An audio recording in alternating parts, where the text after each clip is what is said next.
Hello, VOD viewers. I didn't press record. That's fine. We don't really use them for much. That's not true. I just literally cut a video that came out today from the last recording.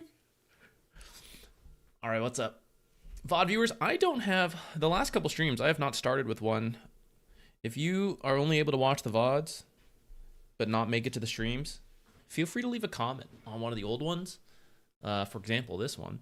And same info as usual, you know, the match IDs, all that stuff. You can grab some from the comments to begin with.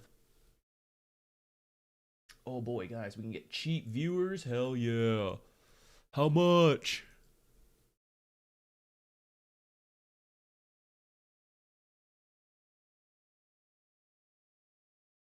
Ban those. All right.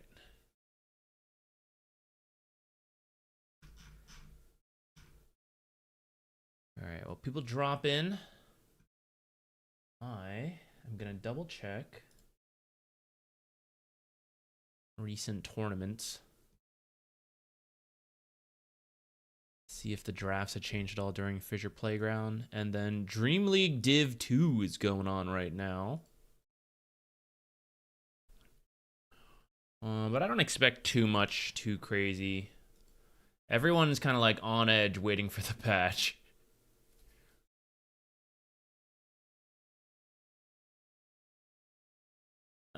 Yeah, I don't see anything like too wild. That all looks fine to me.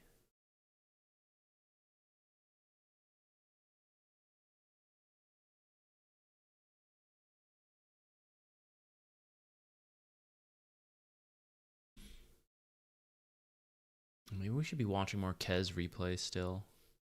Still don't really have... I don't know, I guess I kind of get it. I kind of get the Kez stuff. It's just, you know, he's new compared to everything else. Well, relatively. Hey, bro, yeah, Peter, what's up?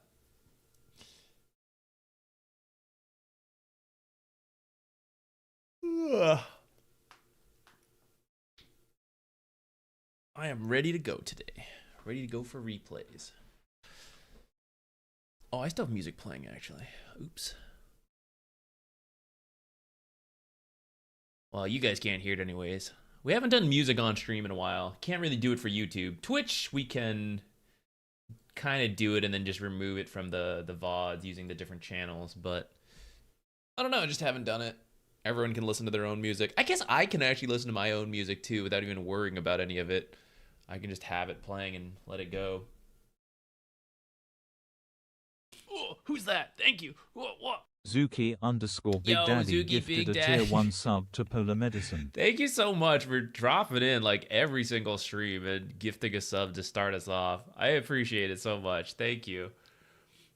Somehow I am still surprised every time. But thank you. Psychomancer, what's up? Been a minute since I played. Hope you're doing well. I am doing well. Thank you. I hope you are too. Dota 2, still good. We are in one of those dry spells waiting for the patch, which hopefully is any day now, as we all like to say every single day. With that said, I mean, the pro meta still developed, even as people said, like, this patch is boring, wah. Like, Jakiro came back, Kez has been played. You know, there's been shifts in the drafting, but for a lot of teammates, it's like, or for a lot of pubs, it's like, you don't really notice. I said teammates because I was reading Peter's message. Talk to teammates actually worked today. Let's go. Woo! The rare day. Time to buy a lottery ticket. It's a lucky day.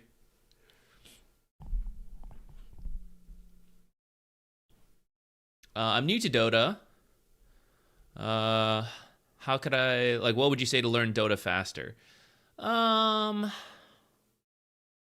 So if you're new to Dota, it depends. It depends what you like getting out of games. So first of all, it should always be fun, right? It's a video game.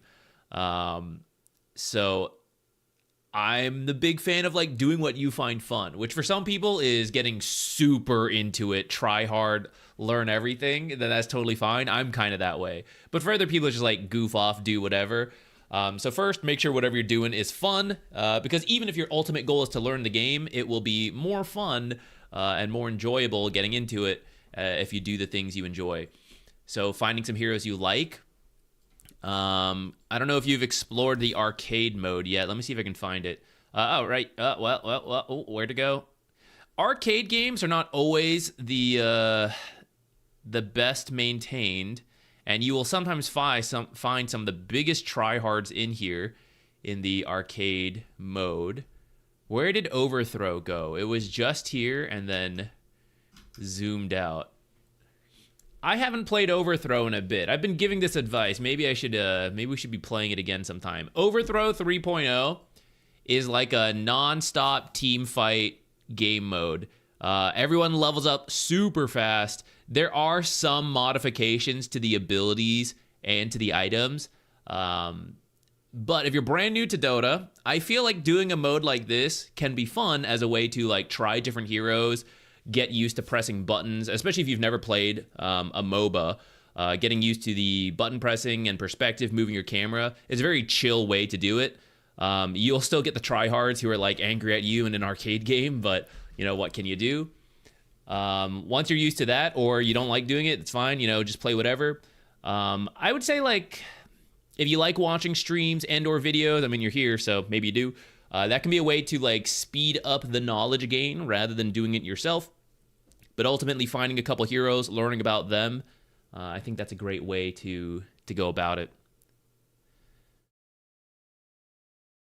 I'm doing well, Zuki. I hope you are too. Thank you for tuning in to the streams, all of them, so much, so often. I appreciate it. Arcade creep stacking training is great. Yeah. There's also an arcade mode to help stack creeps. Hey, Roya! Aw, thank you for starting us off with a donation as well. Yeah, we could definitely do your replay. Let me pop that in. Start the download. What position is Kez? So he's mostly a carry right now. And you build damage. So here, I'll show you real quick before we hop into the replay. Oh, I think I was supposed to take the other facet. I kind of forget. Which one is it? Oh, no, yeah, this is the right one. Never mind. So you go carry. I don't know the exact starting build, but ultimately you want to work towards a Falcon Blade or 2. Some people like 2. I think I would like 2 personally. Power Treads or Phase Boots, it's a little bit up to you. Originally I liked the Phase Boots. I think I'm warming up to the Power Treads, not having played it, but just having watched a couple of Kez games. Because ultimately you farm through your spell casting. So you need to spam spells and build raw damage more than you need attack speed compared to a lot of other heroes. So the common build right now is like Desolator, and then if you have to get BKB, you get it. A lot of times you want to get the Aghanims, because this is what will allow you to cast multiple spells. I think the build right now is like a point in Q, point in E. I think you max this. I'm actually forgetting. You might max this first. I forget the exact build. I think people are maxing this last, though. I remember the item build more than the skill build right now. Yeah, you get to this point, you know, you sell one of these if you got to. Maybe you had a wand instead. And then from here, you kind of like buy whatever you need. Okay, let me load in Rowias again.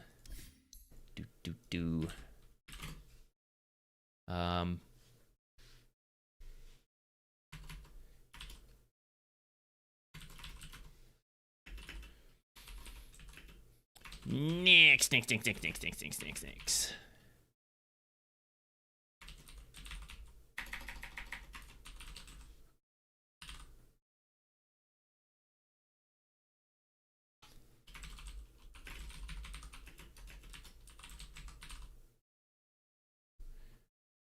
Okay.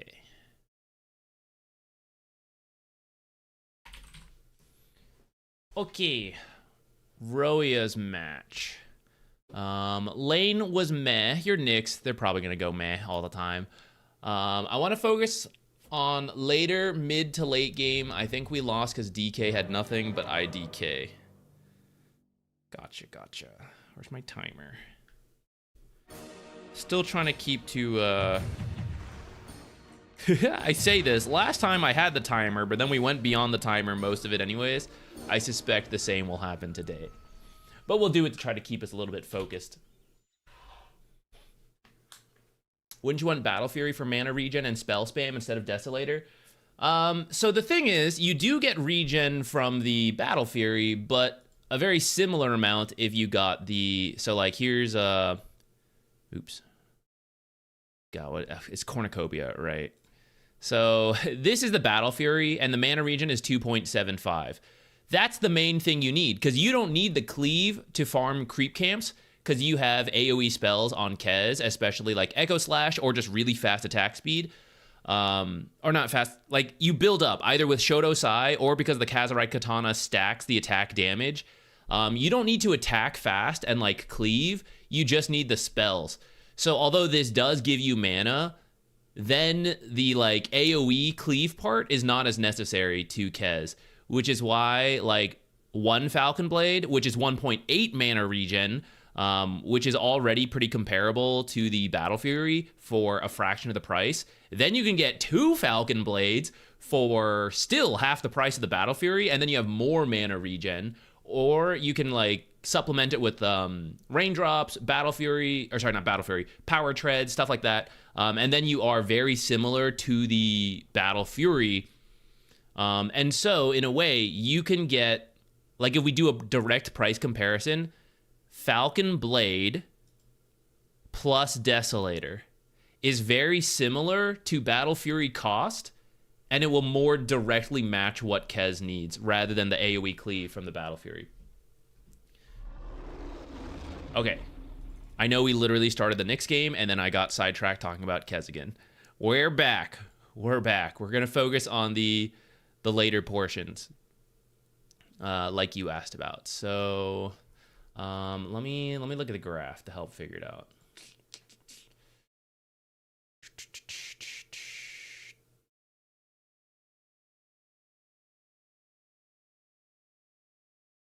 Did eventually just kind of like spiral out of control. Okay. So up to about here, it's still pretty doable.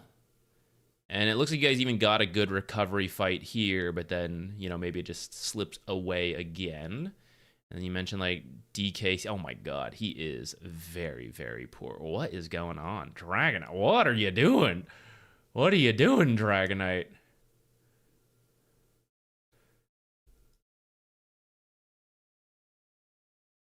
Maelstrom, Battle Blink, Cloak until. Oh no. I think you might be right.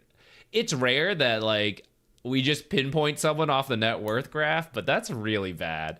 That's really bad. No flame, but that's pretty bad. Dragonite did not have a good game for whatever reason. All right, let's see what you can do. Let's start jumping ahead. We said around here is where it started falling apart. I don't know if at this point in the game you've got an inkling that maybe Dragonite's not great. But if you ever do, if you can tell like one person on your team is really bad for whatever reason, playing with the other people can be the way to go, especially like early on enough, you know? Sometimes you don't know. Like at this point, yeah, it's not like that crazy. People have bad games at this point where there's like they're not that rich. I mean, Underlord's similar, you know. So, yeah, you know, maybe it's fine at this point. This isn't really late game like you were asking though, so we can jump a little further. Let's find where you guys get that recovery fight, which I think was around now. Because maybe we can still do stuff without him. Yeah, it looks like it might be this high ground defense here, actually. Oh, look, there goes the Dragonite. Hold on, let's see it. Let's see what's happening to him.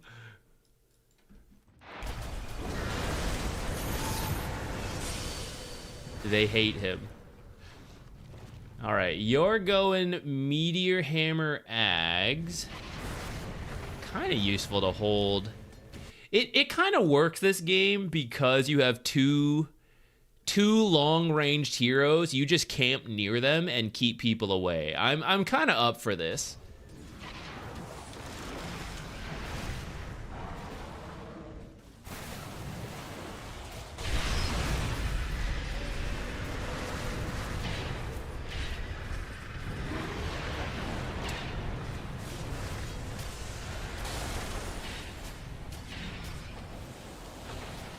I will say, try to get, speaking of those high ground heroes, try to get towards them. I'm seeing them do a lot of damage here and then just not be able to finish the job because people keep walking away.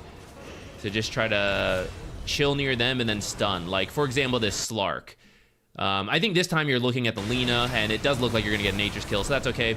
Really, whoever you think is doing better. I mean, at this point, it looks like they're pretty even. Whoever you like more, whoever seems better, up to you.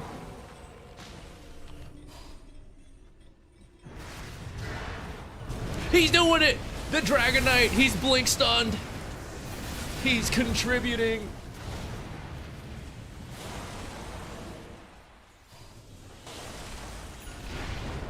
Ah!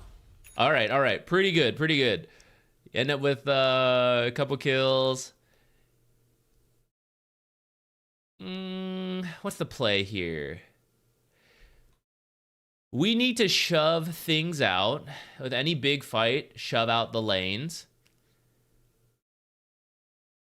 Get wards down. Can't be too obvious because there's a Slark. So you kind of have to do some weird spots or areas we think Slark is not going to be at. And if you have a feeling DK is not great, we are kind of all in on Drow and Lina.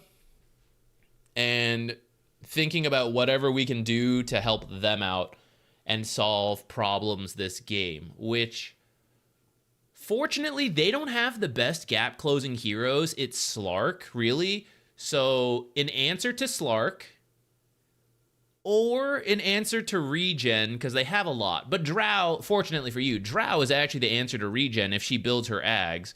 Doesn't have it yet. Please queue it up next.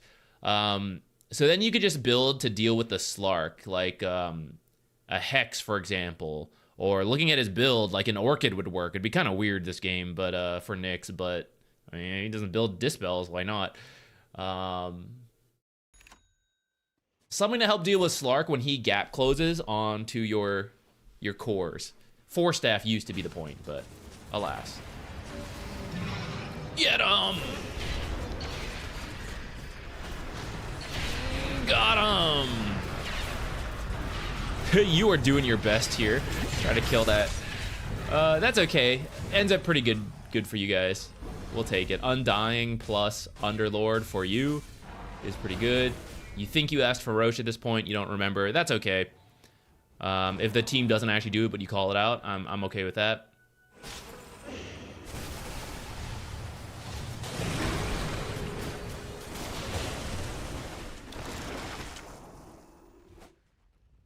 So Aether Lens, the dig is kind of cool, right? Because you do get more cast range, and then the Aether Lens is like, man, I'm hitting from real far away.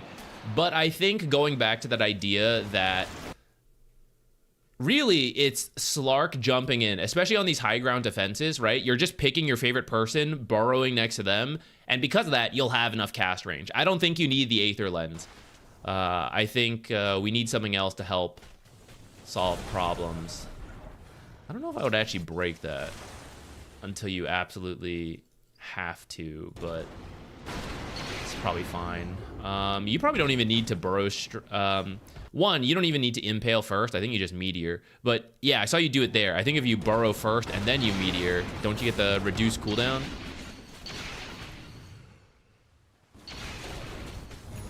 Okay, they do Roche. All right, time for the ultimate high ground defense. I mean, really, we're just waiting for Pudge to land a hook. We are ignoring our Dragon Knight.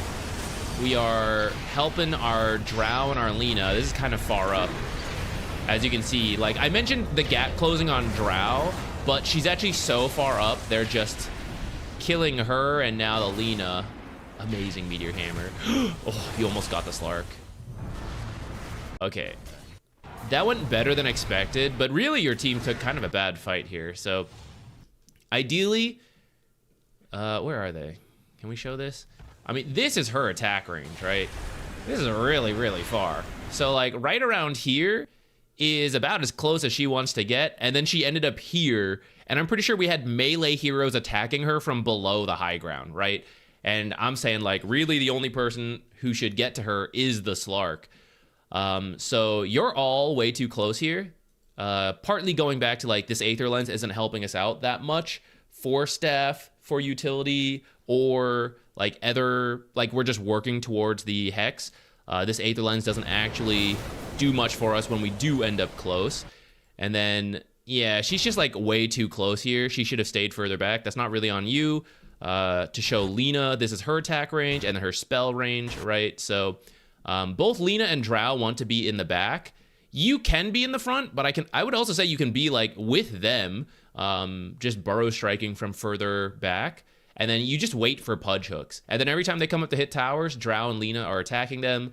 And then who knows, whenever this Dragonite like jumps and stuns, that can happen. But yeah, this guy just keeps getting abilities off, right? In all the games all the fights we've watched, Slark has just been causing you guys massive problems, dispelling stuff, Shadow Dance, Depth Shroud.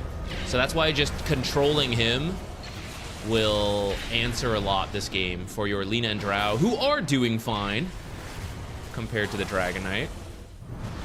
Oh no, Lena.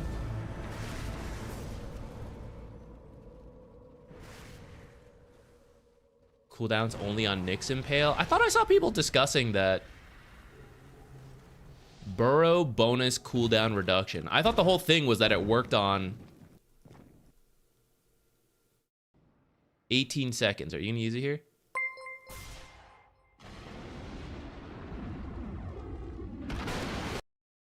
$24 seconds. Yeah. So you did get the you got the CD for the Meteor Hammer.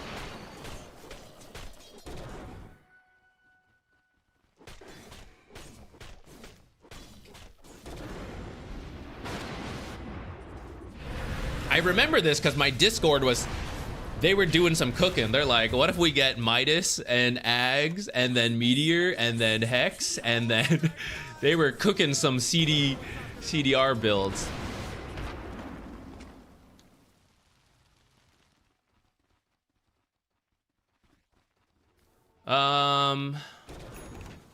Yeah, from this point you really, I know it's tempting to like, oh, I'm going to fill in Dragonite's shoes because he's so bad. I'm going to do the farming. You can, but ultimately for me, I still am playing around Drow and Lena because I think they can carry this game on this draft. Like, I believe in them.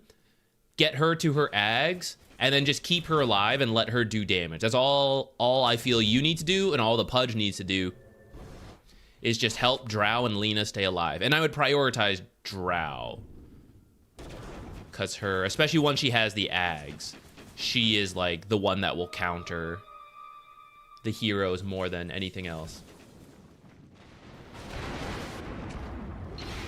If you can do this on the enemy's half of the map, that would be good. I know it's scary versus the Slark and the Necro, but essentially when all of you are sitting in your base, you notice like you and Drow are competing for farm, Lena's competing for farm. You did use buyback earlier, so now I'm like super scared to do it, so I kind of get it. But earlier, I think you guys have been trapped in your base for a little bit. If you can make your way to their half of the map earlier and do like the Meteor Hammer stuff, put down a deep ward to help keep yourself safe, that could be good.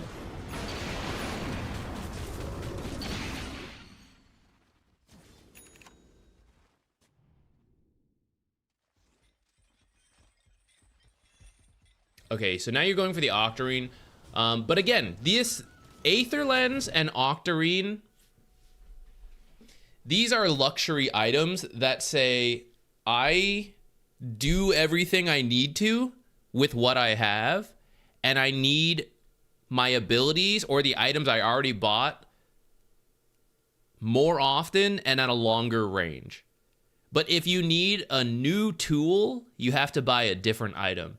And to me right now, my existing items are not enough to save Drow or to like help lock down this Slark. So that's where I think you need different items rather than this stuff. Okay, we got the damage for Drow. She sure took a lot, though.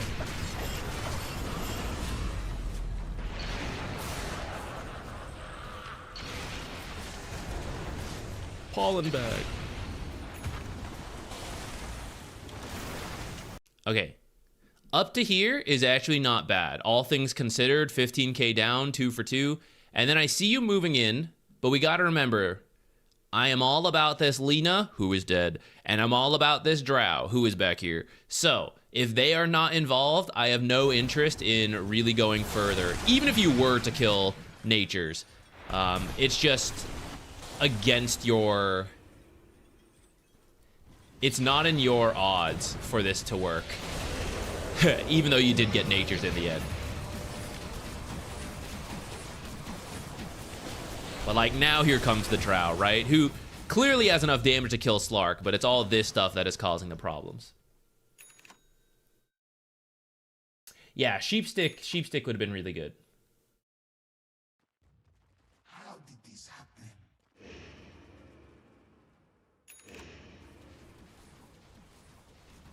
Oh, I just saw the other donation for that one. So we will get to yours next. I guess we have kind of covered what I wanted to say here, which is mostly about the itemization and the mentality of who to play around. Let's see the fight that breaks the game. What even is Nyx's 25? Mind Flare Radius, huh? This used to be really good when it would like one-shot entire creep camps. Is that even worth it now? I guess you burn mana. I guess that's kind of good.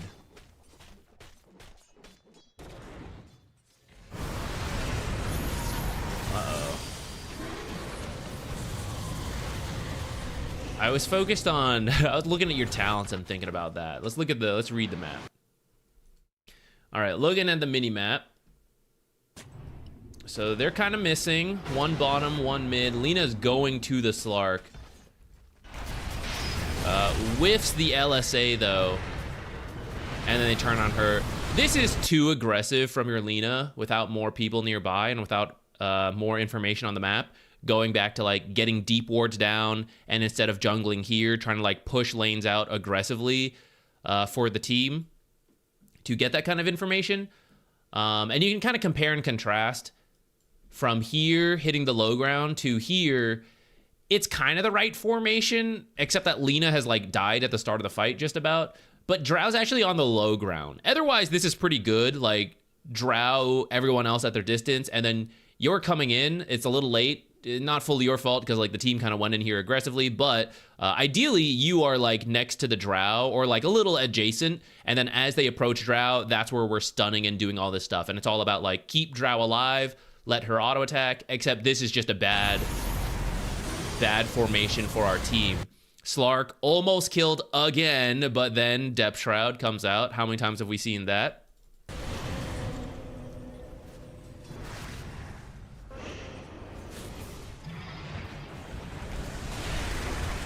So looks like we're going to lose there because finally we ended up taking a fight outside the base, and that's exactly what they wanted. They were able to gap close onto your team. So even knowing like someone on your team is doing poorly, the nice thing is that as long as you have one hero doing well, so like in this case you have two, even though there's a big gap between their team and our team, Drow has the potential to kill Necrophos, right? She has enough money. She can kill Necrophos. She can kill Nature. She can kill Underlord. She can kill Slark. She can kill every hero if given a controlled situation. So in those cases where you have one hero doing well and everyone else doing poorly, you really have to play around that one hero and find whatever kind of fight they want. For example, if Slark is your hero, then you need to get him a lot of little skirmishes, build up the stacks, and go from there. Drow needs very well-positioned fights. Sniper, Lena, they're similar. Someone like Chaos Knight, you're looking for like pickoffs, burst one hero to the next hero to the next hero. Who else? Spectre can like do pickoffs as well, right? Like different carries have different conditions. But as long as one person is doing well, you have a shot.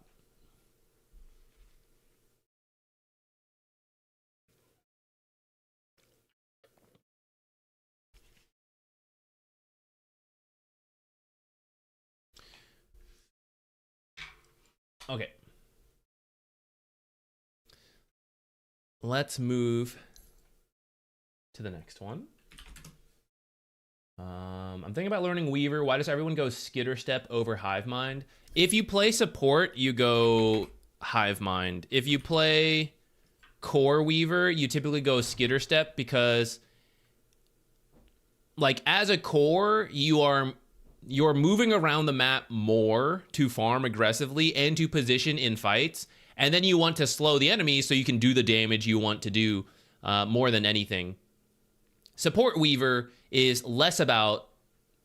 You still kind of farm the map aggressively, so it's not that you wouldn't enjoy Skitter Step, but you like having the utility of Hive Mind to level up faster in the early game compared to a support Weaver going Skitter Step, who is not going to have as many items to threaten the enemies with Skitter Step. Like, oh, I slowed you a little bit to get a little bit more damage in with my 2,000 gold Spirit Vessel, because you're not building, you know, the Desolator, Maelstrom, whatever type carry Weaver builds, and doing a bunch of damage, zooming around in the fights, having enough mana to spam it.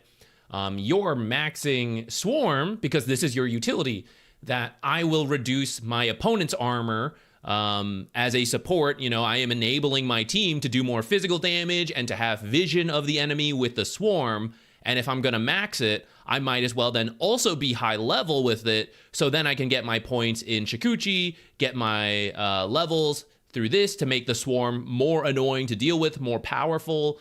It just makes more sense for Support Weaver with how he's playing. And then Skitter Step makes more sense for the Core Weaver, Carry Weaver, and how they're playing. I almost pressed play out of habit.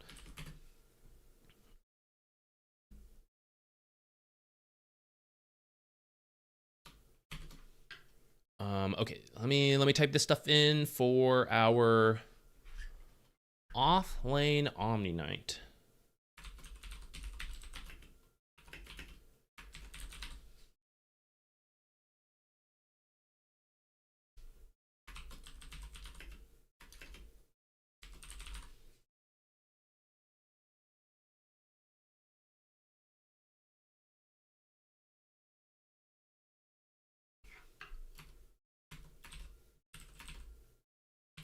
Okay.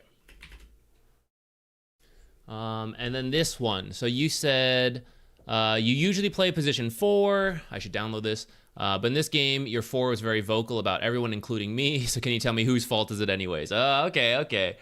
So you're trying out the off lane potentially a little bit here, but your position 4 had some thoughts about that. All right. Is there anything in particular that they called out? Because 40-minute game, were they flaming in the laning stage? We could focus on that. Was it some team fights? It looks like your lane went okay, all things considered. I think you're against this Carry Weaver, if I had to guess, and it looks like you won that lane, which is actually pretty impressive. I wouldn't think Omniknight is the one to beat the Weaver, but it looks like you did fairly well, and then maybe here started to slip away from your team, eventually fell out.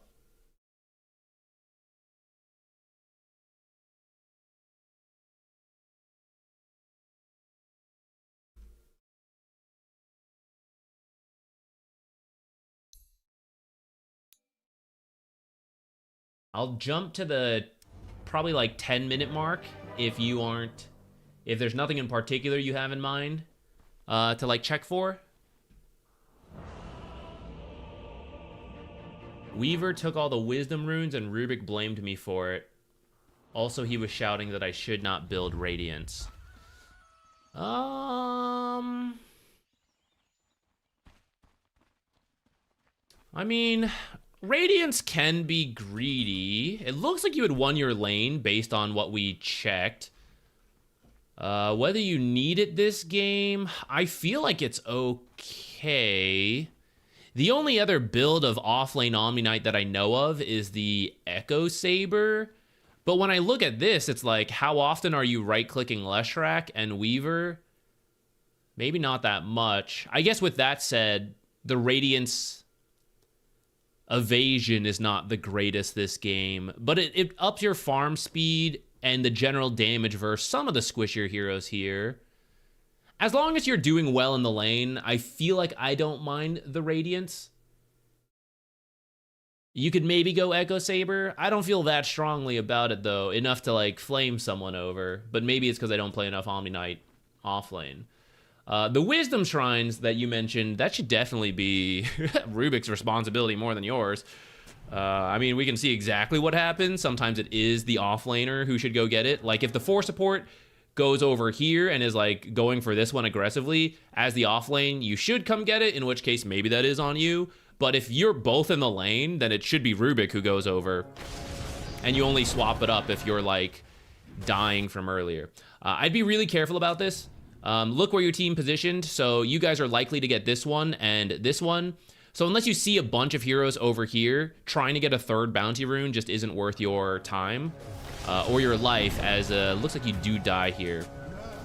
Right, and in comparison, just not really worth it. By the way, guys, this happens all the time where people do stuff like this. Rubik is like, oh, I'm gonna look for the D ward, put the sentry down. There's still a million heroes here. So, like, what if the observer is here, right? Like, are you walking over to get it? Probably not, unless you have your death wish here, you know?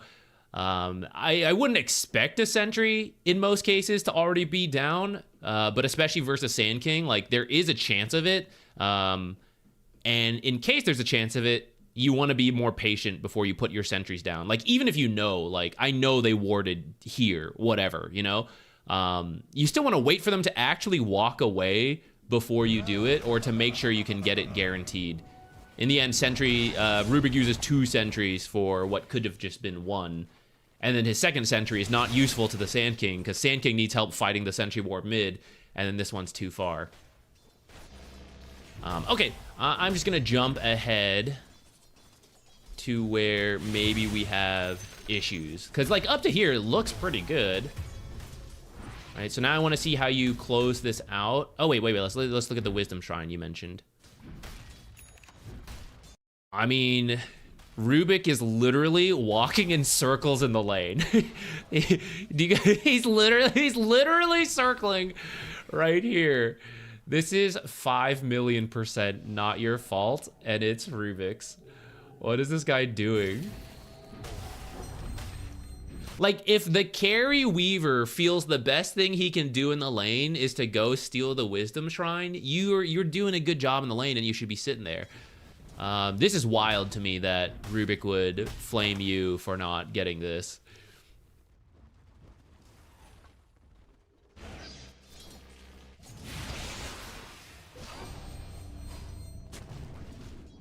Yeah, as you're seeing, it's quite difficult to actually kill Weaver, so actually don't even, I mean, we just covered it. You really should not be the one to go here, and then chasing for this kind of stuff is not your job either, right? You should just be focused up on farming if Weaver can't approach the lane, because you guys are winning up to this point.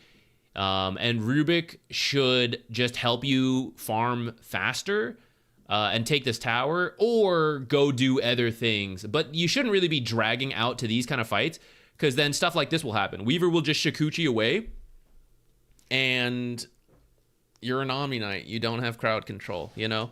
Now, you mentioned you usually play support, so if you're getting thrown off by that, totally okay. That's the learning curve of switching to offlane from support, or just, like, playing a different role, where as a support, you would be a little bit more likely to chase for that kind of stuff, and it's hard to just suddenly break that habit. But, like, watching you just, like, secure all this CS, I'm like, yeah, keep it going, right? Yeah, Hammer of Purity, that big creep, do it.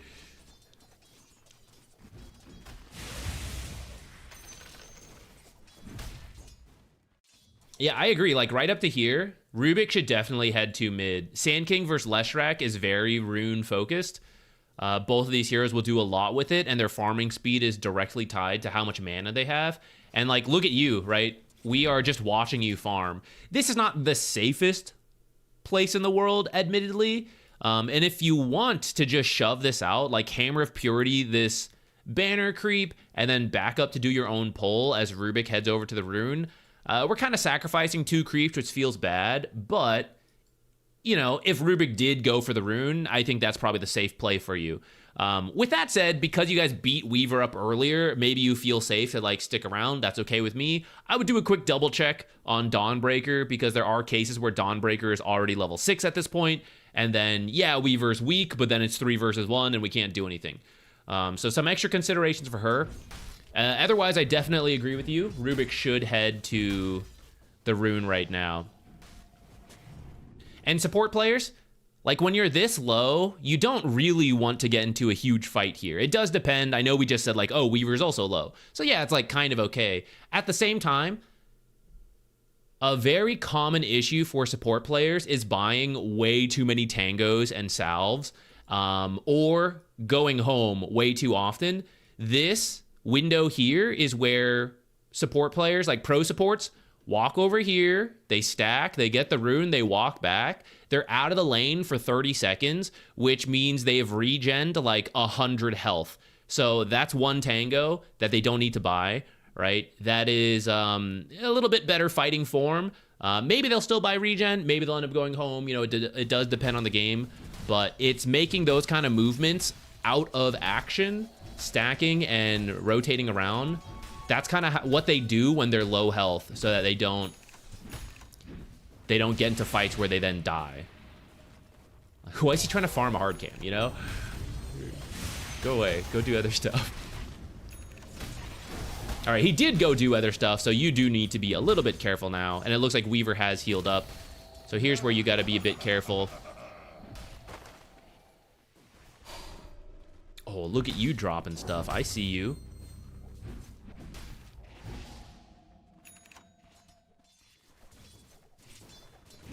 I don't know if the build is any good. The only other thing I could think of you doing is like Echo Saber Orchid.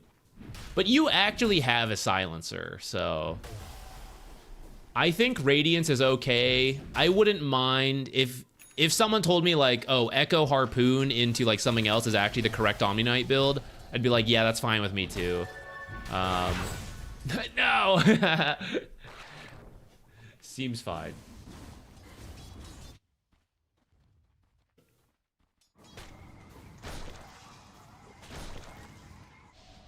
All right, that was the Wisdom Shrine. Let's jump ahead a little bit.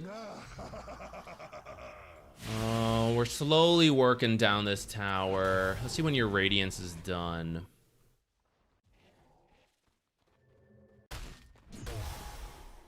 Okay, the Radiance timing is a little bit slower than we would like. Oh, be very careful of this. So it looks like all of them are missing.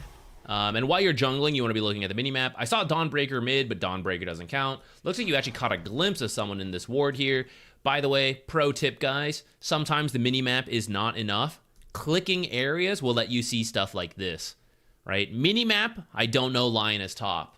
But if I look, you can actually see that lion is top based on this. So it's actually a good habit to not just look at the minimap, but also to click over to potentially see stuff like this. Sometimes you can even like click creeps and see auras, like arcane aura on the creeps. Or I guess, interesting, it's labeled as Bassy aura, even though it's the arcane boots now. You can see stuff like that, even though supports are trying to stay out of sight.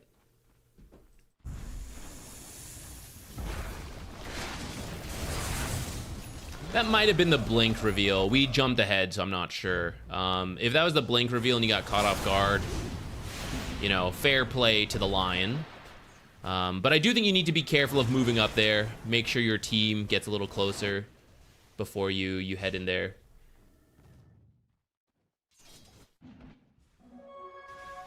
And unfortunately with that death, now we do have a pretty slow Radiance timing.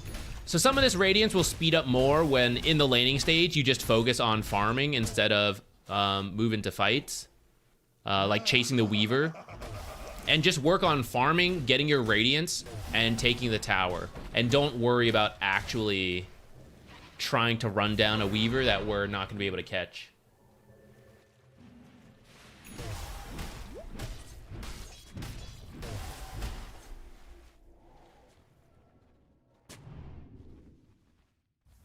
You guys need to work with the Sand King. Because Sand King plus the Silencer are how you guys take fights. The Blink Burrow Strike into Global, you guys can do stuff around that. Global is now up. Burrow Strike is, you know, low cooldown plus the Blink. No Epicenter.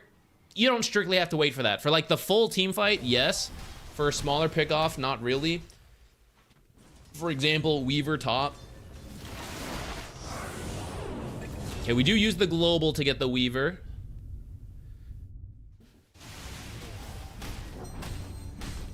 Now we can't really fight because we do need the Silence. The Silence is very big this game. Unfortunately, it means we don't have it to counter Dawnbreaker ult, which is why I'm kind of like, Orchid, kind of tempting. Though maybe it's like Nature's can do the Orchid. Nature's carry doesn't really like doing it, but... Translucent Blue Jellyfish, thank you. Thank you for dropping by, saying hello. I'm sure we will have a good stream.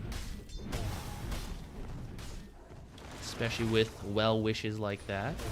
Notice Nature's came down here. I mean, he wasn't down here originally, so, you know, what can he do? But now that he's down here, try not to farm around here too much and make your way to somewhere else. At this point, it is kind of rough, but you guys do need to... You need to, like, play with the Sand King. And if he's not playing, then, like, yeah, there's only so much we're going to be able to do, which tends to be why we put a lot of emphasis on good lanes. But as a team, let's pretend there is some coordination and communication. You, Sand King, Silencer are the main heroes who must get involved. If Rubik gets a good steal, actually, like he's got the blink, he can steal Hex, Shackle, Stun, like stuff like that. With that, you could use Rubik instead of Sand King or bring him like the whole combination. You do need some of these pickoffs because clearly any direct team fight that doesn't involve global will be rough. Dawnbreaker will join in, you know, 4 heroes that are doing well. It's going to be a bad time. So we need to split them up, find pickoffs until the game is closer. Yeah, it doesn't really change from that. It'll just kind of be like on repeat from there. And then once you're even, you can go for the team fights again. Which is why, going back to it, the Radiance timing and trying to like focus up on your own farming, because your lane was going well, and then there's a little bit of chasing on the Weaver, stuff like that. If you guys were here for the last stream, I haven't decided if I'm gonna make this video or not, because I feel morally conflicted highlighting a Smurf / boosting account, but we did find a game where we were reviewing someone else, and we saw a very suspicious opponent that had double the net worth of other people. I did a little digging on that account. I suspect, not to start a witch hunt, I'm pretty sure that account is in the middle of being boosted.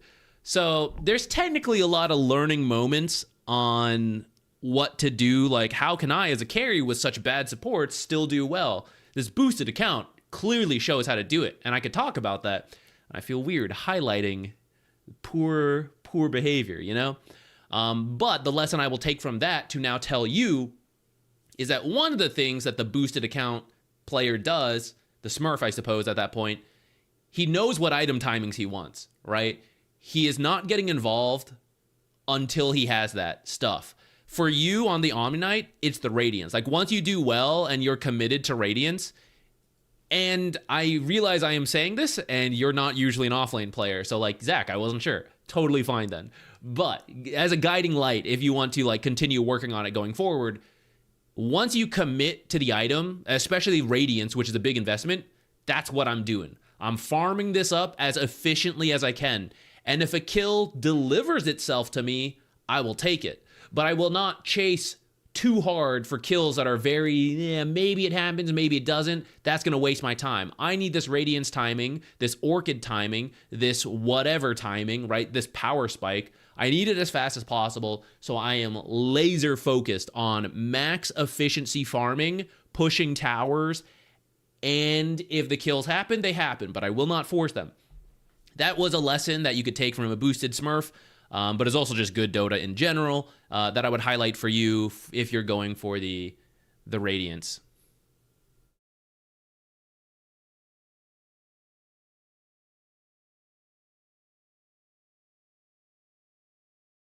calibration should be around GPM, XPM. That's how you know this is Smurf.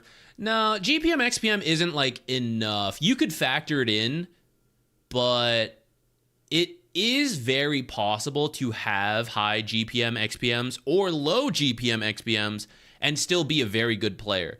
You can look at this through TI stats, for example. Everyone likes to shit on Skitter, for example. It's like, oh, he's a bad carry. But the way he plays carry is different. It is good, but different. So using metrics would be really difficult, and the system would break all the time because a patch would come out, and now, you know, for like, if we were stuck on patch 7.4 for 10 years, right? You could get a metric system refined and be like, okay, when someone has this amount of GPM, XPM, that's good, this is bad, you can cover all your bases. And then when you patch it and put a new objective and the whole meta shifts, you're like, wait, all our matchmaking metrics don't make any sense anymore. You would break your entire system like every time the game changes, which is why I think it's really hard to use metrics for any form of MMR. You could use them to find Smurfs and boosted accounts. I really don't know what goes on behind the scenes there. I have no experience on that stuff, so I'm not going to try to say like they should do this or that. Okay, guys, we just finished that replay. If you had any questions, by the way, feel free to ask them, and I can I'll try to answer more. But otherwise, we'll look for our next one. So match ID from the last week. Tell me who you're playing, and then any specific questions you got, let me know.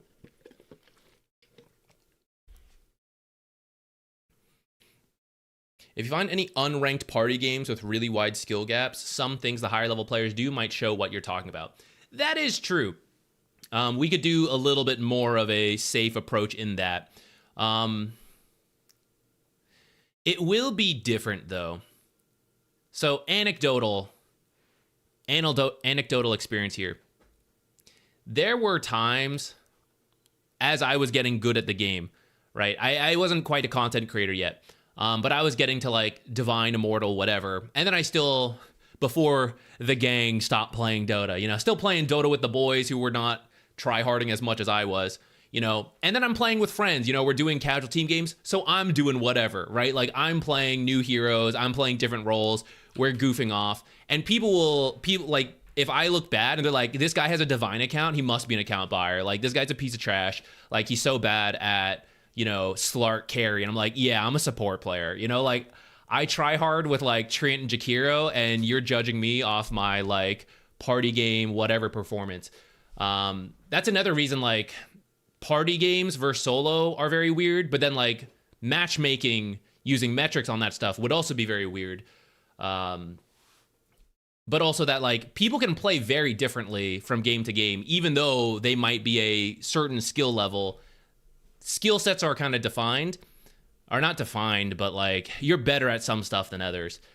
I kind of forget where I'm going with this, actually. I kind of rambled on that. I've lost track of what we were saying. Smurfing is bad. That's where we'll end with that, guys. Smurfing is wrong. Don't boost your accounts. Just be nice. Do your best.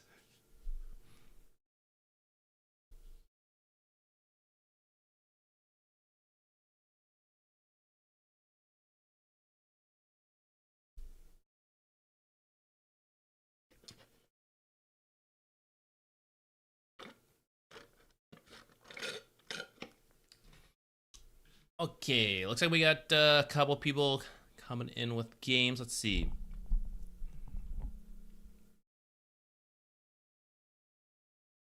These both sound interesting, and we're still trying to do the focused games. This one sounds like it's a laning stage question, so why don't we start with this? And it's also from the off lane, so we can kind of continue the off lane knowledge drops here. But we will be able to cover the laning stage quickly and then head on forward.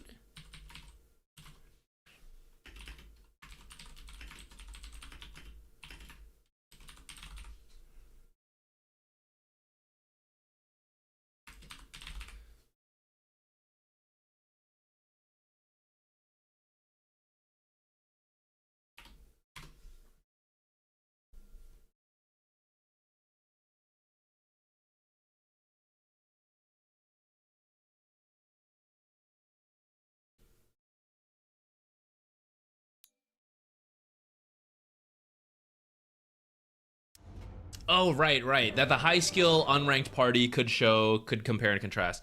That's true. As long as we find like a high ranked player who is try-harding in that unranked party game, it could work. Though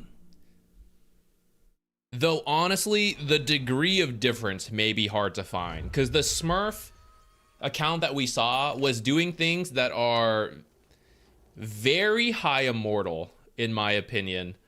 I can't really prove it. The interesting thing that would come out of that video is that a lot of people would, if I didn't say this is a Smurf account and I just showed you what the Luna was doing, I don't think it would be directly obvious to a lot of players why what the Luna is doing is really good. But essentially, every time there is a decision to be made, Luna makes the best, safest decision for herself and is never wrong, right? That is the crazy thing that separates the skill levels. But when you look at it, and I'm like trying to convince them, like, this is a Smurf. They're like, she's last hitting. She's like, they killed someone. It's like, she just went to go jungle. Like, none of it is like, he backpack dropped. He like disassembled this in the middle of the team fight, guys. It was so crazy. Do you see what Amar did? He just like did this insane shit. It's like, that's really good.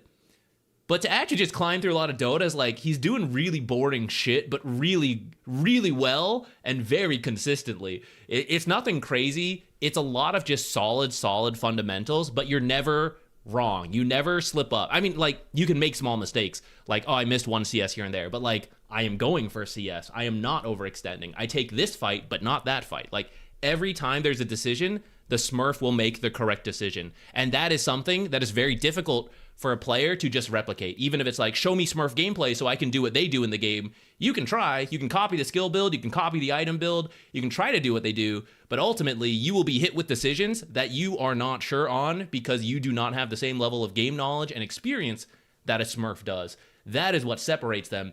That's the boring part that people who want to improve quickly at Dota and want like a 10-minute video of like, copy this Smurf, that's not what they need. They need like these kind of streams. They're just like, here, this particular situation, this is what I think you should do. I could be wrong, but like, that's what I think you could do. Like, it's repeated building of knowledge that you then apply in your games. But that's like the unexciting stuff that a lot of people don't like to do. Not you guys. You guys are the real ones. But I think that would be like the ultimate end highlight of that video if we did make a video on the Smurf. Okay. Okay, this game, you said you're also not usually an offlaner, but you're doing some Dragonite offlane, and you felt it was difficult to balance the aggression with the Bane. So that's actually a good follow-up to what we were just talking about always making the correct decision of aggression versus not. For example, your team's sticking around here. Not so sure about that. They feel like the better level 1 team. Well, it's kind of working out. This is a real messy level 1 fight. Deny him! Aw. Alright, at the end of the day, you got an assist, you're heading into the lane. We'll take it.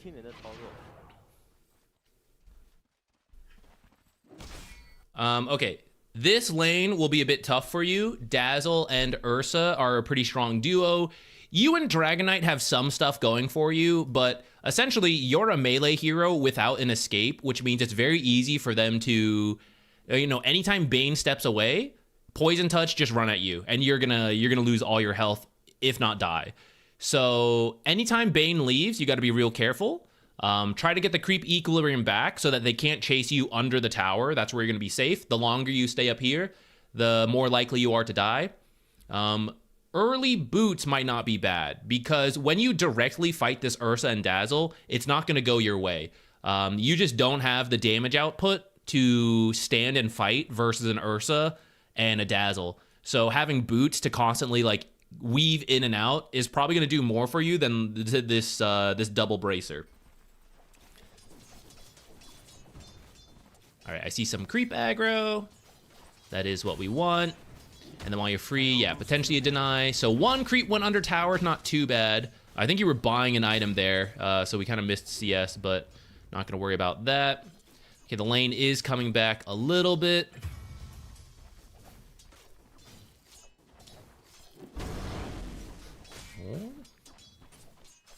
Good spell usage. So here, you could aggro this back if it's scary, like depending where they're standing, and where they are, I would say it's okay.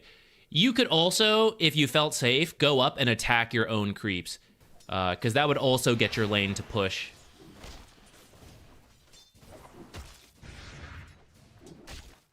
So, for example, the Luna Smurf would never chase this Dazzle. Luna would just focus on her own CS, and I'm going to repeat that to you.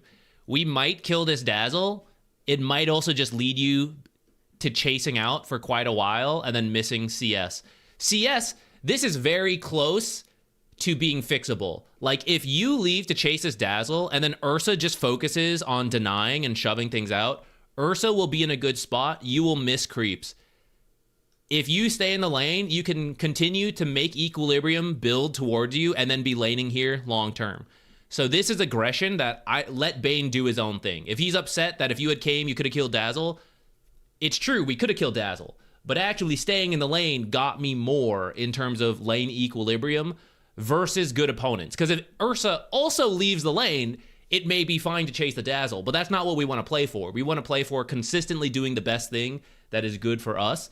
And this is one such situation where I, as the offlaner, why am I having to chase all the way over here as a hero with no gap close, no boots, right? No long range stun. I have to chase so far to come to this Dazzle, and then we come back. So did I die? No. What did I lose? I lost about 10 seconds of time of things I could have done, right? Because we leave the lane at 117, chase. Okay, it didn't really work out. We came back. 10 seconds. I lost a creep, I lost control of like what I was doing, and Ursa chased a little bit too, and then he came back. So Ursa just got like 5 seconds of extra laning over you. If that's one way you want to think about it, right? If we're all putting in work towards getting what we need and building equilibrium and all that stuff, I gave him 5 extra seconds to do stuff where I couldn't because I'm chasing around. Dragon Knight, if you do play more Dragon Knight offlane, you don't want to chase around too much because we're just not good at it. For the reasons I mentioned. We have no gap closer, no initiation. You have Dragon Tail eventually, but like I don't want to have to run over here to Dragon Tail. I want to Dragon Tail the guy in my lane, and then Bane focuses that guy. So part of it is Bane, but you can let Bane trade with a Dazzle because that's actually making your life easier. You can do stuff versus the Ursa. It's the combination that messes you up really badly. Up to here is like fine, you're messing with your Ursa a little bit, then you came over. Ideally, you would catch this and drag this out. That's more on Bane because he was closer. If you made it in time to do that, try to get this creep wave and then bring it over here. And then just like sit there. You can try your own hard camp pull, but I actually think this is unnecessary because of this. So now all our creeps are here. You're not going to be able to tank a full creep wave and 2 range creeps. So you're going to just like either sit out here and take a bunch of damage or drag it under your tower. And while you're doing so, Ursa is going to farm an extra hard camp. So this pull didn't actually need to happen. It would be a half pull at best. But the half pull on the hard camp is a little harder to do. So usually you're pulling the whole thing because it doesn't matter to do the half pull as much as the small camp. But we don't actually want to pull the full thing.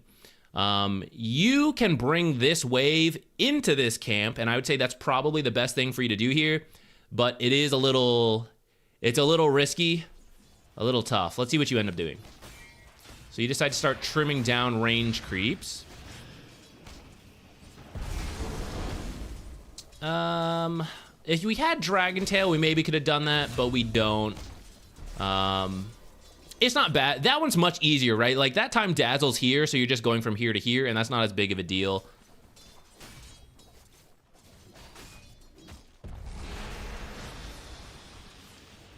See, we're getting involved in a lot of aggression. Zero aggression needs to happen right now because of the way the creeps are. There are more enemy creeps than our creeps. The hard camp is mostly dealt with, so equilibrium is just going to be, like, sitting here. So we have no obligation to look for kills. We shouldn't even be looking for kills because they're actually stronger than us in the direct 2-on-2 outside of like, oh, he has low health, whatever. But it's like forcing more than needs to happen.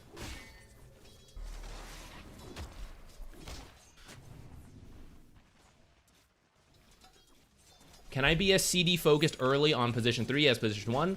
I feel bad when you ignore such stuff on position 3. I realize my advice sounds like, you know, completely ignore the support. I don't mean to make it sound like that. There are times you should help out, but ultimately, much like the position 1 carry's job is like CS first, harassing and kills second, as a general rule, depends on the matchups and the heroes you play, but offlaners are pretty much the same. CS first, harass and kills second, but it's a little closer, like where the carry is like CS kills, the offlaner is like CS kills, you know? So it's like, it's still a difference. It's a little closer, but like at the end of the day, you shouldn't feel bad for ignoring your support. Your support should feel bad for having drawn you out of the CS. They're like, in whether they intentionally do it or not, maybe they don't realize, but it's like they are making you do the worst thing, at least at the start of the laning. Like first couple levels, you should really focus on CS. And then again, it does depend on what heroes you play, how easy it is to go over to get kills. But as some people are saying, like Dragonite is very much a laning hero, high regen, good damage, good animations. You play the lane, and when they come to you and you have slowly harassed them down, you can Dragon Tail in their face and kill them there. But like when you have to chase over here in the last game, like Omniknight trying to chase a Weaver with Shikuchi, it's all just a waste of your time because it could work, but there's a higher chance that it doesn't work and it's just a waste of your time. Whereas standing in the creep wave, like they don't move anywhere, right? They ain't getting away from you. You don't gotta like blink onto creeps. They are right there and you just use your animation, right? So like stuff like this, because you're in the lane, you get a deny, you like do some trimming, you're keeping it here. So look, we're chasing this Ursa. We're gonna miss a creep for this. You do have Nightmare to bring this back. You don't have Dragon Tail. So Ursa has boots, you don't have boots. So there's a lot here saying that you guys will probably get a good chunk of damage on this Ursa, and I don't hate this fight because of it, but I don't think you'll actually get this kill. Unless he turns and fights you, thinking the Dazzle will make it in time to help him, and he doesn't. As long as Ursa runs, I don't think you'll do anything to him. And in fact, we don't even get the Nightmare, so we miss the creep for nothing, you know? And in fact, he even gets a deny on his way back. Until you try, though, you don't know. So although I'm saying it's like, oh, you're wasting your time, you need to try to know, right? And if you're learning Dragonite off lane, you don't know. So you got to do it. You know, you got to be like, yeah, let's try to get this Ursa. Maybe I have the damage. You turn out you don't have it, and you're like, I didn't have the damage. Now I know for the future. That is the game knowledge that the Smurfs and the account boosters are bringing that you can't replicate just on the fly, copying their builds, you know? It's like they have played the Dragonites, they have played the Lunas, the Ursas, they have played all of it so they can make those snap judgments of like, this is my power spikes and these are the fights I can take or I can't take. That's the knowledge you're trying to build when you're improving in Dota. Your mechanics, but then also like all that knowledge to quickly make that decision. So, pop quiz. In this situation, are we interested in aggression or not? Let me end the timer.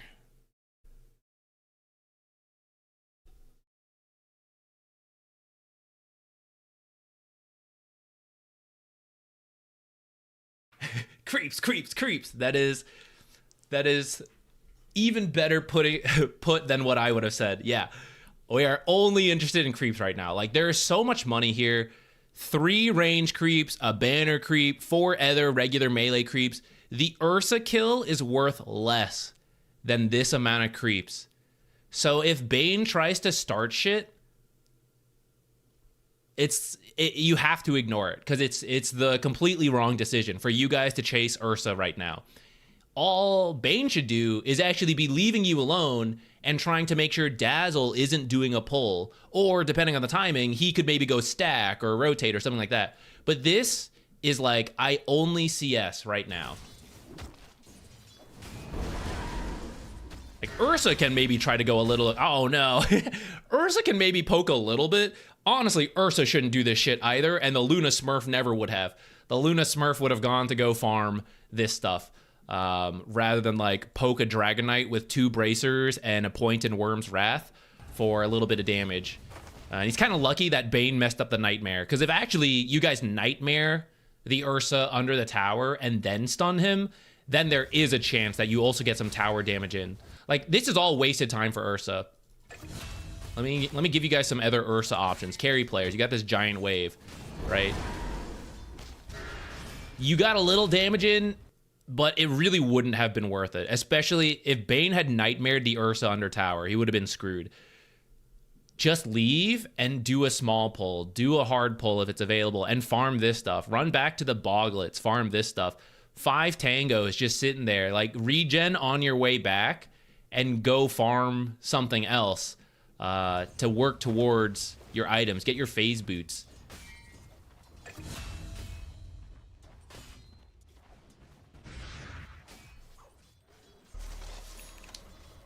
Okay, I'm gonna scroll back up because there was another game I wanted to cover, and then after we get that one, we will have you guys submit games again.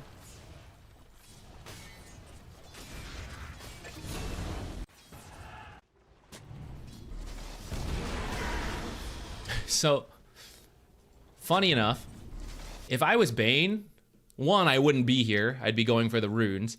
But then from Ursa and Dazzle's perspective, I would honestly say they don't need to be aggressive right now. It's okay if they're not, but they can be. Like, for example, on this Bane.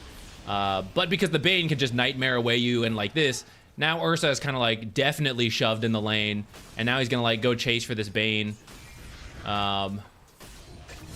It's like kind of working, but I don't know. I think in another game, Ursa's just like sitting here, so is the Dragonite, and the supports are like stacking, pulling, rune, stuff like that. But that's why games are kind of funny. Like, because some mistakes happen, then the other mistakes can happen.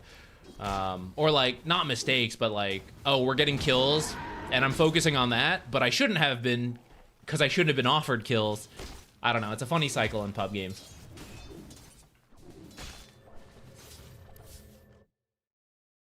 Is it okay to ask about a game that I didn't play? And I watched 3 close friends play a game and just couldn't fathom what Techies 4 could have done against Clock Gyro.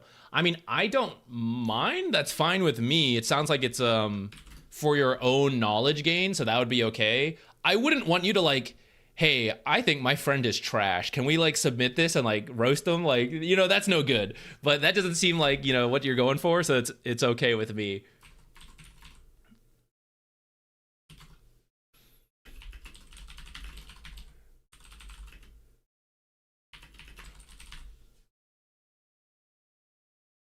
Okay, I wanted to come back to this game because I actually do think this is the question that came with it is pretty common for the bracket / a common thing that needs to be done and people don't do it.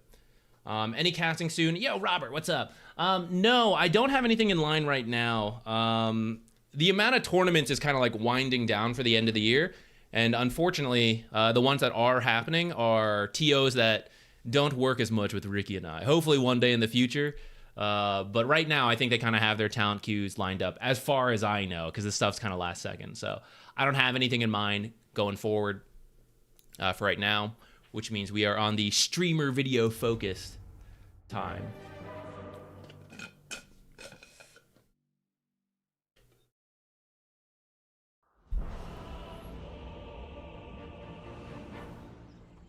Okay. For this one, wait, let me fix the timestamp.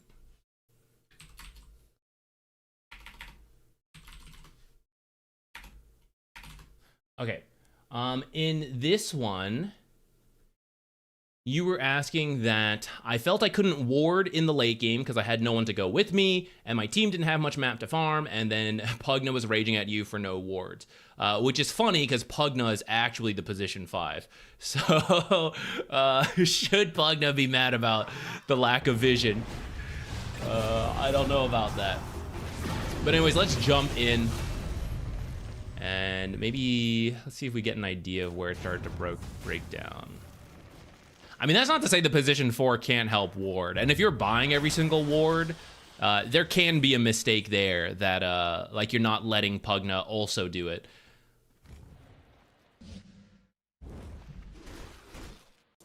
Okay, let's go. This is a long game, right? It's like an hour.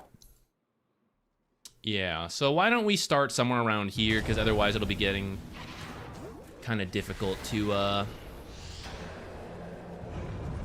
We only have so much time to cover things, right? So, you were winning, but then the LC kept DCing whenever we had to take a fight. That really sucks. I mean, that's totally out of your control. So, some games just don't go your way for reasons like that. But your question about warding can still be something that we use and go forward with. So, that's what I want to focus here. One, I'd be super careful about this. You should not be this far up. If you think they're anywhere in this area, which they kind of are, you should not stand anywhere near here. You should just be like way back here. Because if you get initiated on, we're supposed to like save people with E-Blade, but also like launch the ult, you know? So if we're too close to get caught, we're gonna have problems.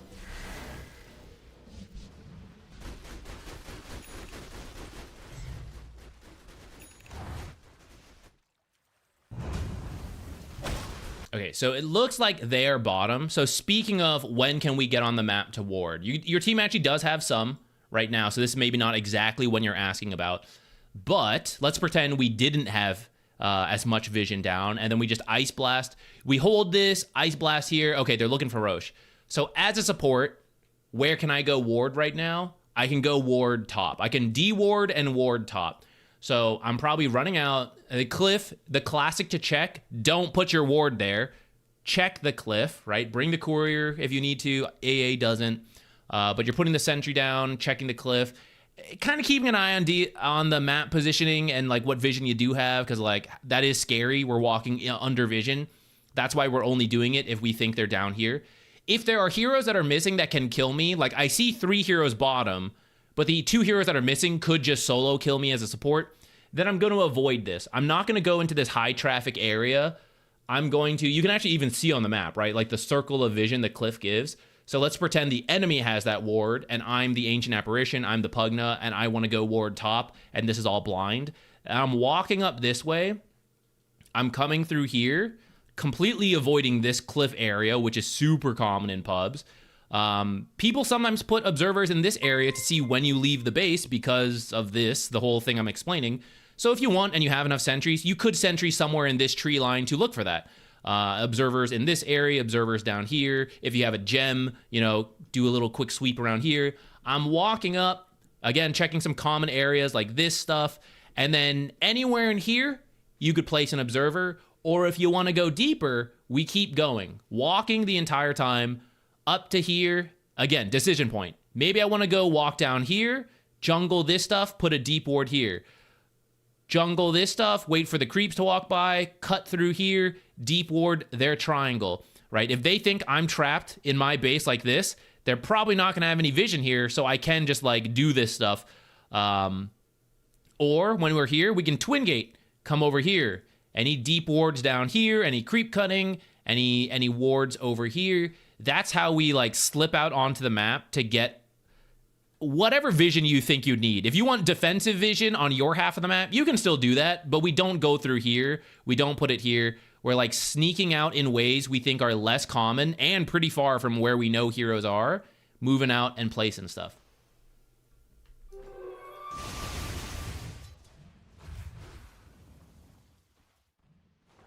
I get passively, just like sit back here.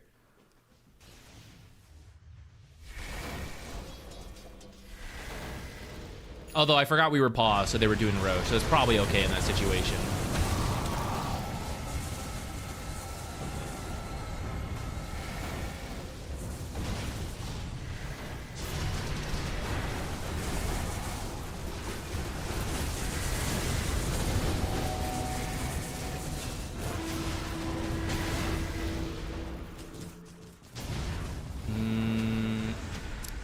As a team, we were kind of scattered there.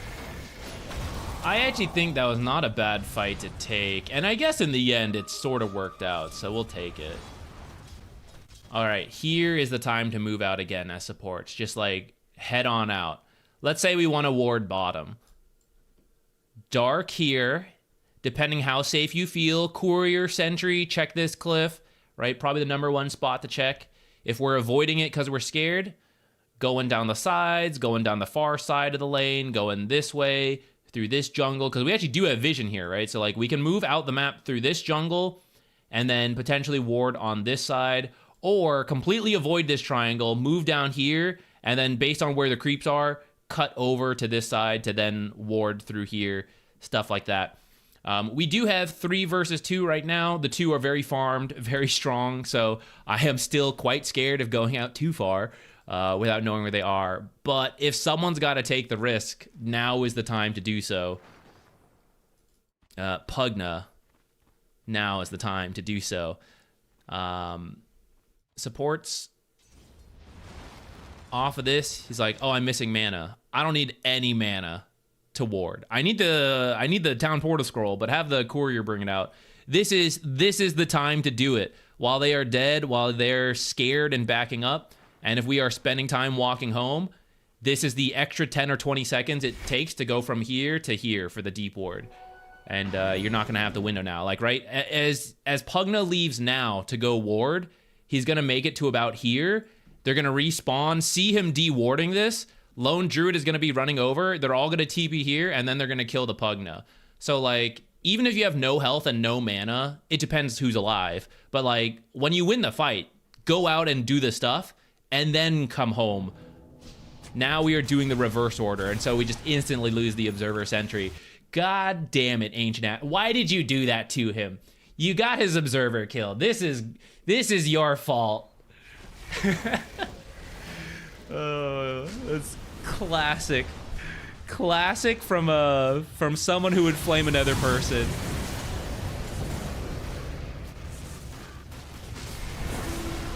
What happened to the other one? He had 2. Where'd the other one go? Oh, maybe I switched inventories. I forgot. We were looking at you. I thought he put it somewhere else and it died.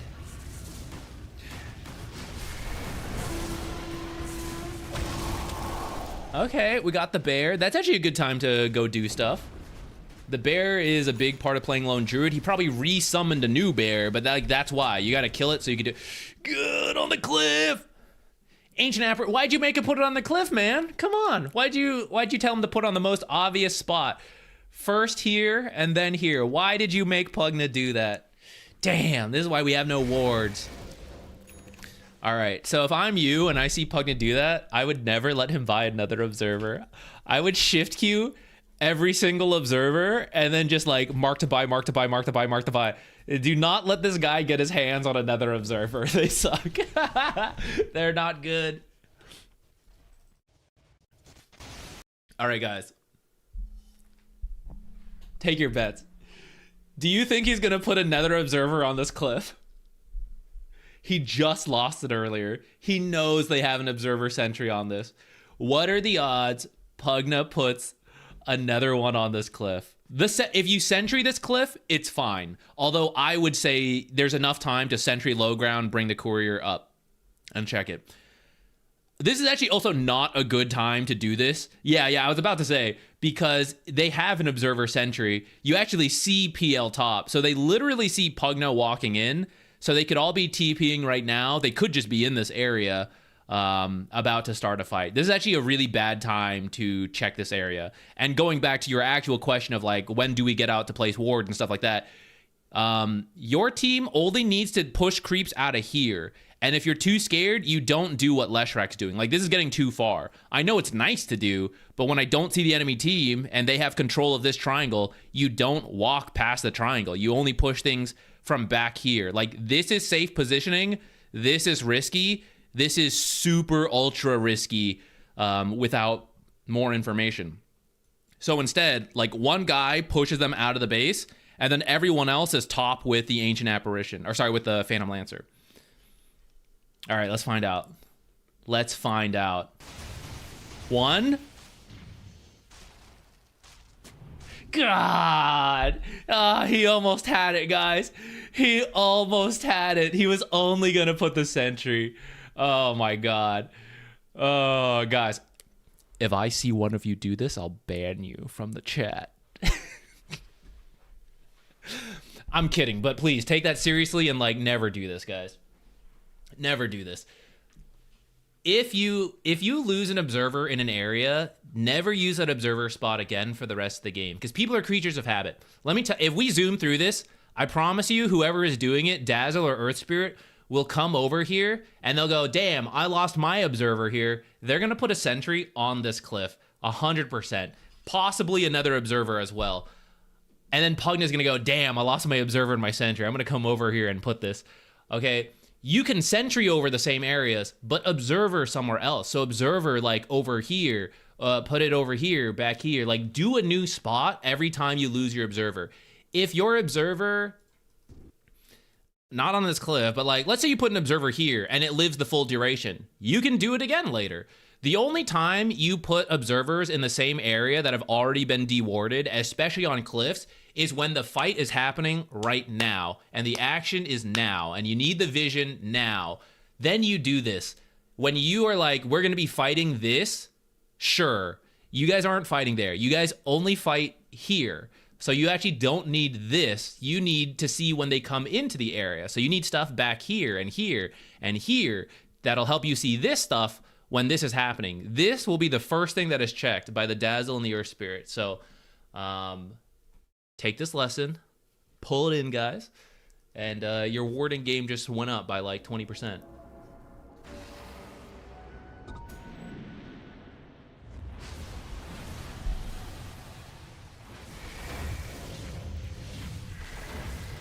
Every time you put these, the other thing, we're going to lose this, right? And then we're going to go, damn, we have no vision to like place wards down. It's really hard.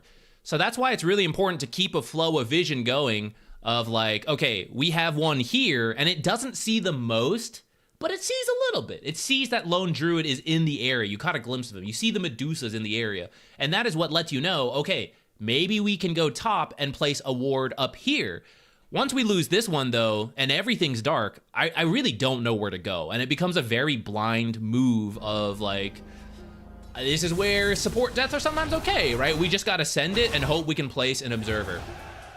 And if you can't make your way out on the map, you wait for things like this, because it's a pub game. People will screw up. Nature's just died. You guys are kind of on your way out, right? So now as a support, we didn't do this, right? We were saving the observer, and I was too scared to actually place it anywhere useful. But now Nature's died down here, and I actually see Lone Druid Bear top. He actually has the ag, so like, you know, the hero might still be somewhere down here. But if I were to pick a time to go place a more aggressive observer, now is the time to do it. Now is the time for Ancient Apparition, because we're not letting Pugna buy another observer. It's time for Ancient Apparition to walk down here and then place observers wherever you think will be like useful, somewhere that won't get found, like something here at this point of the game, something on this cliff is okay. You want someone to be like split pushing down here to cut them off, you need to see TP, so somewhere like in front of the tower, you know, any of that stuff. Now is the time to do it. Oh no. Who could have guessed they would have found our cliff ward? That's my secret cliff! I've never told anyone about that cliff. All right, don't stand here. You are back here. This is no longer safety. We are 47 minutes in. Even if this tower was here, I would tell you to never stand in this area. Because if they observer here, and they see you for a moment, Earth Spirit will roll in and kick you back, and you will be dead, and no one will save you. So we must be all the way back here. You and Pugna are actually much too close. I got the BKB out of that bear. That's actually pretty good.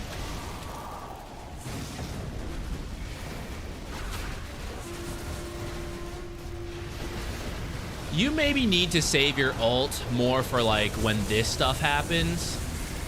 Like, the heals will come out not when the characters are full health, but as they start taking damage. So I think you should actually save Ice Blast to work with the LC. You actually landed a very nice Ice Blast on both the bear and the Medusa, so now the fight is breaking out around that. So I mean, I guess if you know you can land it, it's okay. But there's also a chance when you're starting with Ice Blast, you whiff, and then you're screwed for like 30 seconds, you know? And it's very awkward. Usually more because you have the Octarine, so like 40 seconds. Usually I would say like let something happen that starts to lower heroes' health, and that's when you know the heals are going to come in, and it's easier to land your ultimate, and then you throw in the Ice Blast.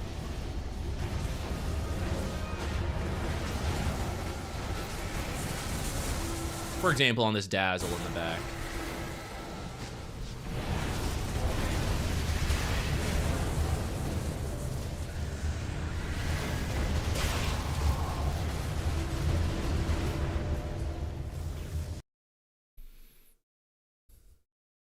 The funniest thing, guys, the funniest thing that we can see right here.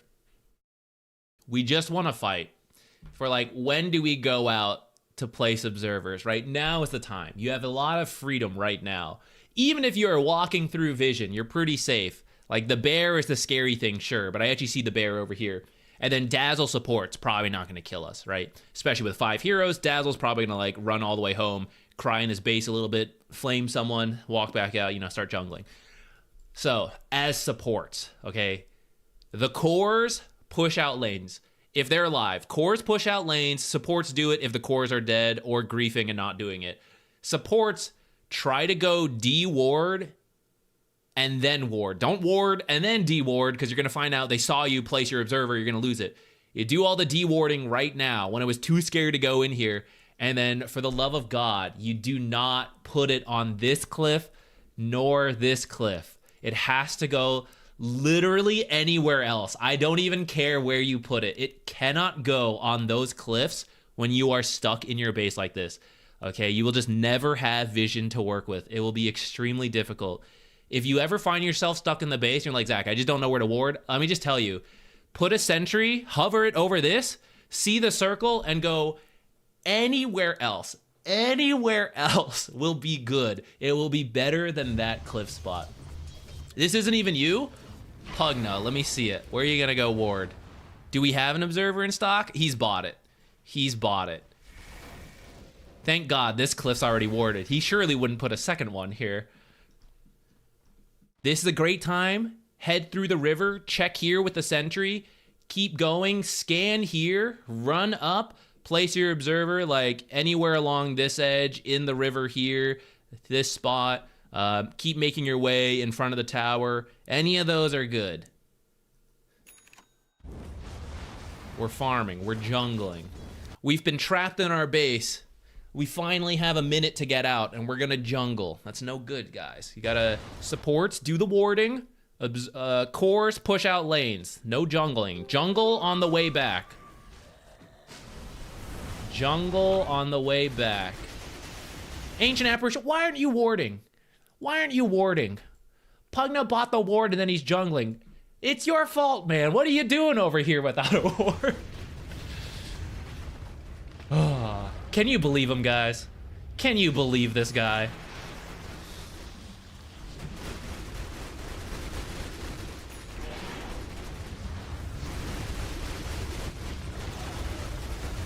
Alright, we're getting megas. Medusa's close to being up, so now's a great time to back away, especially as I see Leshrac TPing. So now is a great time to retreat as a group, ward and de-ward on your way back, and do the jungling on the way back as you retreat.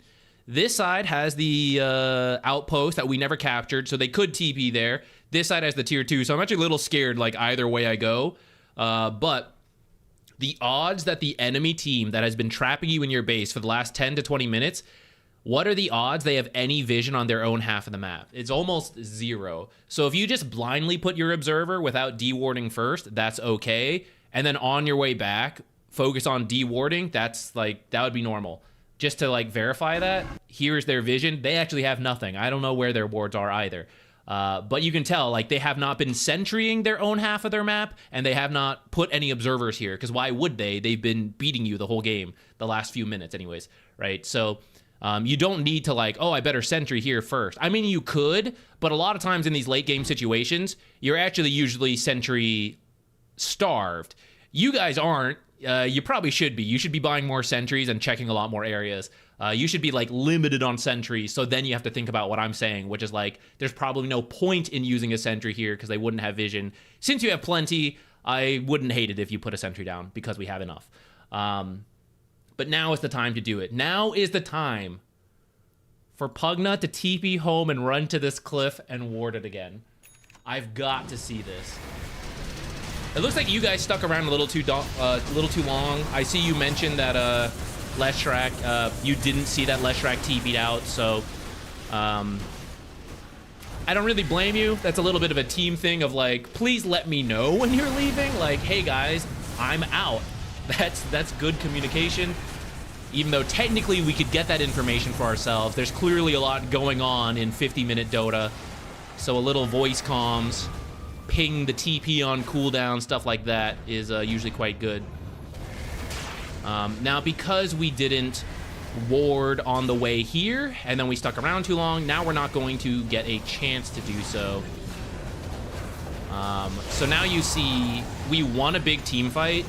We had a big window to ward and push and everything, right? Like, the exact amount of pushing could have happened, but warding could have also happened, but it didn't. So now we're stuck in our base again.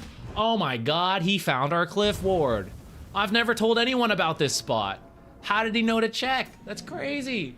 That's crazy.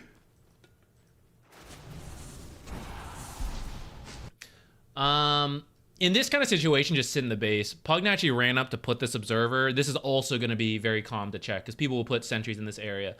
If you do want an observer to like check this, the sentry, imagine the tower range, which usually goes to about here.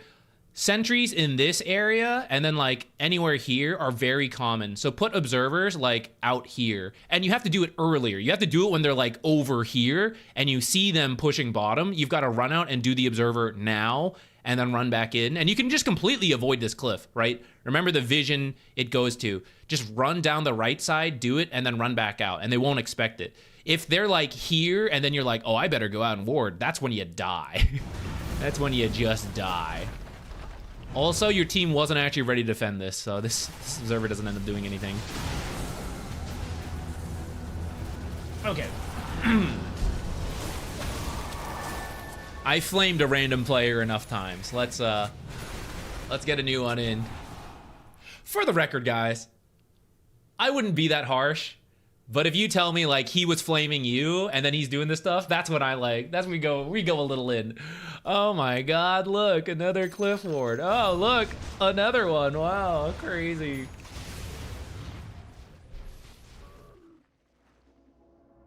Oh, look, it's gone if we jump forward a little bit in time. Oh, look, the other one's gone. Mind blown. That's wild. I'm sorry, guys. I popped this up. I forgot that we actually had a donation to review a game, so we're gonna do that one first.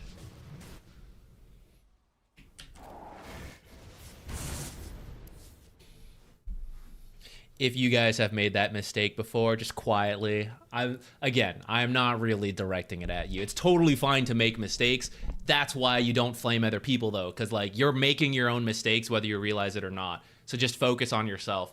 If you have time to flame other people for their mistakes, then you should have just found some of your own to improve on. So if you ever do that kind of cliff warding, don't do it. Guys, you want to see where this Pugna wards in this game? Let's go find out. You think it'll be on cliffs? If you ever do that amount of cliff warding, though, hopefully this makes it clear why you should not do that and scatter them out a little bit more. Kind of leaned into it for the joke. Some cliff wards are okay. It depends on the time of the game, and like when a fight is breaking out, those are the best times to do it.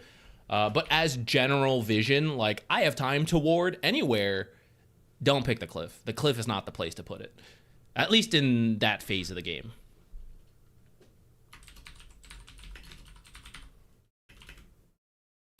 Okay, we have a Vengeful Spirit game. Looks like it's a party, so there's a whole mix of ranks in here.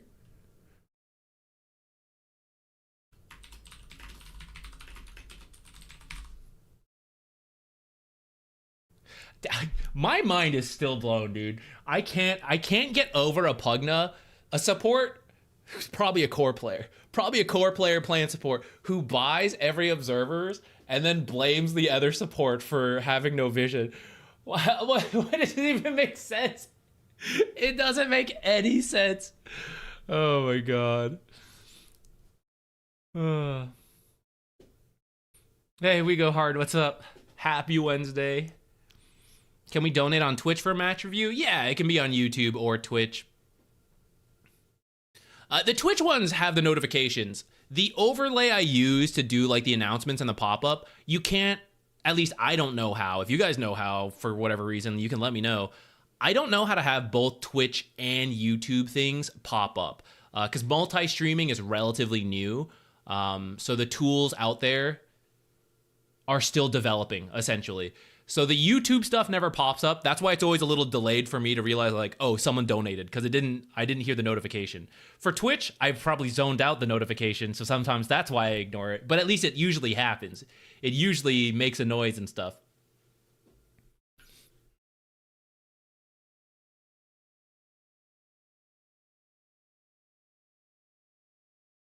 Oh, yeah, but the free tip, guys, before we hop into this one, if you ever do run into someone who is like buying all the observers, right, so they're out of stock, queue them up, mark to buy. If they are also doing that, I don't know how the game decides like where to give them, but you can do this to counter that.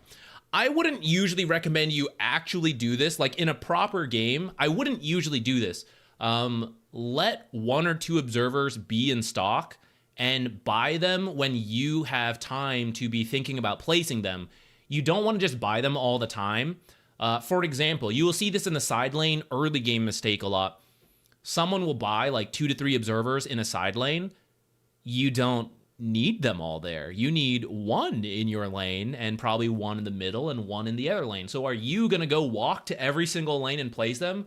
Probably not, right? So you should leave them in the store so that the people in the relevant lanes can buy them. Now, if they don't do it, then yeah, eventually you'll buy it and you go place it. But if you always insta-buy it because you're using this technology, then they'll never get a chance to ward, and you'll never see them do it. So only do this if someone is really bad with the observer placement and you need to buy them before they can grief or unintentionally grief by bad placement. That's when you can use that. Otherwise, just buy them as you have time to do stuff.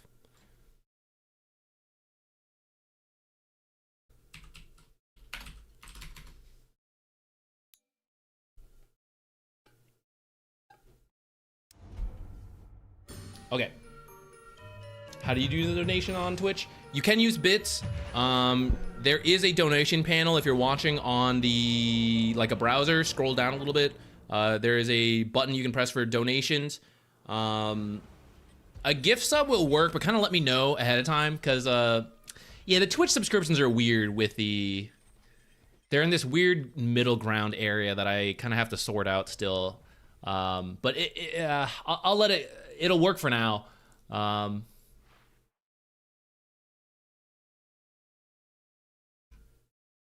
Okay, so this Venge game, partying with friends, playing Bloodseeker. The other 3 are griefing, but still played better than me, I think. How to play these games. Okay, let me see. So we are the lowest ranked in this game, I think. Tidehunter maybe higher. So you might have been feeling some pressure. Looks like you still did fairly well in the lane. And I'm not too surprised if your net worth is at the bottom as like position 5 Venge, not a fast farmer. There's probably some room for some extra farming throughout. Is there anywhere you have in mind that you want us to check out? Because actually, if you left it up to me, what I would focus on first is the lane. Usually, if you're playing party games with someone higher ranked than you, especially your support, their core, the hardest part for a higher ranked carry core player, whatever, to direct a support is the early game. Because you're locked in on last hits. You're like, this one's going to move this way, and this one's going this way, and this guy's standing here, and this guy, so I got to like hit this time, I got to creep. You're like locked in on that. And it's really hard to tell the support, like, stand here to harass, stand here to harass, unblock this camp, or like do this, whatever. It's really hard to micromanage in the laning stage. Later on, when you're like jungling as a core, it's easy to say like, hey, can you go play with me here? Or like, can you go play with that guy there? That's way easier. But in the lane is the hardest point for a higher ranked player to give advice to the lower ranked player. So that's usually where I would focus if you're trying to improve on that. But if there are particular places you're interested in, we can do that. Look at the skill builds in this game on my team. Oh no. Okay, let's find out. What do we got here?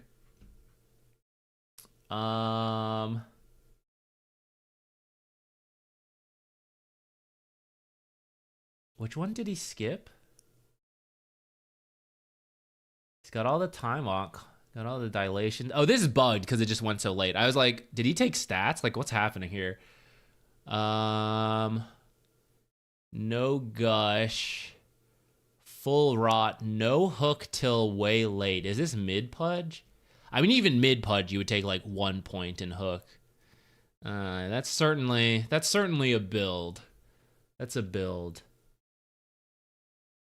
This guy, these guys are like, we're only allowed 2 abilities to start. You're not allowed to take the 3rd ability till they're maxed. Oh no.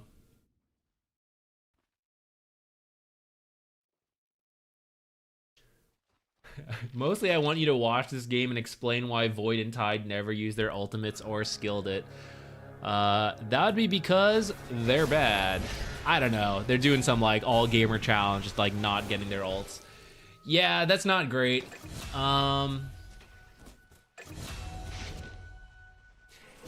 It's actually okay to kind of... Wait, did Pudge do it too? I didn't even notice. Okay, Pudge did take his. To some degree, skipping the level 6... Oh, I thought you were with the Bloodseeker, actually. To some degree, skipping level 6 ult can be viable, depending on the hero. Faceless Void, I wouldn't really do it. You could argue, especially in a losing game where Chrono will not get you a kill, that just like leveling these to farm faster is okay, and it'd be like, yeah, maybe. But it's rare to be in that situation that Chrono can't get you like a kill. Same deal with Ravage. Sometimes you see this skipped when like you're really not about team fighting and you don't need the stun. You're just like, I'm farming and I'm pushing towers. So sometimes you skip Ravage to like level this stuff faster. But again, getting like 1 kill with it typically makes it worth it. So the situations are pretty rare, I would say.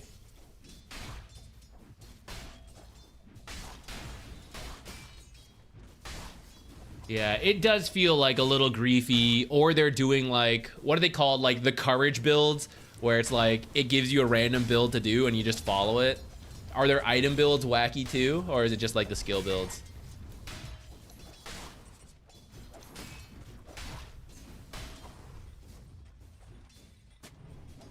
It's like core Tide, holy shit. Carry Tide, I mean.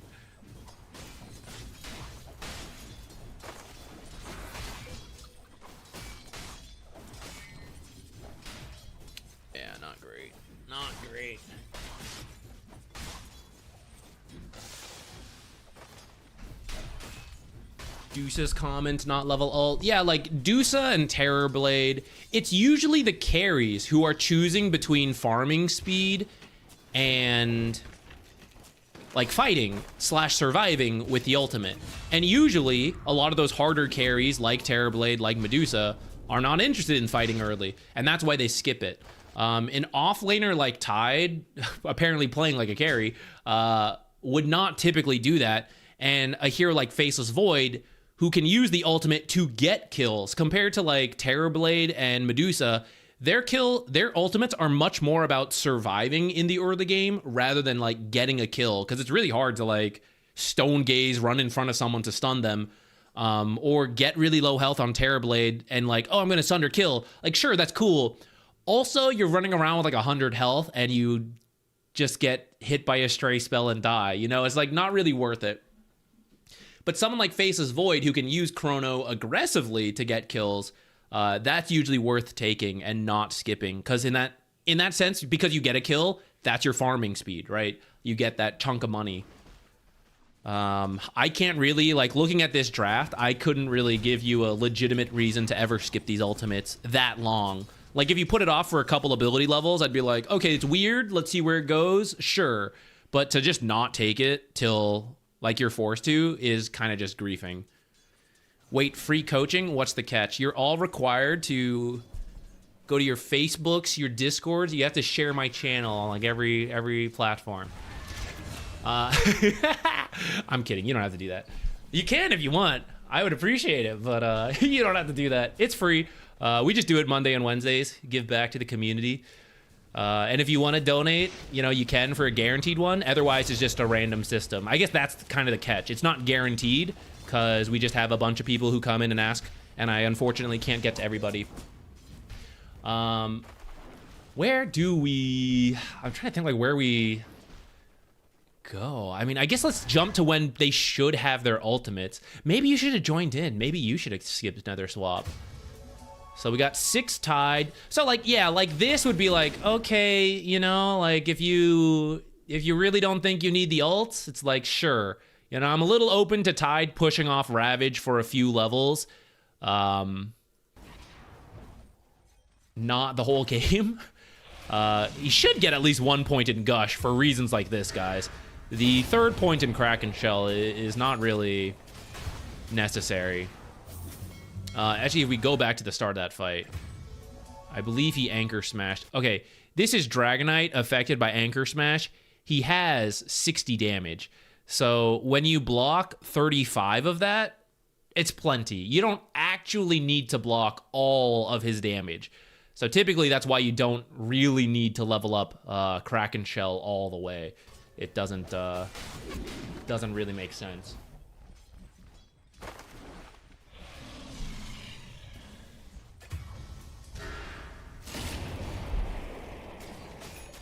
Tag 2 friends in the comments. Yeah. Make sure you poke your friends. Message your grandma. I hope you're doing well, grandma. Have you watched the latest ZQuixotix video? See you at Christmas.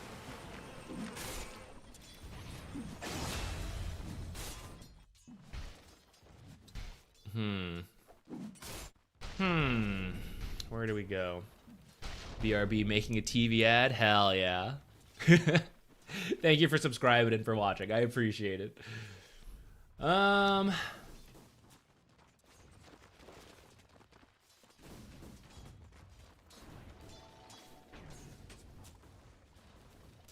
mean, I guess we build the stuns. I don't know, for what you can do. What can you do this game when they don't take their ults?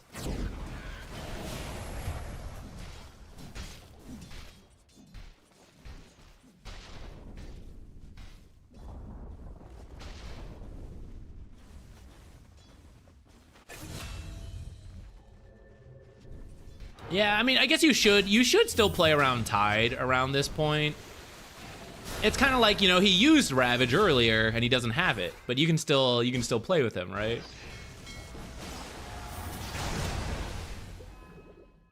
Slash play with your Bloodseeker because Bloodseeker has a proper build.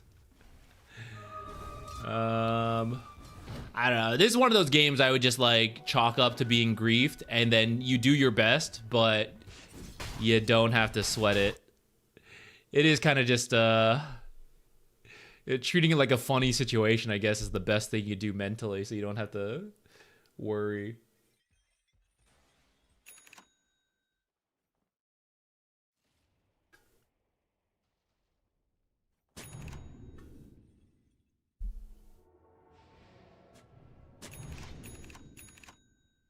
We still won somehow, which is the weirdest part. That's what I mean. It's like, it's winnable because you guys have stuns. If you had no stuns because this guy didn't go Ravage, he's cheating. He's getting dead in the water. He should have committed. No dead in the water, no ultimate, no chrono. But it's like these heroes can fight without the ultimates, right? You've seen it before where you take the big team fight and then usually you're forced to fight without it. It's technically doable. You just have to be smart about the fights you want to take, which in your case is no longer full team fights because we have Ravage Chrono. we need swaps and hooks to get small pickoffs, and then like if we get the numbers advantage, 5 versus 4, 5 versus 3, you don't need the big team fight ults because you have the numbers. And we also don't have team fight ults because they don't exist. They don't exist. Where's the... You guys had to pull it back and then around here. Looks like you guys won a massive fight around there. Where's that? 50 minutes? How about we take a look at that? Like why you were able to win a fight in this kind of situation, even without... He skilled it. Was he required to? I mean, you're never required to. He probably got sick of seeing the thing, so he decided to like do it.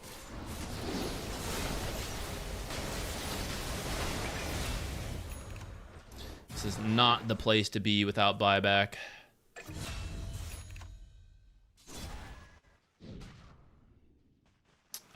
For them, I mean, they can push with 2 heroes dead. You can't be here, by the way. If they just died, you could then, like, you should rush out and do this. They are on the way, and you're not fast at farming. This is pretty risky. Your Wave of Terror, like, if you want a Wave of Terror, notice you can actually do it from, like, here instead of here. It's like a world of difference in terms of danger. Earlier, I was also talking to you guys about, like, how close you can stand as a support. Here, we got to be, like, here. And in fact, you guys are TPing to home to defend because you can't defend. You're actually just going to lose this barracks. That's the situation. You guys should go push out top. And potentially, you could sit in Roche and pray for an instant spawn so that the 3 of you could take Roche while you lose your barracks. That's probably your best case situation. Because you can't fight like this.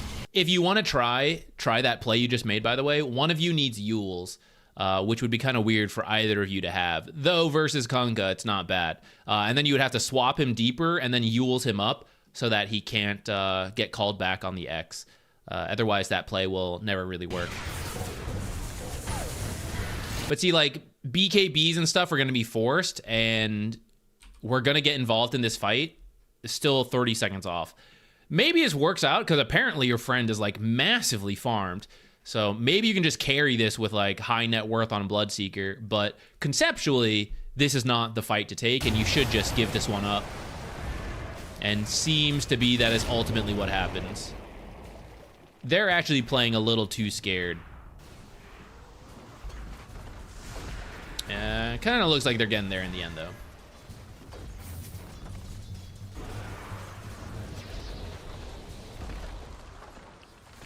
Now we would do stuff. So as a, like, imagine another world, right? We don't even go bottom.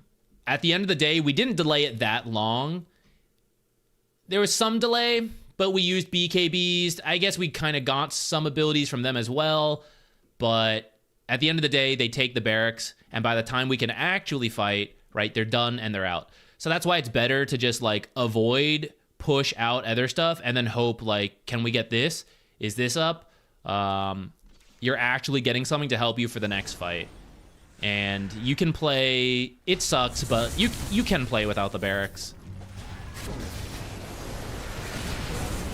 Let's slow down a little bit. Okay. You got to be real careful of this. You're going for the swap play to bring in someone deep, and I'm open to that. But are we ready, right? Bloodseeker, who is your strongest hero, is still over here. So you're going to swap, the fight's going to start, and it's still going to be 5 seconds for Bloodseeker to enter the fight, which is more than enough time for you to be dead, for the swap target to be out, all that. So this is happening a little too soon.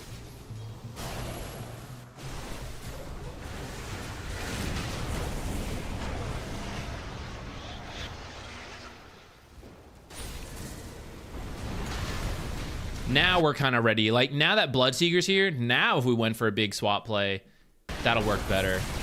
Your guy, he's doing a figure 8 here. He's zooming in, zooming out. This faceless dash build actually doing some solid damage.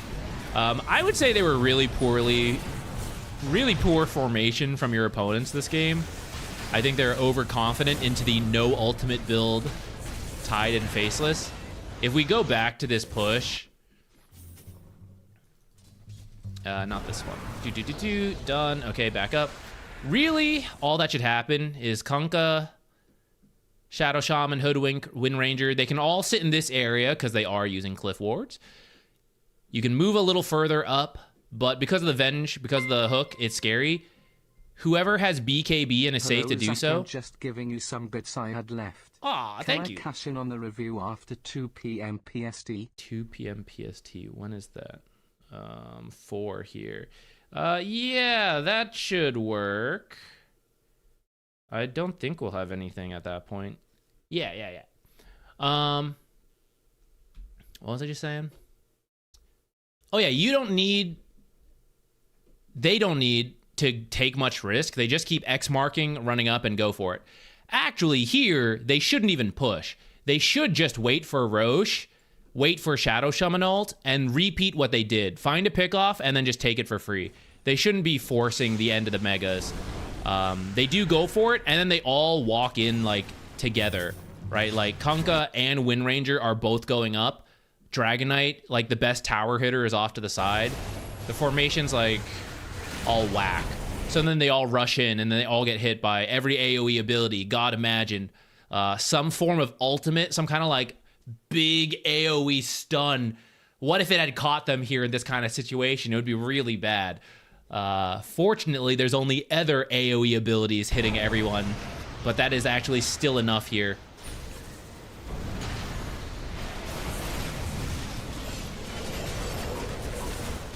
Boop, boop, boop, boop, boop.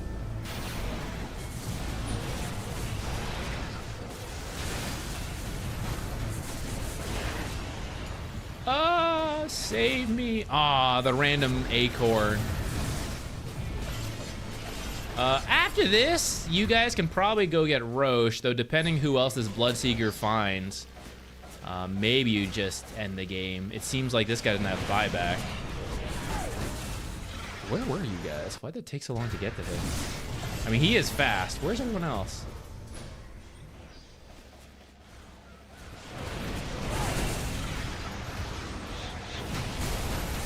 I think a time walk a little earlier could have gotten there. All right, I guess that's the turning fight for you guys.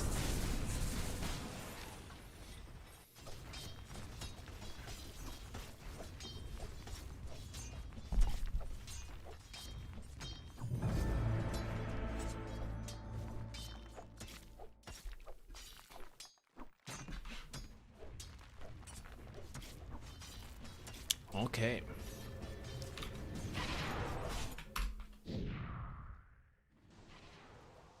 I don't feel like I gave you that much advice in this. I'm not sure how much there is to cover in this kind of game. I talked a little bit about positioning and when to take good fights. When the enemy should have done it, I guess. Some review on like the high ground push formation. You probably need a gem versus what's her name? Oh, I think I saw one on the ground somewhere. Oh, maybe not. Yeah, you should carry a gem at this point of the game. It'll help with vision, especially because we're playing for pickoffs. Without a team, without any AoE team fight, you know, unfortunately drafted, but since we have to play that way, you want the vision advantage. You want to get your gems to scout for stuff. This kind of observer, oh, it just died. This kind of observer is much better. Obviously not versus gems, but gems are lacking in pub games, so you usually get away with it. It's much better than like on the cliffs.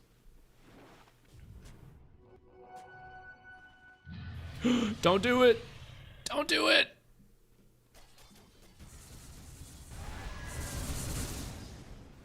You don't even need to help this Faceless Void push this, right? Let him do it. You stay out of sight. You place the observers. You got 3 right now, right? So we sidestep this cliff. Excellent, right? Start placing them. Here can work. You know, here's fine. Here's fine. Here's fine. We actually ended up like doing a huge lap and then just not placing an observer anywhere. Some kind of vision will help you, right? See people come in and then know where to where to look.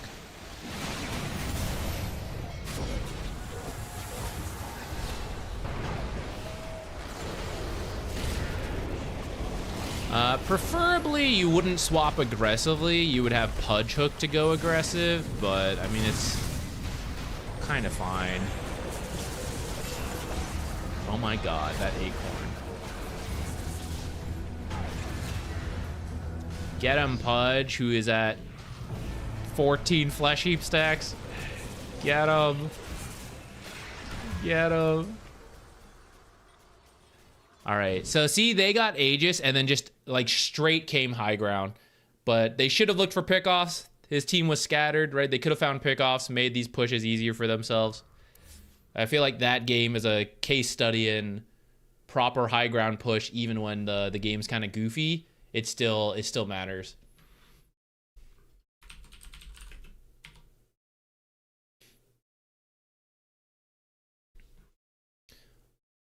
Okay.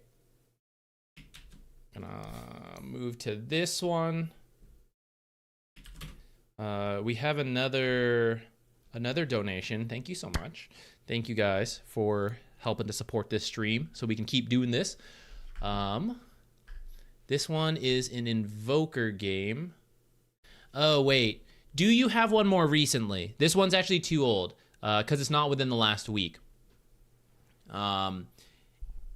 If you have a more recent game, especially for Invoker, because it seems like you were asking about him, we can do that. I can give you some general Invoker advice just like now, but I won't be able to download this game. If you don't have a more recent one, I can either A, look into how to refund on YouTube. I'm sure there's a way. I don't know it off the top of my head. Or B, I'll write it down. When you do have a game, you can come by. We'll fill it in at that point. Let me know what you prefer.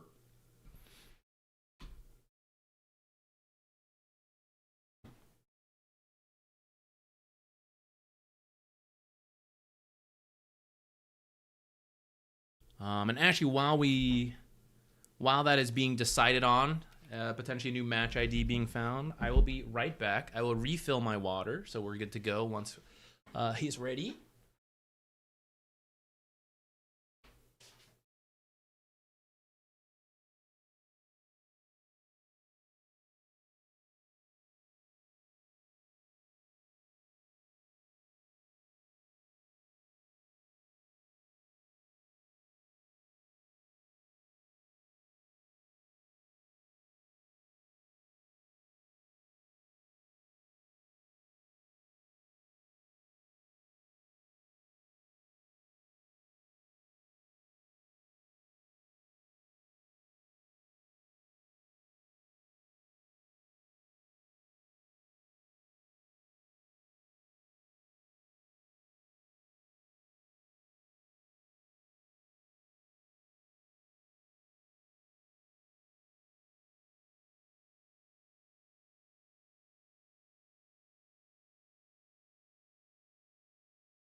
Can you do this one? I actually don't see a match ID.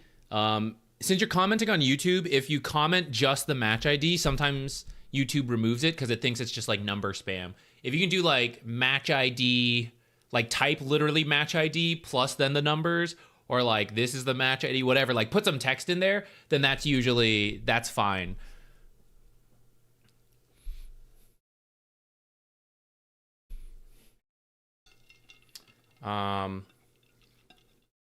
And yeah, even if it's a win, that can still be okay. Like, you can still have learning moments there. Though I do understand wanting to find like a loss to do the review instead. But let's see what we can do for you in this game.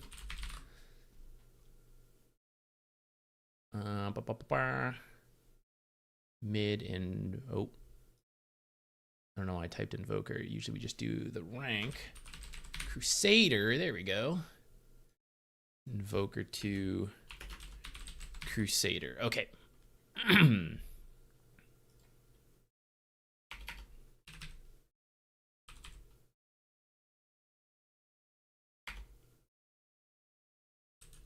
Okay, so for Invoker, I know it's not the original game you mentioned, but you said a lot of your Invoker games go quite long. Not sure what you're doing wrong. With the big question on when to rotate and when to farm mid. So those are good questions. Invoker doesn't really rotate as well as other heroes just because he's like fairly slow. But also because if you're playing in the mid lane, you're usually doing a pretty greedy exort build. So a lot of times you don't rotate unless it's very convenient, or you TP in because it's like, you know, they're diving, whatever, it works out. And most of the time you just sit mid, farm, and then Sunstrike. That's your contribution. I won't worry. Whoa, this one's like up, down, all over the place. Let's look for moments where we can make that decision.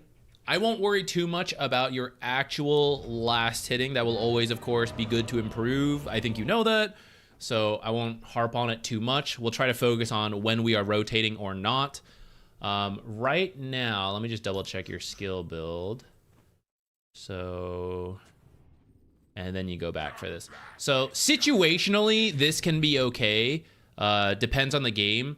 A lot of Invoker players try to get to level,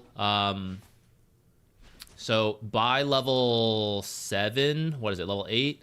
If this was Quas, because you're Exort Invoker, you get the bonus Exort point, and then you have the 4 points in Quas, so then you get the extra Forge Spirit. A lot of Invokers like to play that way, especially when they know, like, I am just gonna farm. So they just get to Exort, or they get to the Forge Spirits as fast as possible, so that that can increase their farm.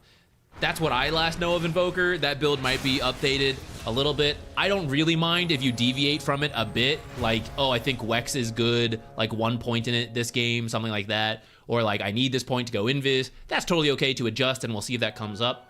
But if you ever do know, like, I am literally just AFK farming, that can be a build you go for.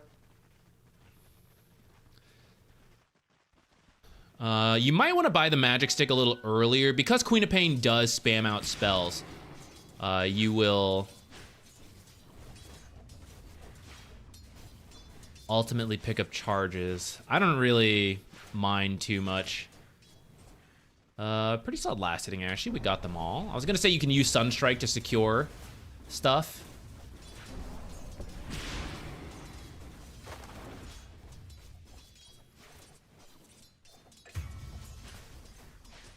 Speed through this part. Like I said, I'm not going to worry too much about the exact laning. I'm going to look for the decision to rotate or not.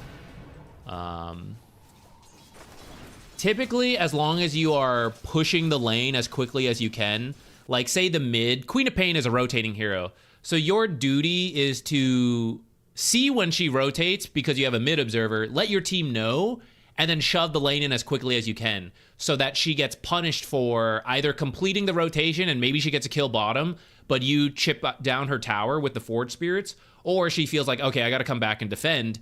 And every time she wants to leave, you push in the lane again. And that way she doesn't feel as free to rotate.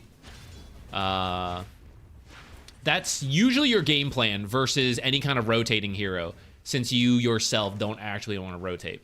And then if you have stuns on your team, ask them to call it out. Just so like, hey, we're going for a kill, you know, like stun, avalanche toss, super easy Sunstrike setup. That way you don't have to like have your eyes on everything going on.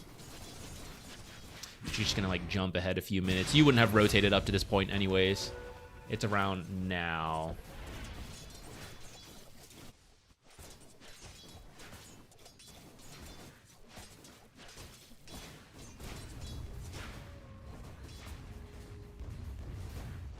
As part of not rotating, by the way, you can send your Forge Spirits to stack camps and then later like meatball it or just like stand and farm it. But because you don't really rotate, rather than spending the time to walk over, you would like walk up and jungle this if you don't feel comfortable pushing for whatever reason. You would typically just like jungle faster than rotate.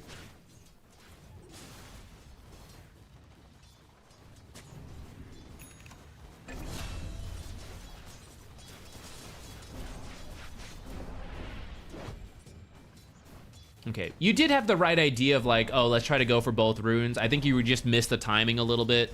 You have the right idea though, so I'm not going to worry about it. But it will have consequences, right? That the Queen of Pain is now ganking with a power rune rather than not. Because we didn't deny her the regen and we didn't deny whatever the bottle is, or the rune is. So now we do shove though. Since she rotated, push as fast as you can. It's even the catapult wave, so that's pretty nice.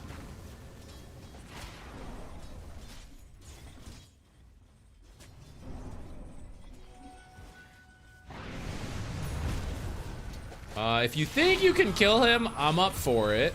And actually, you did get him, but here is the queen rotation that is now going to finish the...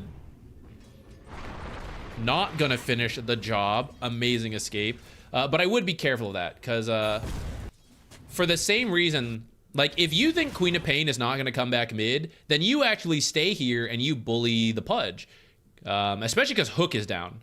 But I thought you were interpreting this as like Queen of Pain finished her gank, she's going to be coming here, so I can't really 2v1 this and leave, which I would say is correct, and then like leave, you know, like do we want to lane here? No, for the reasons we just explained. So spend this time coming to go jungle, right? Just be quick about it. I know I want Midas, I know I don't want to gank that much, so I'm just going to be min-max farming. If I can't sit in the lane because I'm scared, I'm going to go straight to the jungle camp. I think you're a little bit undecided here, and then Pudge walks up, so then you decide like, okay, I'm gonna go for this. But although it does turn out in the end you're actually able to kill him, for the same reason you left originally, which is like, I think Queen of Pain is coming back from the top side, then that's what will happen here, which is what happens, right? She then joins in, and that's how we end up losing all our health. Some of it did require the Pudge hook, you know, you wouldn't have lost as much health without that, but that's part of the danger. And then I think you should have died here, right? You get very lucky that you don't die here, but if you had died, we kind of see it just like wouldn't really pan out. We get some gold, but then we lose gold and we lose farming time. So for Invoker early game, don't take too much risk. Just get as much farm as you possibly can by shoving lanes and then jungling and then Sunstrike for kills. And if you do know something is a very safe kill to go for, then you can. But that one was risky because I know Queen of Pain's coming back from the top side. That actually works out quite well, though, that you lived. While you're in base, throw out a Sunstrike. Like right before you leave, around now. You might have to sit for an extra, or if you want to. Take a look at least. I don't think you looked around, but if you can like Sunstrike an enemy, do a chunk of damage for no reason, like why not, you know? Snipe a range creep in an empty lane, like say no one's top and you see this range creep, like snipe it, why not, you know? Get a little money for your Sunstrike, or for free essentially because you're like in the base, and it'll only take like an extra second to regen the mana back.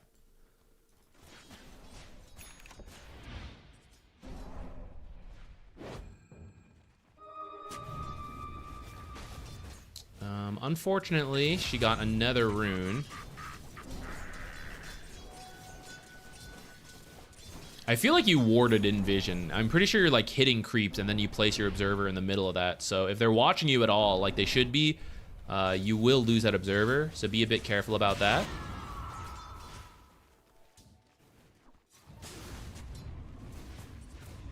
Up to now, oh, I was just about to say, I'm fine if you don't rotate by this point, but definitely be checking the side lanes for the sun strikes.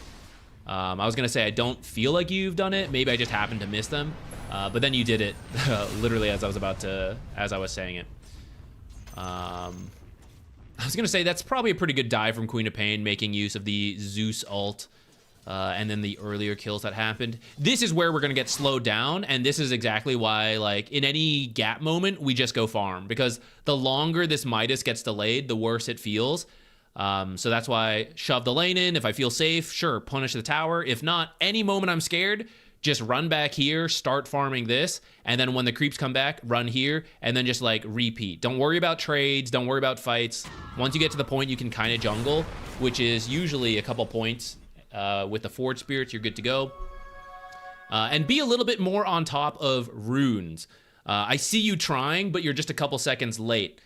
And that's harsh. It feels harsh to criticize because you're like 90% of the way there, knowing the right idea. But like, it will have big consequences, right? Every time she picks up a rune, she does something you don't want her to, which is to gank or to pressure you. And the more you deny the rune from her, even though we are not the ones who are going to go like gank with the rune, we force her to go home because she doesn't have her bottle, right? You remove like 2 spell casts every time you take the bottle, and then depending on the rune itself, maybe even more.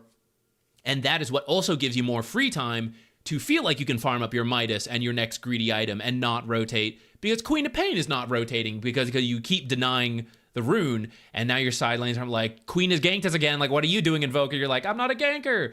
But you can make sure Queen is not ganking them 3 times by being a little bit more on top of the rune timings and denying some. Sometimes we get unlucky, of course, and it's a little bit unavoidable to some degree if random stuff happens, but yeah, it's the more on top of it we are, the more it'll help you. In this moment here, in situations, this is maybe a little later than necessary, but as you reach the ability to start jungling, and the reason I'm saying like shove out lanes, if we kind of sit here like, oh, I'm scared to walk up, I'm gonna get a last hit here and there, right? It's gonna slow us down. The sooner we can just shove it out, the better, either through auto attacks and all that. But if you're scared of being jumped by Queen of Pain, Pudge Hook, things like that, throw the meatball, you know, just like shove it, leave, go jungle, where it's safe and I can just sit there with my Forge Spirits.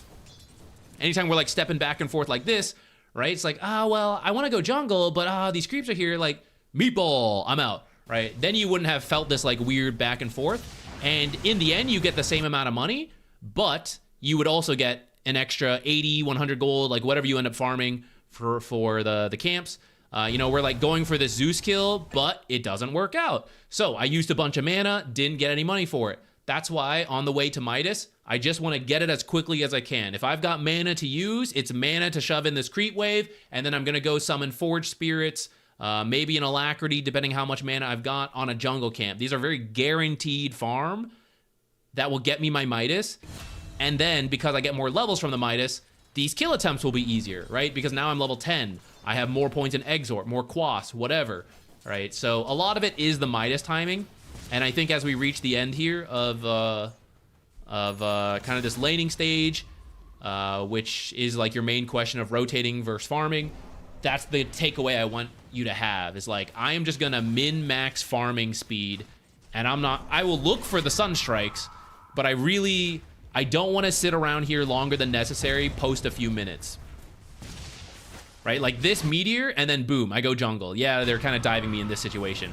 And they might end up getting you. Leave me alone. Team, where are you guys? What's going on?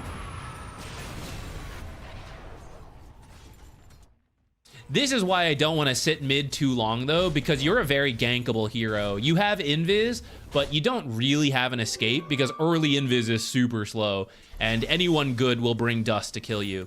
So because of that, if I am winning and I'm safe to shove the lane myself, I will do it. Otherwise, just like meteor, attack from here, and then go jungle where it's safe till I get this Midas.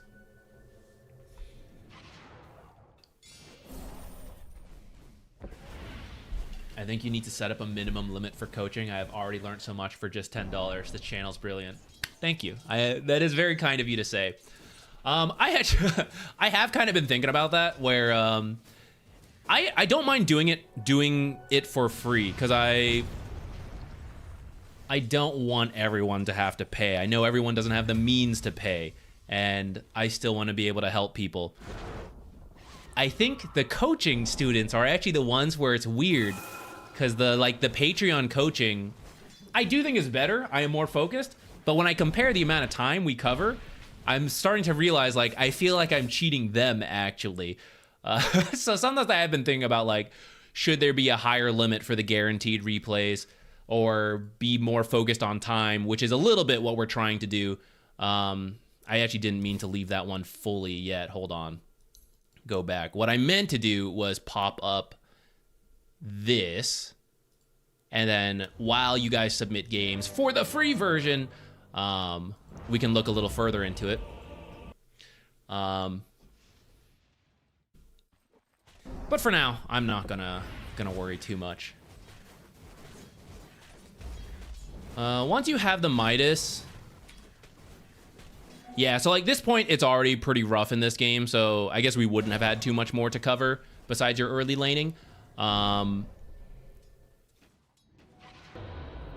yeah, we can just kind of imagine a different situation where, because we get the Midas sooner, we're higher level, your spells are very level dependent, so it becomes easier to pick off like a Drow, Quap, Pudge, whatever, with some help from teammates. This game, you don't have the easiest time sunstriking side lanes. Maybe there were some opportunities we didn't see just because we didn't like glance over, but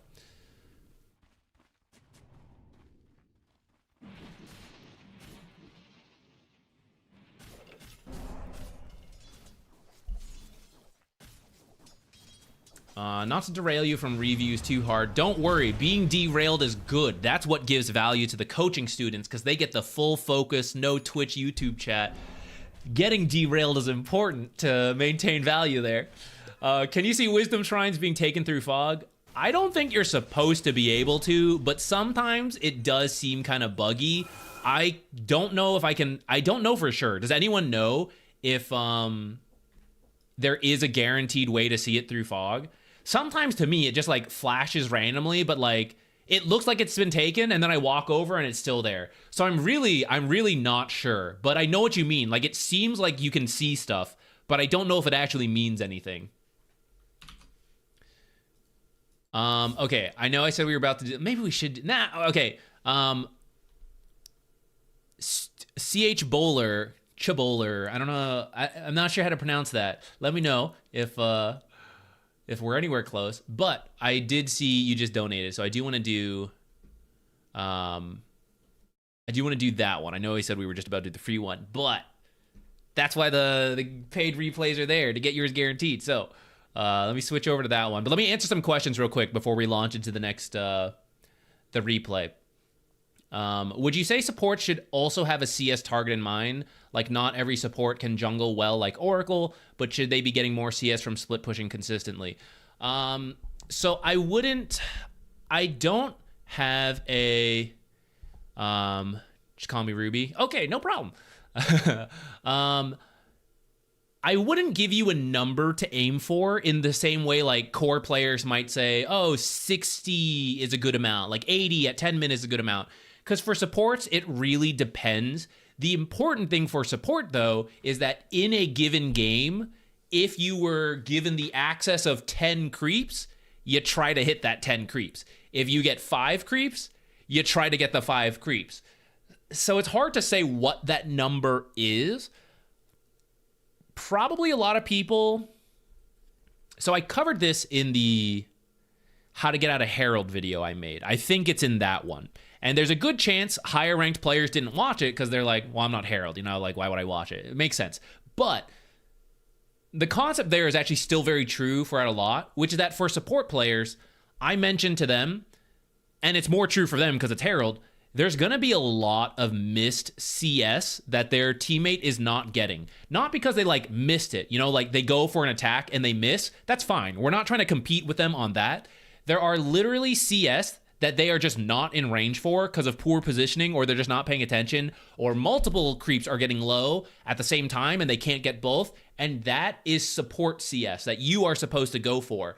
And it's in Herald, it's because the core is bad. But at higher ranks, literally it will just happen that you cannot get every CS for whatever reason.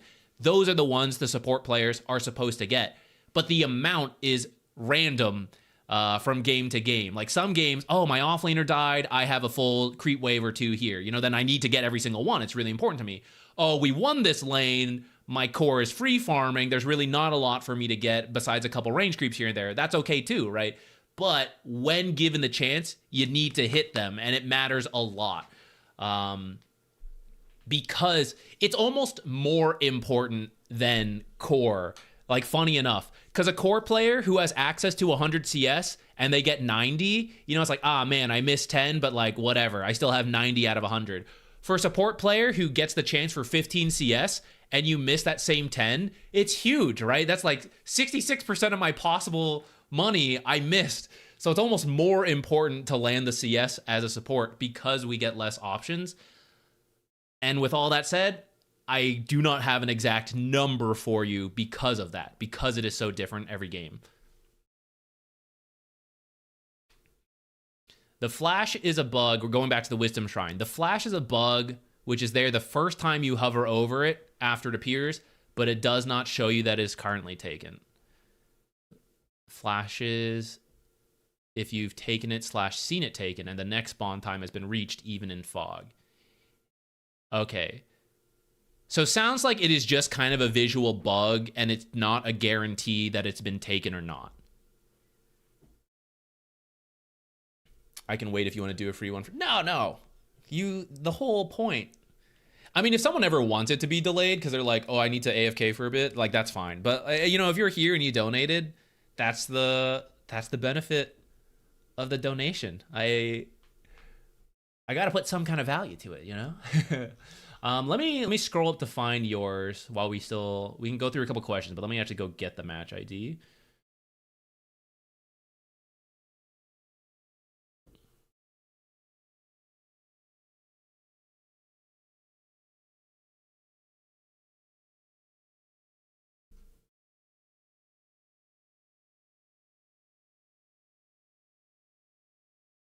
Okay, here it is.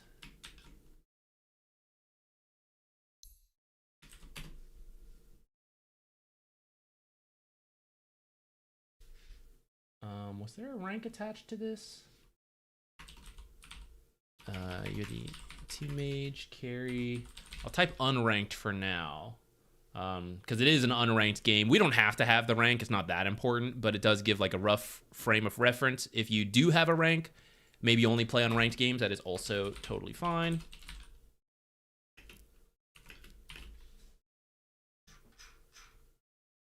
Around Archon. Okay.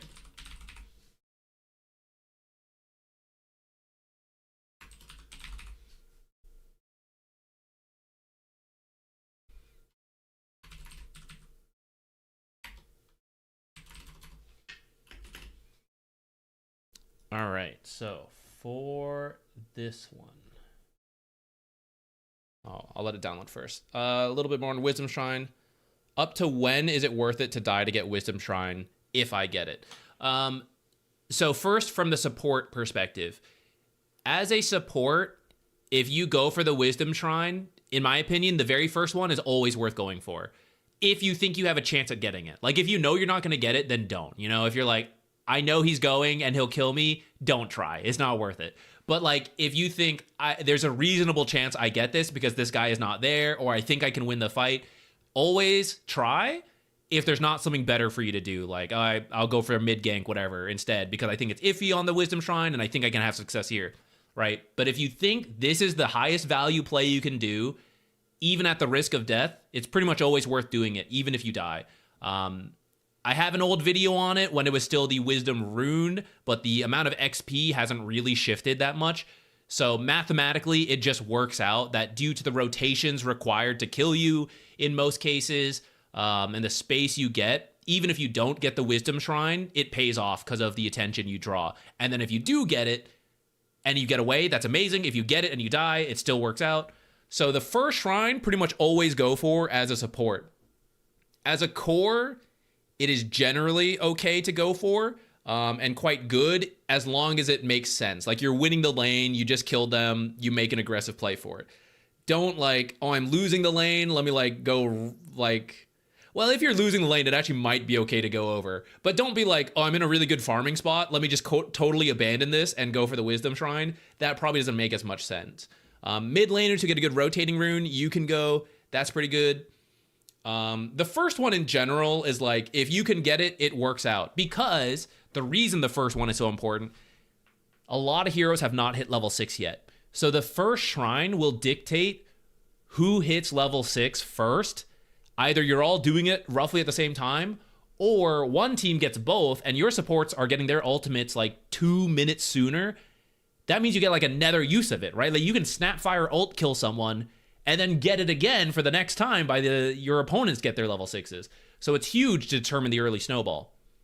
The second Wisdom Shrine, if supports go for and die, I would say that's still okay, still worth it. For cores, less so. Third Shrine and onwards, it just doesn't matter as much. If you can steal it, great. But by the third Shrine, like if you think about it, 21 minutes, what are your options? The Wisdom Shrine, great. But if you die at the Wisdom Shrine, the death timers are now long enough, plus the people in the game are farmed enough that they kill you at the Wisdom Shrine, and then maybe they can take a tier 2. Maybe they can take Tormentor. It's a puppy. They never take Tormentor. Maybe they can do Rosha. They never do Rosha, right? But they can do something else that is more valuable than the Wisdom Shrine off of you being dead, even if it ends up just being like push lanes, the amount of farm they can get because they have space because you're dead, take a good team fight, whatever. By the third shrine onwards, if there's a lot of risk to it, it's not quite worth it, in my opinion. If you have some kind of coordinated play around it, then it's fine in my books. But if there's like a serious risk, like I think I'm gonna go for this and die, is that worth it? Yeah, no, don't bother.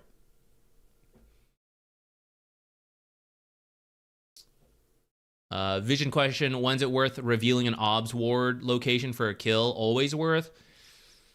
Yeah, I mean, if you know you can get a kill, I'd say it's probably worth it to lose an observer for that. Especially as the game goes on.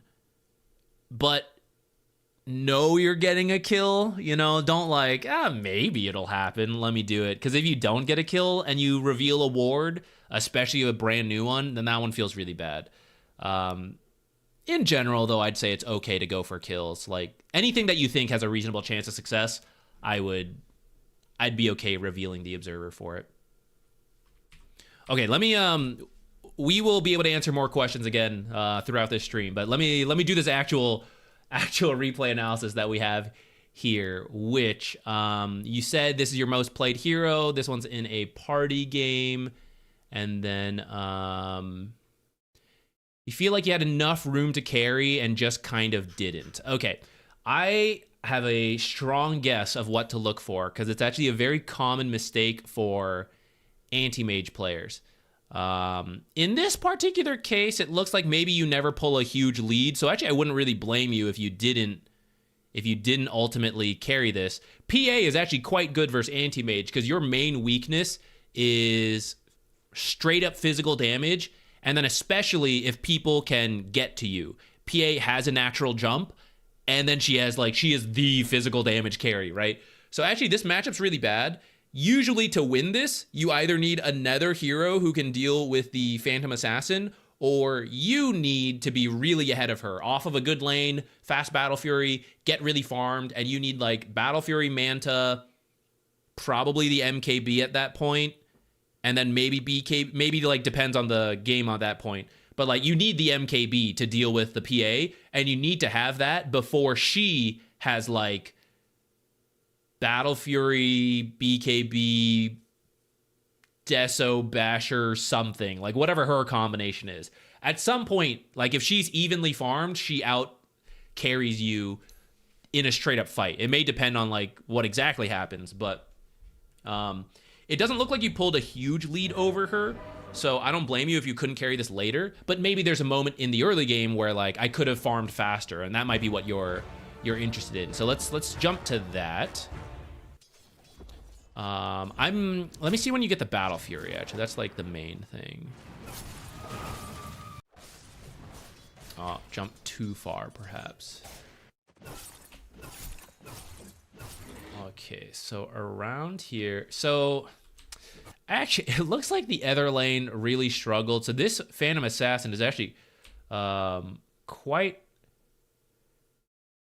high level relative to the game. But you do have the Battle Fury at a solid timing. So it is possible as a team here. So you're going to be full farm pattern. And what I thought I was going to look for is that you would be doing too much defensive farming instead of aggressive farming. Now that I'm like seeing the game, that may not actually be the issue. It may be like PA just had too good of a start that you couldn't get ahead of her, and then we ended up like you're saying now, like, oops, we had two supports in the off lane and they had to make do. So yeah, it might just be like a draft issue where it's like, oh, it's not really that great. But it looks like mid Dazzle, and then like it ended up being support Omni. You guys probably could have just ran the off lane Omni and been okay. I'd actually say that's kind of sick if you guys had ran that.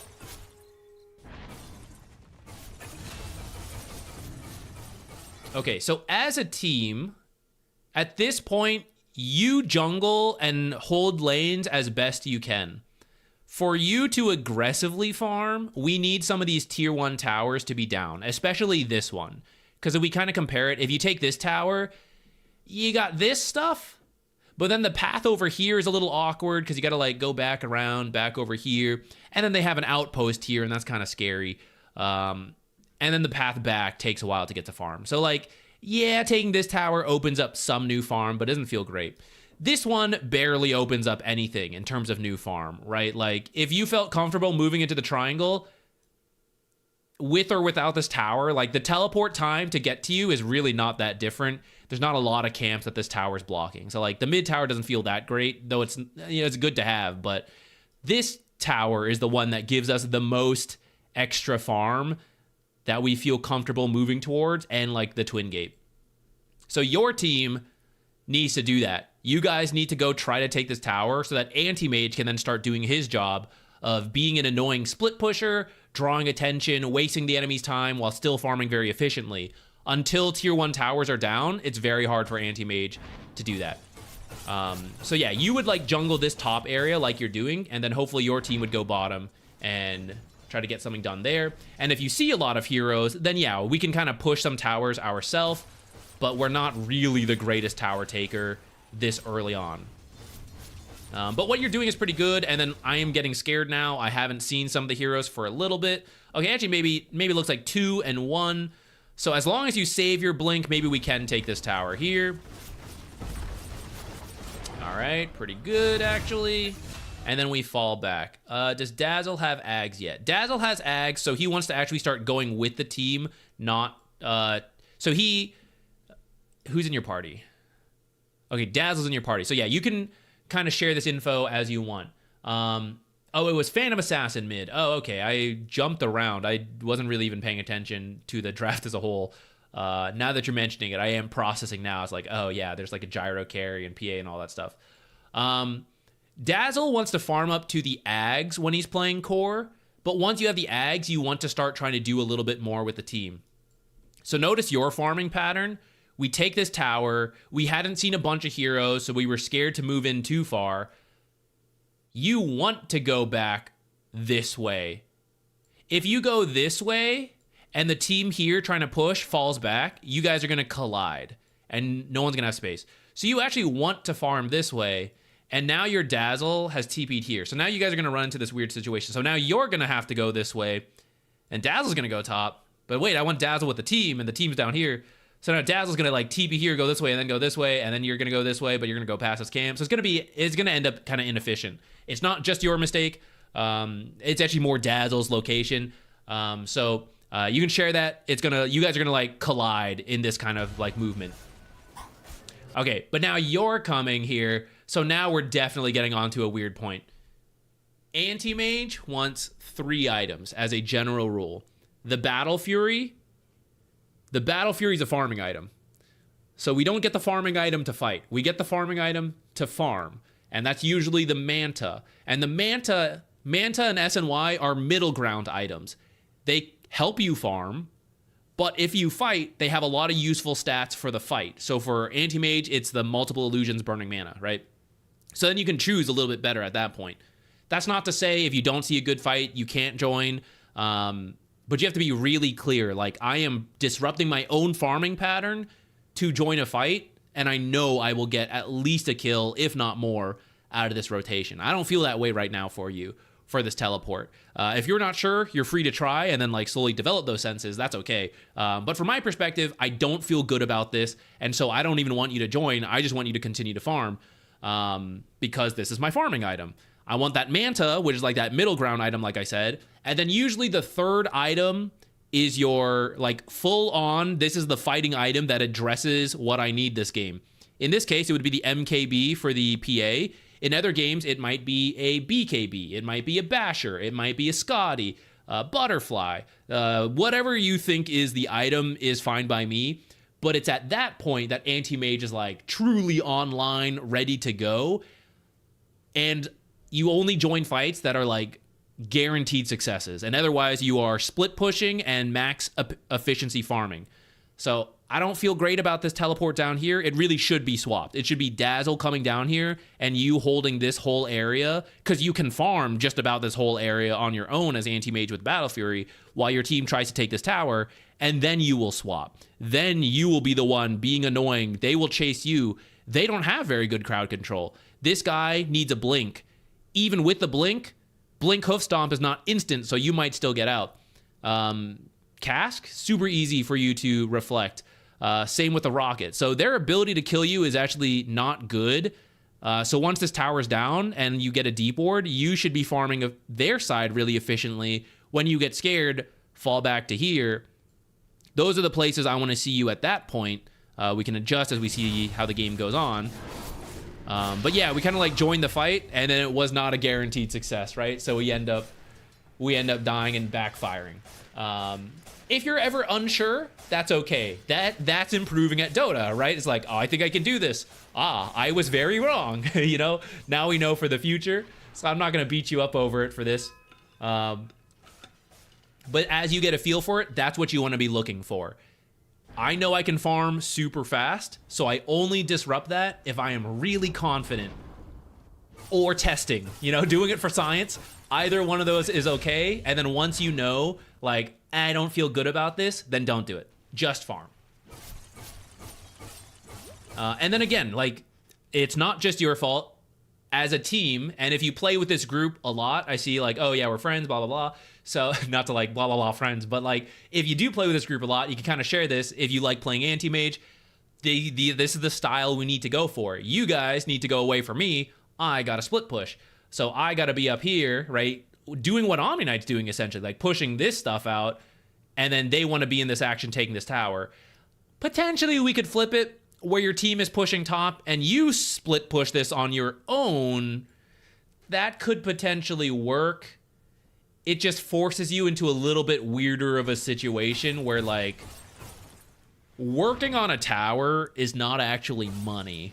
Finishing the tower is the money, and farming up near the tower so that the creeps move in, that's the money. But actually working a tower down from full health to 0, that is not money until the very end. So if there's any amount of work and sieging required, you usually want the team to do it rather than you. And in the time it would take you to like hit the tower down, you could be like blinking between 3 different camps.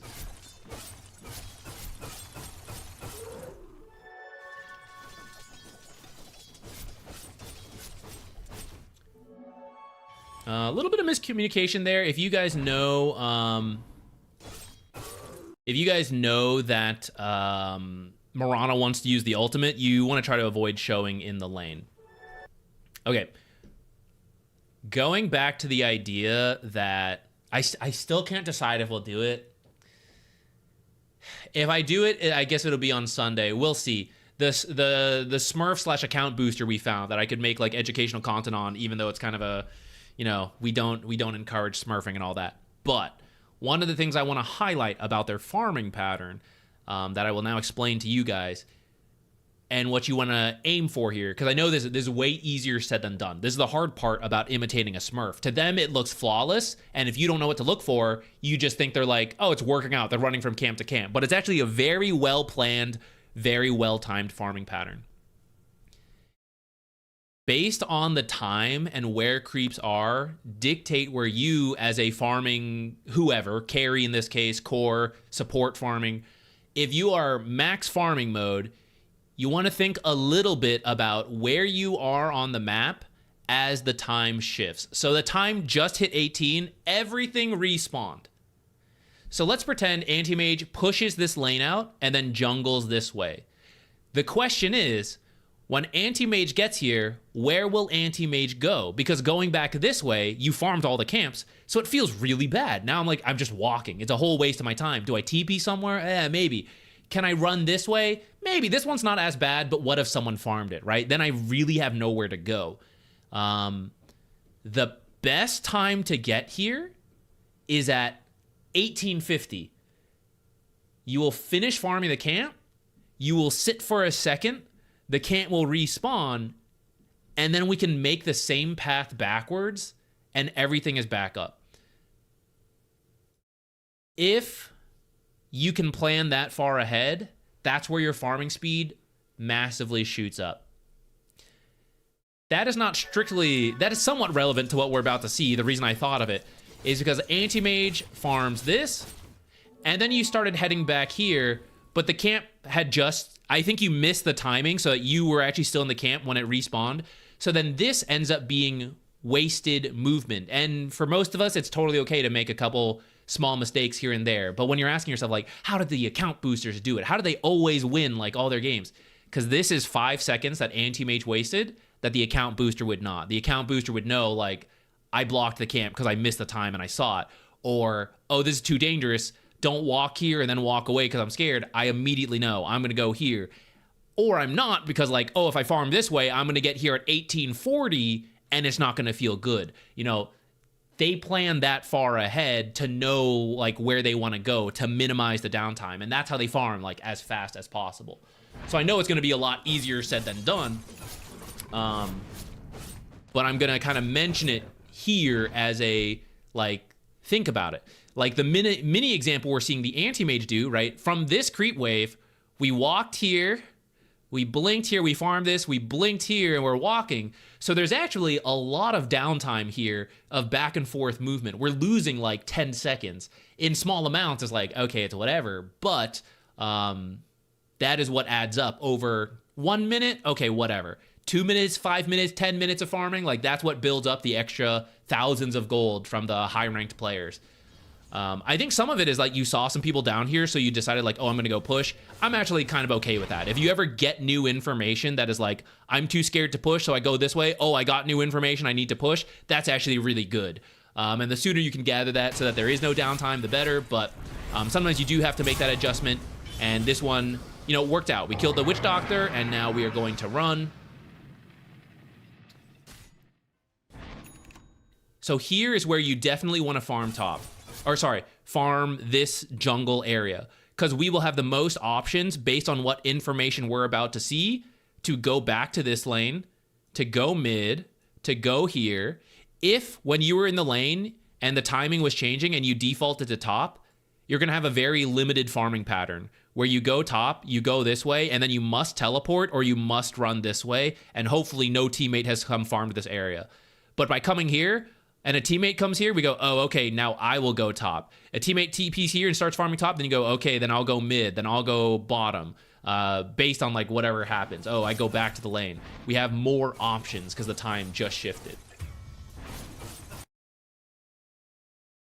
So I should care a bit less about pressure farming then. I was hanging around here to pressure tower. Very tough question. In general, default to pressure farming, like you mentioned. But we want to not... If you know there is a certain item you need, that is possibly the #1 thing you have to go to. Other times, there's not a strict item you have to go for. You just need to build a general advantage over the enemy. That's where, like, the pressure is a little better. But ideally, we are doing both no matter what situation, while minimizing the back and forth movements. So in this case, people are coming top, and I'm starting to get nervous, right? We made Centaur... Well, actually, you don't know if he TP'd or not, but he's showing top. Witch Doctor's here, and I actually see an Undying here. So the top half of the map is getting kind of messy to me. So if you farm these Ancients, and actually you should stack it right now. You should stack, pull it out, farm both.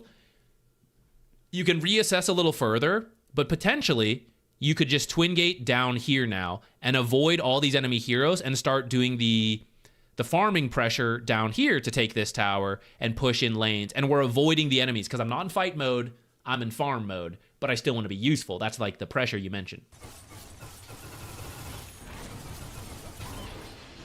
We are going to live here, but it's our own half of the map. So they're kind of happy. Even though we don't kill Anti-Mage, okay, we'll push the tower, right?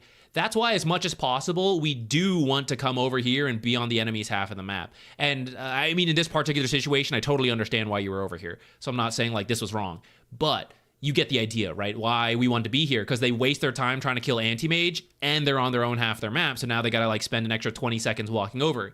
Here they go from the kill to instantly pushing to a tower. So it's very efficient for them. Anti-Mage is about being efficient for yourself while making the enemy inefficient. Avoid going home if possible. Try to just bring out clarities as necessary. At this moment, we didn't know this 100%, but earlier, and let's just actually go back to it. Earlier, when we saw the Centaur come up here, and I mentioned, okay, Centaur, Witch Doctor, Undying. So we're seeing more heroes come top, and then Gyro's dead. This is why that Twin Gate rotation play makes a lot of sense, right?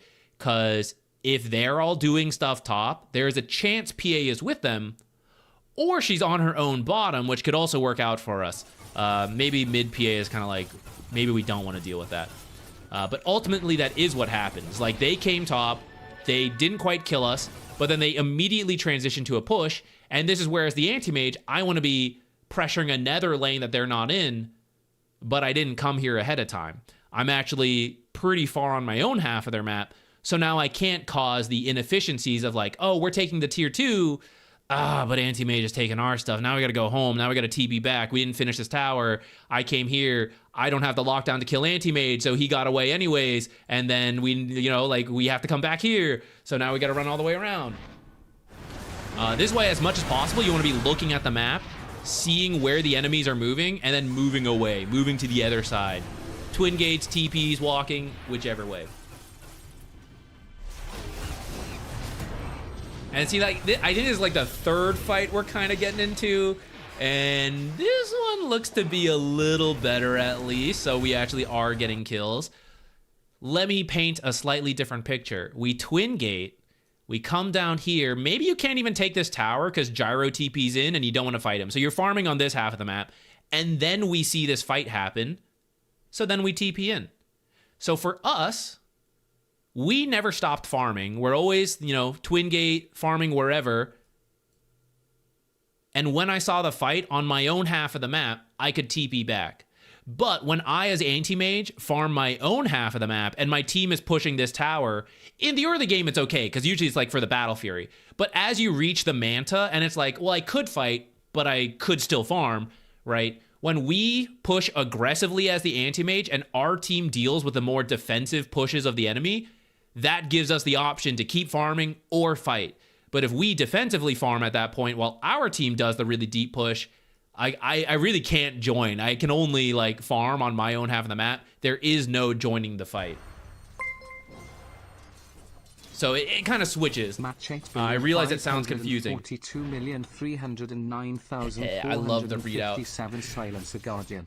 Team was doing good and I was a few hits to become Crusader for the first time in 11 years and all went downhill. Looks like your item build is right though. Easy turbo mode. Lots of bad decisions late game. I always let it read out, but then I never process anything, and then I read it again later. I should probably just like interrupt it when they're doing it. Let me just check your item build, and then I think we will move on.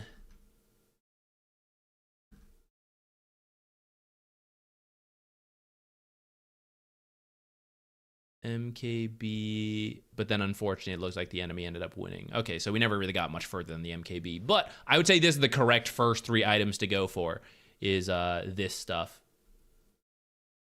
You can probably skip this Wraith Band, by the way. Kind of went boots straight into Cornucopia, which could work.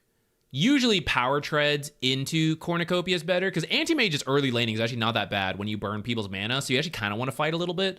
Wraith Band if you're taking a lot of physical damage. Otherwise, you can just leave it at like Circlet, Agility, Slippers. Not really the focus of what we were talking about, but just like as a final thought. Move around. Do you get slots for coaching still today? Yes, maybe not. I never know when people want to donate for the guaranteed replays. So, for example, we're about to move on to one right now. And there's this one. So after that, we'll open it up to the random again, unless someone else also donates, you know? So like, I never really know, but we are streaming for at least another 2 hours. We'll see how much further beyond that. So hopefully we will have time to get to also, whoever what's else. up, Zach? Don't let my sub influence your decision. It was free XDD. XDD. Thank you so much for Prime subbing with no political pressure. I appreciate it. Thank you. We will hopefully still have time to continue to expand and accept random submissions for this stuff. Watch timer more closely and make them chase you are some of your takeaways. Yeah, that's pretty good. Those are some pretty good takeaways. Use the Battle Fury to farm. Let the Manta timing, you choose to farm or to fight. And then finally, like, okay, I'm really ready to fight. I might like actually join my team instead of split pushing.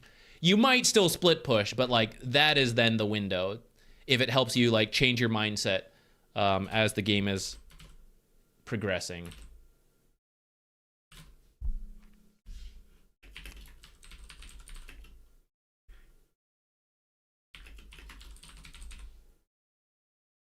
Wait, quick, download it before the client's dead. What's happening? I get it.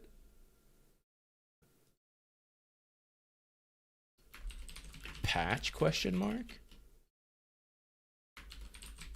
What if I was just unwilling to bend and I'm like, oh, we have to cover this replay. Brand new 7.4 is out. And I'm like, no, we got to spend 20 minutes on this.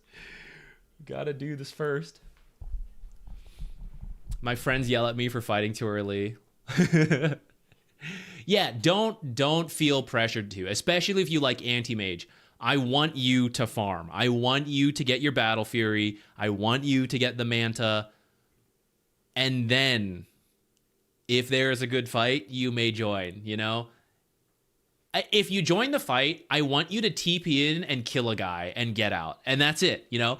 I don't want you to have to be like in the trenches with me. That's not, I'm in the mud for you. You are out there collecting the gold, all nice and pristine, and like I'm doing it for you. So when you join me in the trenches, why am I in the trenches? Someone needs to be going to collect the gold.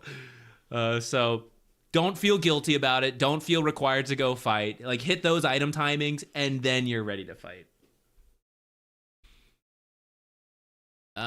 Looks like we can go. I mean, we have it ready, so I guess we'll start the replay and, you know, we'll see if there's ever actually a patch. No copium, guys. I have no expectations whatsoever of patches at all. If it happens, it happens. If Valve wants to do it,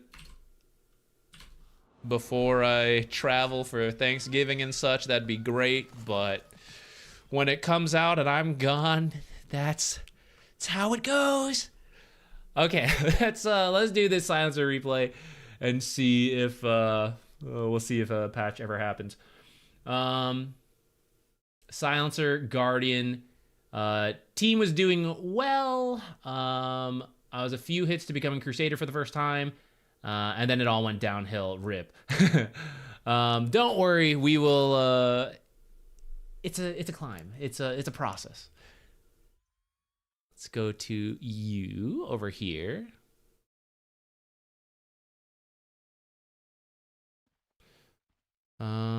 Is there a particular point we should jump to? Ooh, long one.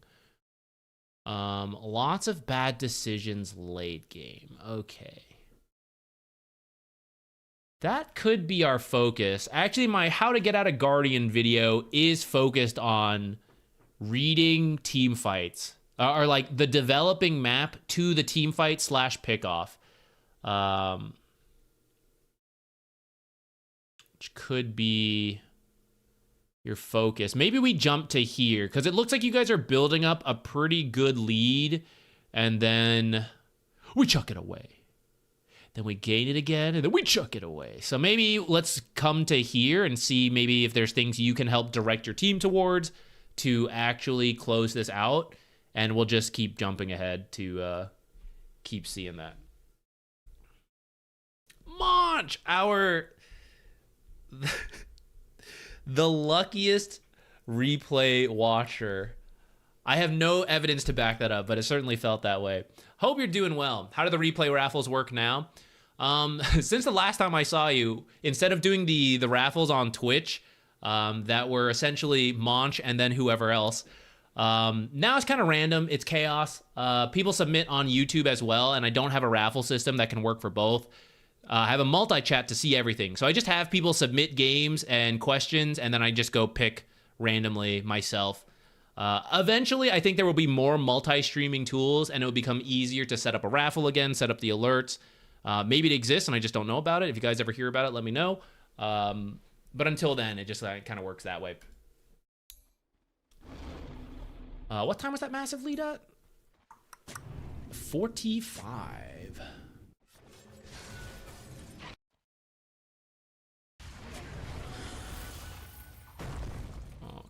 Okay, let's check it out. You have an Aghanim's. This is really popular. I am a big fan of Refresher first. I'm a big believer in it because I think there's... The point of Silencer is not damage, it is silence. And I think Refresher gets you past the people who have built like one Dispel, no Dispels, one Dispel in the BKB. You know, technically he has Dispels in his toolkit, but he can't use them when he's silenced.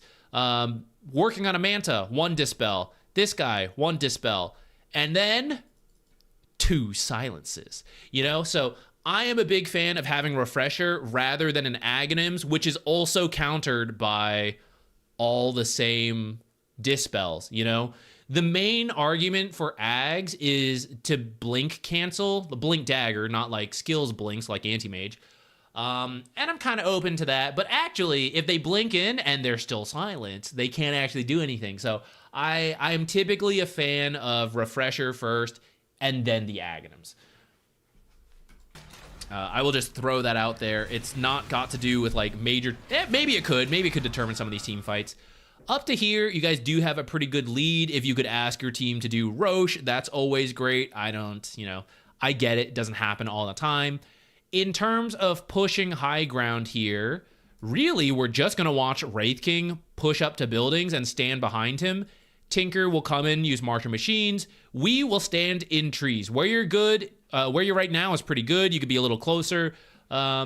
Depending on the game, but ultimately we just need to make sure we can use global. Earthshaker needs to be close enough to blink Echo. It looks like we're getting some split attention here where these guys are about to go top, try to get an Anti-Mage with just 2 of them, and then your formation's kind of breaking. But really just like watch Wraith King hit stuff, but don't show. So I see you getting kind of close. Maybe thinking to Solar, maybe to Force Staff. This guy's got 2 lives. So even if he loses the first life without any help, that's okay. You can run in at that time as needed. But first, I got to make sure I cannot be killed instantly and then not be able to global. Maybe you could buy back, but I don't have to buy back to do that. So just chill. Chill behind trees. At least we're kind of like behind this one. But now, look, he sees me.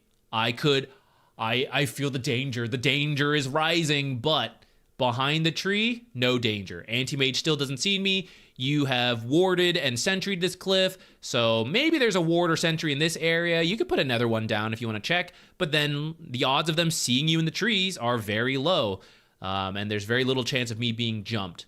Right now, you guys are pushing, but your team is actually not here. So this push is very messy. Even though Treant is dead, it's technically 5 versus 4. But right here is 4 versus 3, and here is a 4 versus 2. So let's see if this ends up... oh, look. Here he comes. He's getting me. Fortunately, you do have some tools to get away. In this case, it worked. But as you can imagine, in other cases, it doesn't work, where you get stunned and there's some follow-ups and stuff like that. So I just want to completely remove the risk. I don't want to be like, oh, good thing I Force Staff, good thing I Ghost Sceptered out of there. I don't want him to jump me at all. I want to hide in the trees, not even be seen.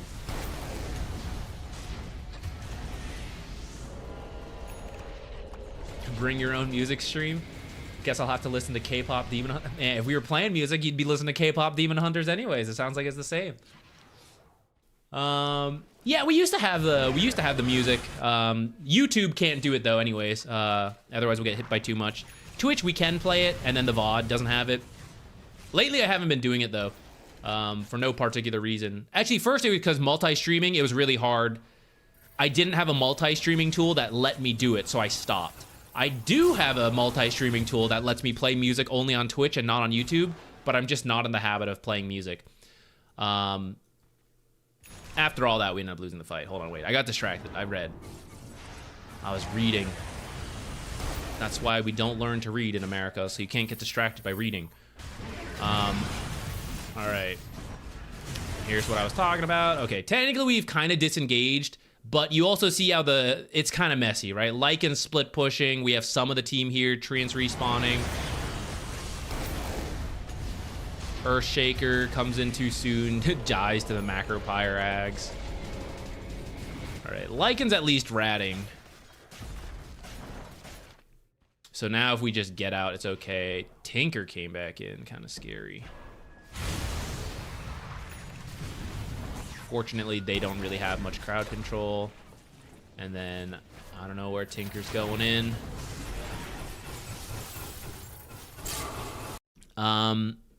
The reason they got the Tinker here,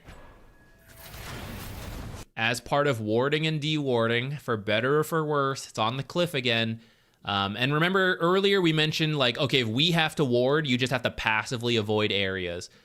I don't know that there's wards on this cliff or not, but Tinker happens to be at the edge of the vision area. So he should just be like, you shouldn't walk this far forward in case there's something on the cliff, and you just like stay over here.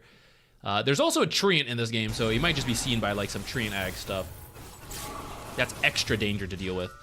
Speaking of, we are gonna need a gem this game. Once you know treant has built an Aghanim's.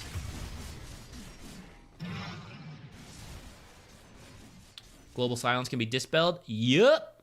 That's why this hero is hard countered by dispels, and why you are really good in the early game before those dispels, but then afterwards you tend to drop off. All right, so let's just quick analysis of whether we should be doing this. 3 of our teammates are dead. 1 is about to be up, but needs 1 more second to respawn, 3 to teleport, and then he is a Blink Echo hero. So 4 seconds for Earthshaker to join versus 5. But we do see Abaddon, so it's versus 4. So this is really not the time to fight.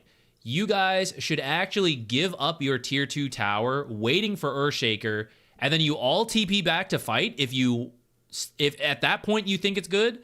But otherwise, you guys just walk away and push another lane. So for you as Silencer, if we go back in time a little bit, it is scary. Again, I know it's scary versus Treant. Watching them, though, in the mid lane, they're all there. So here's where I'm heading top on Silencer. This lane is pushed in, but maybe it'll be pushed out, and I want to push it back in, because I know I don't want to fight for at least 30 seconds, but then another 80 to 100 for these last two heroes. And if I just sit in my base, I'll never be able to threaten split pushes to make them back. So because I have my TP, I want to be in a position to push out lanes. So you go top and you actually hide in trees right now. Then on the minimap, I actually see they're all pushing in mid. They're not really going top. So then as Silencer, at first I was just hiding in the trees, scared. I don't know where they're going. Maybe I'm jungling if I feel safe because I have this kind of observer. Then I see this and then I go, okay, I'm good to go. I want to bait someone to come home. So I'm going to run top and then start pushing this out. Maybe I'm super scared, so all I'm doing is Arcane Curse from the tree line, from this high ground here, right? And I'm not showing on the map, but I'm using abilities to push in the top lane. That's gonna bait someone to come home. So even though it's technically 5-on-3, Abaddon got baited to come top or bottom to deal with this creep wave, so it's 3-on-4 as Earthshaker respawns. And then if I bait someone to come top because I'm pushing this one in, now it's actually a 3-on-3 at our tier 2. That's a fight we can take. This fight, 2-on-3, and then potentially the fourth hero is here, is not the fight we want to take. The odds are not in our favor. So we can do stuff about this by being the Silencer who comes up here and gets ready to split push. But you don't just go straight here in case they also came straight here and then they would just kill you. We are just waiting in the area to see. There's our global, but then because they have the one dispel, we are countered. You actually could be at the edge of Refresher. Instead of Ags, we have all the Refresher components. We'd be really close to, if you bought out, I think you have it. And then that's where you like do the second one.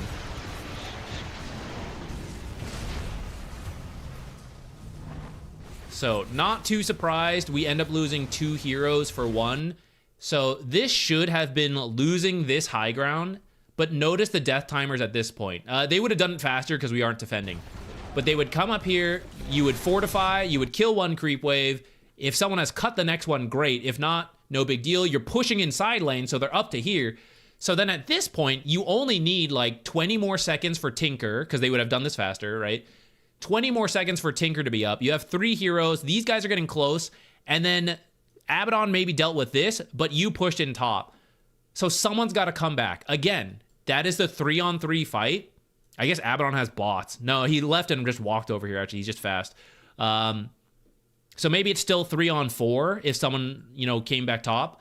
But then because Abaddon left, actually, bottom is still pushing in. So there's a chance bottom pushes in. We fortify to buy ourselves the rest of the time. Tinker is up.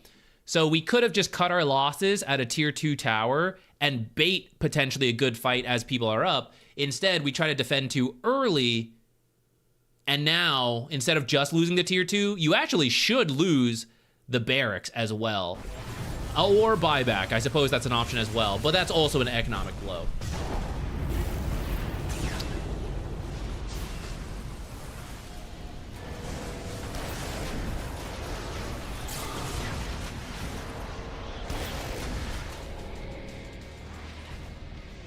Scary.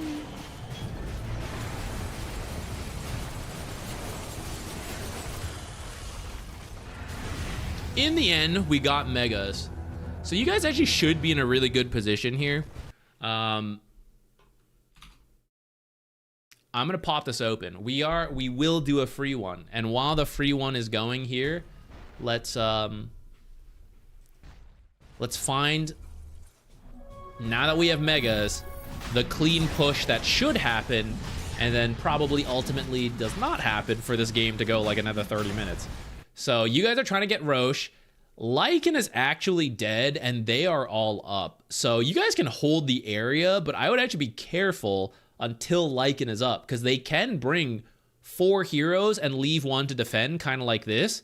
That's a 4-on-4, and the reason we won the last fight is because we used 2 of the echoes. So those are on cooldown. Even though we have 4 heroes, our ultimate on Wraith King is down, the echoes are down, right? You have global, but essentially the tools that let us win the last fight are not available. So this 4-on-4 is actually slided to the enemy team, and that's why you don't actually want to force Roche right now. You actually just want to be waiting.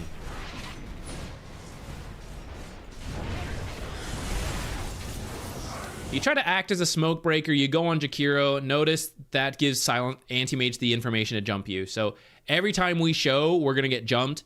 It depends. In this case, I think it's fine, but I'm just like highlighting, again, going back to here, like being in the trees, that is the mindset going forward. I am picking Silencer because of global silence. If you wanted damage, there's any number of heroes you could go for. What's unique to Silencer is global silence. Going back to why I believe the refresher before the Ags, and then why staying out of sight to make sure we get the double global off is very important.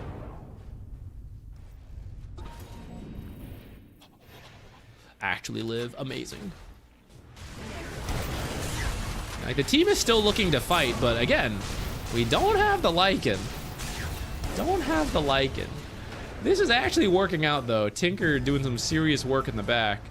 But it did cost us. Tinker buyback, Wraith King buyback, or dieback. That's why this game starts to extend out quite a ways.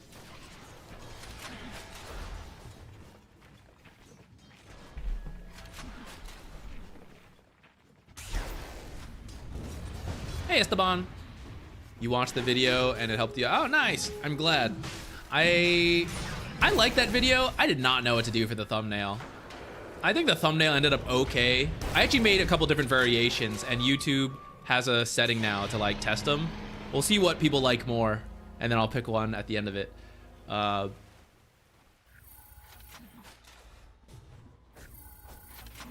yeah, that's kind of the downside of like these replay cutouts. Sometimes I think the information is plenty, but boy, can I not think of a thumbnail. I need to hire someone. I need to get someone who does thumbnails. And then editor will be the next step.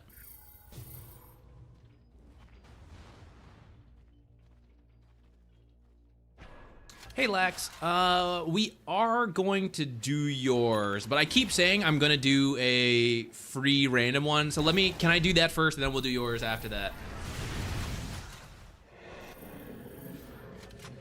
Minute 6 is Power Rune, minute 7 is Wisdom Rune. What is the minute 8? Another Power Rune. It's still impactful, you know. The 6-minute one is good, so is the 8-minute one, and then even the 10-minute one, but there's a little bit of a gap at that point.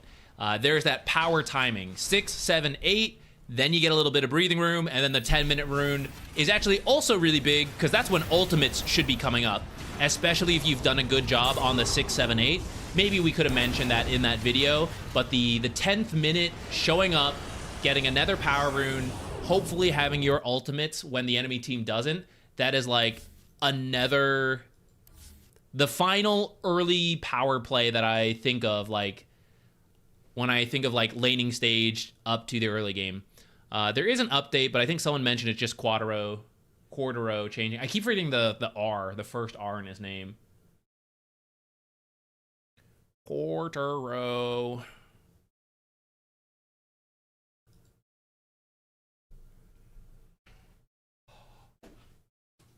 Okay, let me see who people have asked for while it's updating. Hour and 45-minute game. Jeez.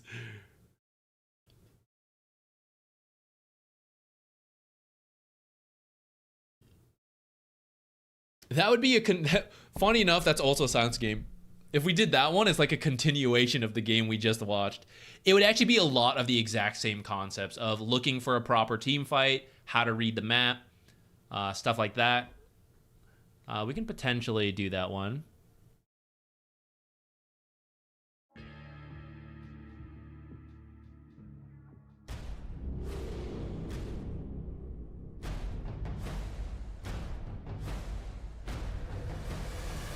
How did they throw that? You can throw anything in Dota.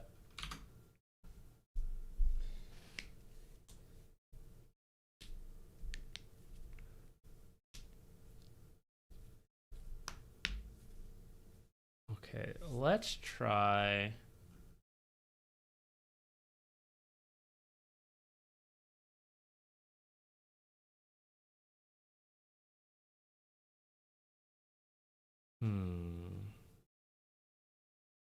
You know, let's do the extension of it. Let's... Wait, it's still here. What even updated? Quarteros Curios has ended. Is that it? It updated for several minutes just to like change the little text file right there?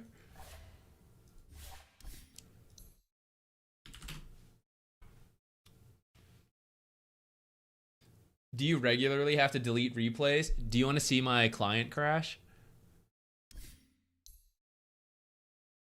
Save to watch later. You're supposed to be able to go through this.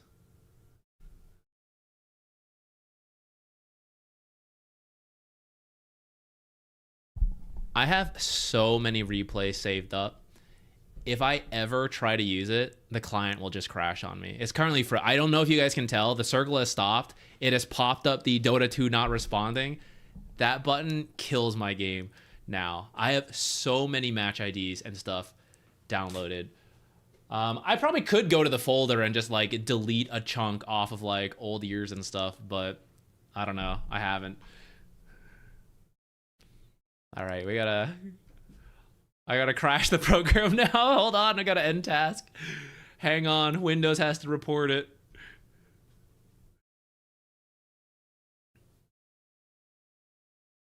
That's why I often have to like dig through. If I ever make a video out of a replay, I don't usually write down the match IDs. So I either have to go through the VOD to go dig it up or something. Other people could use that feature to just like, oh, what was like the recent replays I downloaded and like check there. Not me. Not me. There's probably like 50 people in the world who need to dig through replays for content. I can't use it. We can't use it.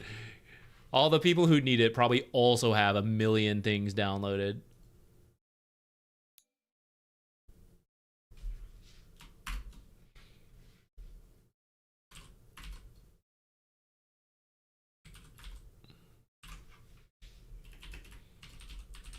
Okay, we are doing this one as an extension of looking for good team fights, because it's gonna be the same. Even though I covered it in the like how to get out of Guardian video, the knowledge is the same for Archon here. Looks like you're about to break into Legend. If we jumped up to Divine, the principles would be the same. In the Immortal games, in the Pro games, it's all about looking for the right fight. So no matter what rank you are, this kind of information is pretty useful.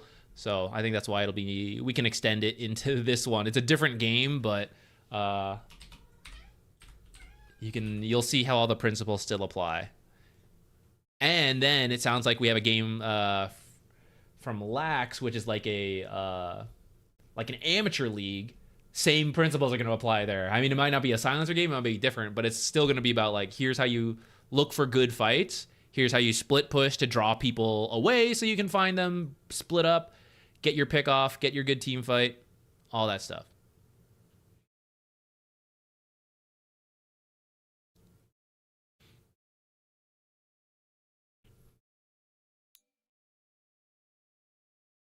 Do I have any tips for streaming? Kind of.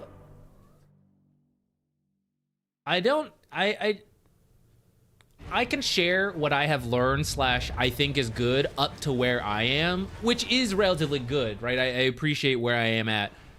There is a further step beyond me to be like a true full-time proper streamer that I don't think I am at. So then, you know, my advice would be like partial. In the same way in Dota, it's like, you know, the Guardian player can probably get advice from an Ancient player, but like maybe that advice would still also be better from like higher up Divine or whatever, you know? Onwards.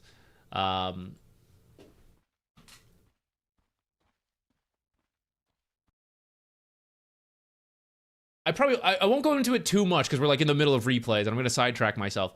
But the one thing I'll say is that for streaming, not even talking about being a good stream, because actually I don't think I'm the greatest streamer. I actually think, you know, emotes, Twitch channel points, all that stuff, I really am very much lacking in that regard. But like if your stream is interesting, it still will not strictly be found if you do not have an outside source, because Twitch is not like stream advertiser.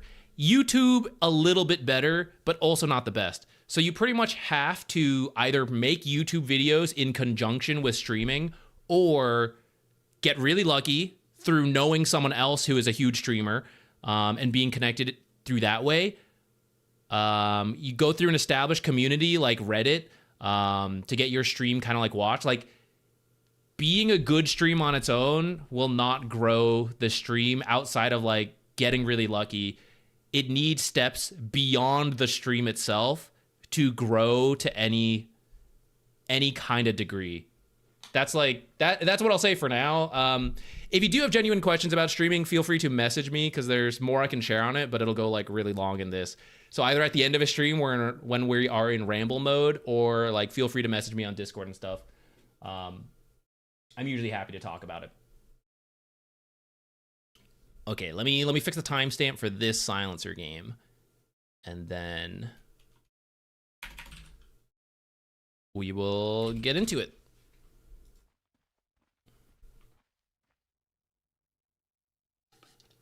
Oh, you did mean for the quality of stream. Well, let me we'll do the silencer first. Otherwise, I get distracted. Okay, let's jump ahead. Let's look at this graph, because this is the same deal. We're looking for good team fights. It looks like we throw, never fully come back, though up to here. At this point, like 20K actually is not a big deal at 80 minutes, funny enough. Even like 30K is not the end of the world. So from this entire point here to here, it's all just about finding good fights for both teams. What makes a good fight? How do we create that situation? And then once we get the fight, how do we like take objectives off of that? Technically, it starts earlier, but this is like the usual mid to late game stuff.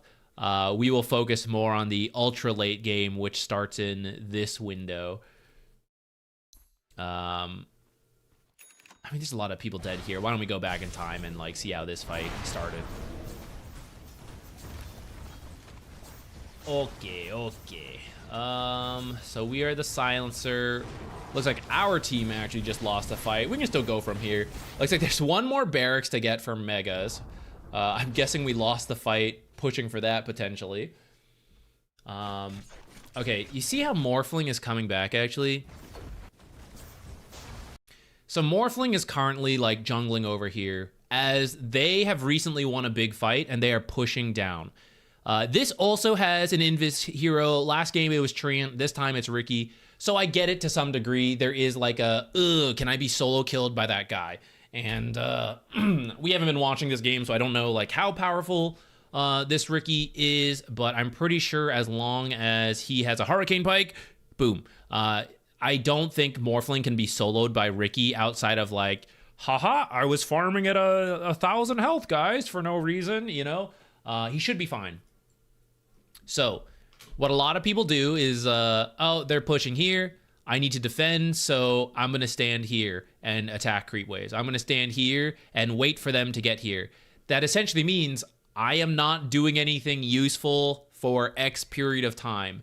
And in fact, when this team gets here, I'm going to tell you guys, hey, it's 5 versus 2. We really shouldn't fight until these guys are up. So in the same way these guys win a fight and they go, we have 67 seconds to push before they're all up and have all the tools they need to take these fights, the losing team should also go, okay, I have a minute where I need to be as annoying as possible and waste as much time. And jungling on your own half of the map is almost never that answer. If you're really close to like buyback or a key item, kind of. This guy's going for Swift Blink. That's not the item. You know, it's like If he's close to buyback, sure. What he needs to do is threaten this, right? Him standing here will not scare them away from taking this tier 2 or this. Morphling pushing the last barracks for megas, pushing the throne, pushing creeps in, that is what will bait a response. So when you see them all, if you have no vision, yeah, you got to be really careful. If you have vision, and especially because they're pushing down a separate lane, you should be going down this way, farming this jungle, and then as it's safe to do so, push in creep waves. And then Weaver should be doing the same thing. I guess the Weaver needs mana and a TP scroll first. You got to get those. You got to run out so that you can then TP back to defend as people come up.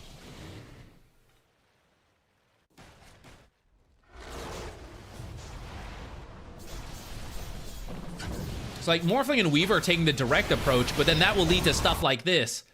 Ah, no, the team with more heroes and with long-range crowd control, in this case a Hex, could have been a Blink, Sinister Gaze, stuff like that. Ah, they got me, and I didn't have teammates to save me because they're dead. So there's no chance. You shouldn't even try to defend like this because this can happen. What should have been like 1 more minute for Silencer, at this point 30 seconds, you know? 100 seconds before Morphling's up and we can fight. So, of course, if you're Silencer, it's not like you can control these heroes, but you have to type it. You have to communicate it. You have to be like, don't defend, give up this barracks and go push other lanes until we're all up. That is the best you can do. You have to tell your team the smart play, and hopefully people who listen, like, you'll win those games. Which is better than good players who would have listened but got distracted, and then you lost those games. You lost with the good players. So that's why you still gotta, like, you gotta try to communicate for the times it matters. So, like, the fight's happening, but to no surprise, we had less heroes. We're coming in staggered, so we are ultimately losing this fight. And we aren't just waiting for everyone to respawn. So earlier I went, no, we don't have the Morphling for 100 seconds. Oh, he's up. No, I gotta wait 80 seconds for Weaver. So now we are entering our 3rd or 4th minute where the Dire team just isn't at full strength, isn't making use of their previous gold lead that is now gone, right? Their map advantage, which is like there's 1 more barracks left. They just need to wait. They need to avoid the enemy, let everyone respawn, and the most... off of the initial fight, the most the Radiant could have gotten is this barracks. I don't think they would have gotten it, but like that's the most they could have done. And instead, we're now giving them another 2 minutes, another 2 minutes. Oh, come threaten this. Morphling, he's like, I'm in, guys. I gotta go, right? Can't wait. Sometimes it works. Sometimes you end up the one being dead. And now they're like, now I gotta wait for Morphling. Now, as much as our team does it, and we're like, oh, this is why I'm losing, my team does it, the enemy team will do it as well. And sometimes it does work, right? Like, Morphling did a very aggressive play on this Ancient Apparition, and it paid off. So as much as, like, people make mistakes, and it sometimes backfires and costs you the game, sometimes it will win you the game because it works in situations it's not supposed to. So don't sweat it too much, but do try to push your team towards the correct choice. And every time it does go a little better your way, it improves your odds, bumps up your win rate like that tiny percentage that is necessary to gain MMR. All right, so Aegis. We have everybody. They're missing Lina for 15 and Ancient Apparition for 50, so we can get a buyback out of him. We have 5 minutes to just find a pickoff. You don't have to beeline it to this barracks. You can just look for a pickoff for a few minutes and then go. Especially because you are 72 seconds from your refresher on the Silencer. This guy's got everything. Is he close to like certain items or buybacks? His buyback could be farmed for 900 gold. Weaver, okay, maybe Weaver's not that close to anything. Clockwork, same amount of gold as Morphling, but he's a support, so he's probably not going to farm it in time. And Brood is ready to go. If they were all up, I would say we're just waiting. You're waiting for refresher. You're waiting for Morphling buyback. If you find a pickoff in that time, great. Otherwise, once we have everything, then we can force it. Because they're dead, if you want to try to force it a little bit, I am open to this. But there is risk. And there should not be diving. Because as soon as he buys back, the whole point of being able to push now is gone. The fact that we have the numbers advantage when he is dead, if he buys back, it's gone. So we shouldn't dive this far, assuming it's like, oh, it's 5 versus 4, right? We are safely pushing as if it's 5 versus 5, because it is. As soon as he buys back, it's 5 versus 5. So we always have to be in the right position for the fight. Yo, Dotes and Taxes, great name, by the way. Also, thank you so much for the rare tier 3 subscription. Thank you.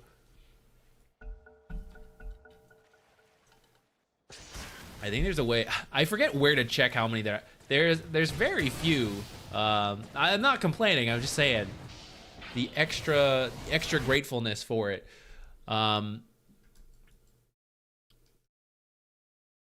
Okay, your team is kind of here, but notice this guy just blinked. There is a Lotus on his team. There is a Lincoln's. So the very proper way to do this is, one, to just send the creeps, like push in waves, drop the banner, send in spiders. 2, Lincoln's Lotus, the Morphling, he runs in, auto attacks, maybe you blink in, auto attack for 3 seconds, get out of there, wait for the next creep wave, repeat, Lincoln's Lotus, boom. This only has so much health on the melee, right? Like his...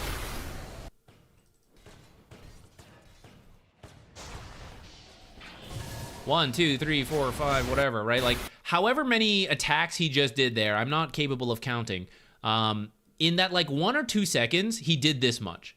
So with Lincoln's Lotus, and they can't go because he's got everything on him, he hits for, like, 3 seconds, he backs off, he does it again, the barracks is down. It only requires that much patience. 30 seconds of, like, proper gameplay, which I know in a pub game is very difficult to get the team to do, but why, when you can communicate it as a support, like, here is the correct play, stand behind Morphling with Lincoln's Lotus, and just hit this a couple times and back out, and repeat, right? Set in a more succinct manner, whatever, you will win with good teammates instead of losing with good teammates. And then if you have bad teammates, you know, it'll still be a coin flip a little bit. Instead, we just kind of, like, lost the Morphling. And we didn't use the Aegis time to wait for the refresher orb. We don't have buyback on this Morphling. So it's a little scary here. We will get the Megas. We have used a lot of tools to get the Megas. It is now 5 versus 5. The Megas are not here yet. So there is no actual advantage to this team fight right now. In fact, the enemy has the advantage for being in their own base. We don't need to fight. We should all just retreat.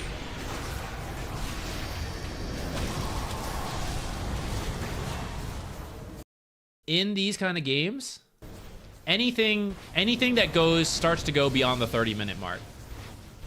Wherever you lose the team fight, they will make it to your base.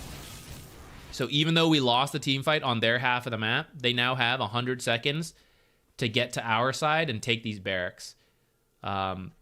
Silencer and Morphling, what they can do now is to not sit and wait for the full team to push this, because we cannot defend. We must wait for these guys. Expect to lose this barracks.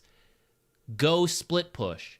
And in particular, go together, especially as Silencer gets to a Hex. If they spend 4 heroes this way, and then one guy defends like Veno, we could jump in and get this Venomancer 2-on-1. That's a good pick-off.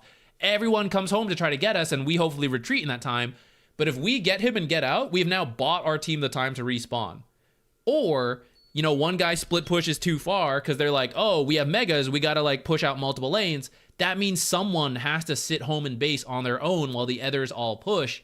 So when you sit here waiting for the others to push, it's gonna be a 2-on-4, 2-on-3. We don't want that. We want the one guy on his own, and I want them to come back to their own half of their map until these guys are up. So Silencer, he can like kind of defensively place vision if he wants, but honestly, he should just like head to a side lane to get ready to like split push. And if Morphling is up, then also go with the Morphling, like wherever Morphling wants to be. If you have your teleport is ideal. So in this case, Silencer kind of, especially if the team has buyback, kind of does need to wait here until the teleport is up again. And Morphling wants to walk places. So for example, Morphling doesn't want to TP bottom and then push to rat this, because if they go for a death push, Morphling goes, well, shit, you know, you're like, I gotta run all the way home, or I gotta die to the enemy fountain, buy back, and run out because I don't have the teleport. So wherever Morphling is going, he's gotta walk so he can TP back. Wherever Silencer wants to go, like let's say Silencer had the TP, just respawned, you don't want to TP here and then start split pushing, because then you're not gonna be able to come back for the defense. So you have to walk to wherever you're going and then get ready to walk back, or TP back to defend. Morphling is jungling on their own side. Silencer also ends up getting caught in this area. Trying to set up vision, so the intentions are good, but you want to do it really quickly and then get out, because this is the most likely path, the mid lane. That's why we want to go down the side lanes and as far to the edge as possible, because they're the least likely to be there. So this is going to require Silencer to buy back, which means you also can't bait yourself because you have no buyback. And now we are going to posture as if we are defending, even though we cannot defend for at least 11 seconds. And then these two could buy back at the very end. You don't want to do that. That feels really bad. So just lose this barracks, because you have tier 2, you have tier 1, you have tier 2. There is no possible way these guys end the game in 26 seconds. So the most they can possibly take is one mid barracks versus megas. So this barracks doesn't even matter. It will just push back out all the time. By trying to defend, you will not defend. And in fact, what is more than likely to happen is that you will actually die again, die back on the Silencer, possibly a death on the Morphling who just passed having buyback. They will die in a way we have seen many times. Hex into everyone throwing everything, and then there's nothing like to be saved. Save me! Die back. And then they get out. Morphling actually does get a return kill. This is where, like, sometimes it kind of works to some degree, right? Like, okay, it kind of got Lena too. Better than expected, you know? But then there's the Morphling death. This is also why it's kind of bad to dive. It's kind of risky because this stuff can happen. Like, it goes both ways. I don't think I would have tried. Like, I would say they should not have tried to dive. Like, this is the risk of trying to dive. If they just hit this building, they would have at least taken mid barracks. Even though I said, like, it doesn't matter that much, it will help a little bit, and it will give you a faster path to end the game next time, because you don't have to go through this. And it will be like step 1 of 3 to at least bounce megas if potentially the game gets there. This goes on for another 45 minutes. Yeah, I think we will ultimately move on here, because everything I said will not change from this point forward, right? It is 3-on-3. We should probably be securing Roche. We should be getting to major items, wait for good pickoffs. Trying to find a pickoff where the 3 heroes are sitting in their base is not really it. You know, we should just... Broodmother farms all of this. Clockwork can farm this, and Weaver can farm all of this. This is where you gain a 4k gold lead for the minute you farm, waiting for everyone to respawn, because they are in their base dealing with megas. And you don't need to try to, like, 3v3 use my BKB, you know? Like, you don't have to force any of this at all on the Dire. And in fact, because we try to force it, we're going to find the Clockwork, right? This is what a lot of pub players struggle with, is like, just wait, just stop, you know, just chill.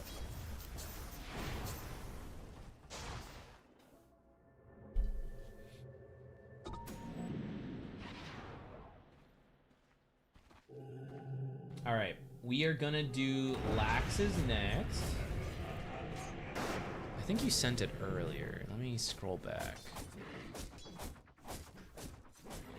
What was wasn't there. I was in here somewhere. Oh, I found it.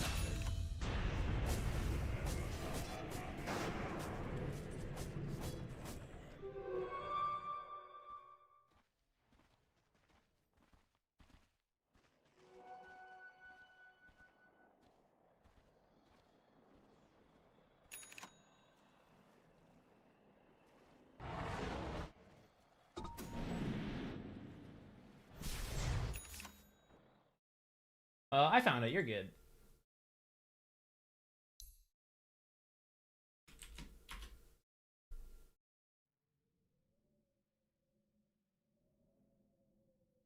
Type this here.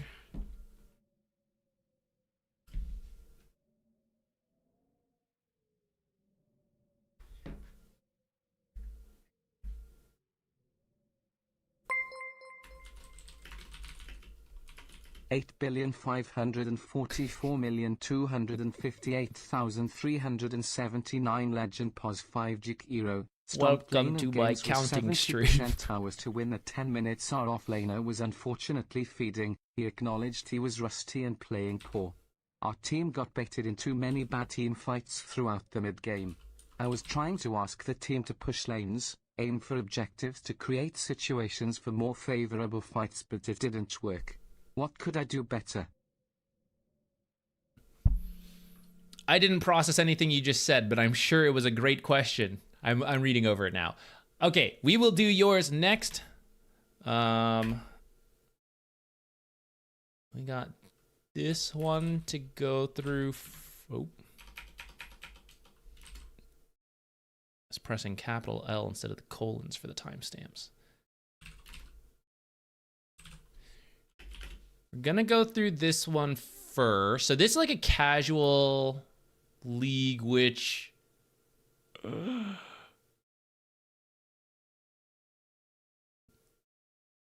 work.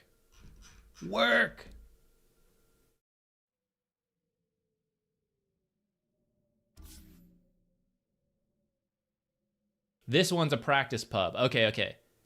But with the goal of playing in the league, right? It's like the same team. Good to know that it's a pub, though. That I hope we're like at the October is 31 days. Yes.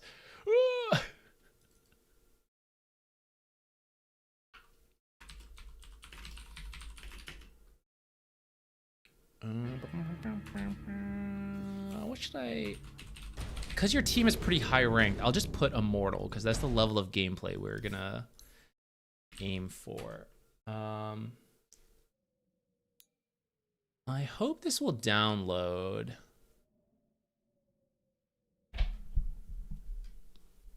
How does free coaching work? So, it is it's a little bait, I guess. It's usually free. The goal, people just submit their match IDs, who they're playing, questions, right? I give you the feedback, like if you've been watching, like you've seen what I've been saying. So I'm happy to address whatever I can get to. Currently, we're aiming for like 10 to 20 minutes. But then instead of having it be random from the chat that I've just been like picking people with different questions, if you want one guaranteed, I'll do it for a donation of like $5, bits, whatever the equivalent is. And then if there ends up being a queue, it's kind of random how many people decide to like donate for a guaranteed one. If it ends up being donated, it just kind of like goes through it. We don't get to that many free ones. I apologize. Though I hope the info is still, it's not like you would have gotten different info, you know? So it's like, it's hopefully still useful to the people who are here for, who maybe don't get their games picked. But sometimes there are big breaks in it as well. And then we end up going through a lot of free ones. So it's just kind of random. Every Monday and Wednesday we do it. That I am here. Sometimes I'm not. But typically Mondays and Wednesdays, we do it for like 6 to 8 hours. Depends. Okay. This one, do you have this game downloaded? Because if you have it downloaded,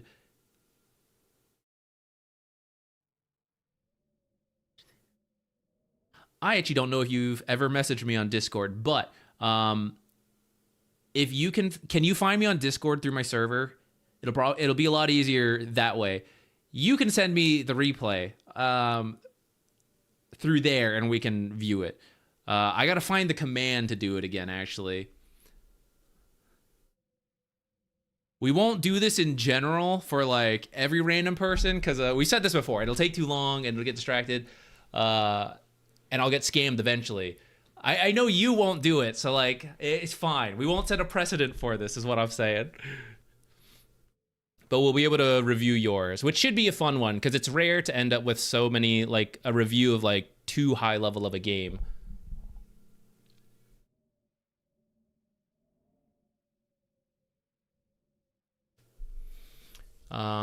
Where to send the reviews?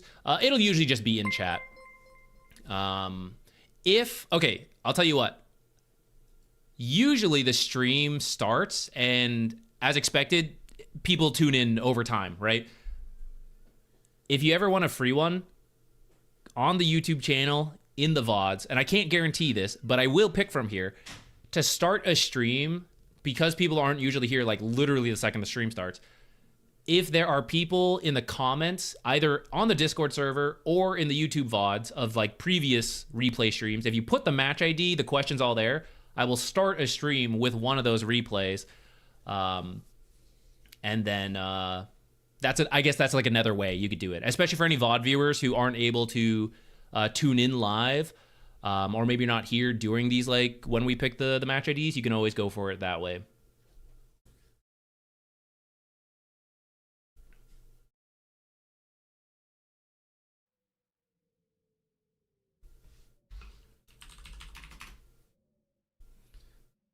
Okay, I gotta find this command again while we're getting the match from, for this one. Let me think, where would I put it? I'm pretty sure I have this pinned somewhere. I have found it.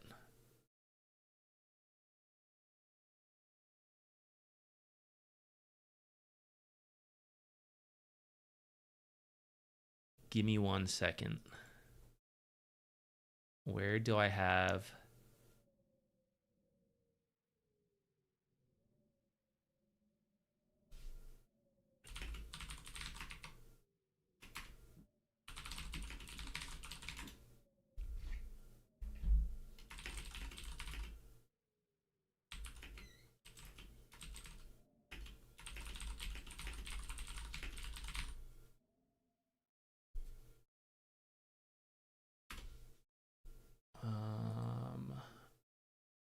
Where is my...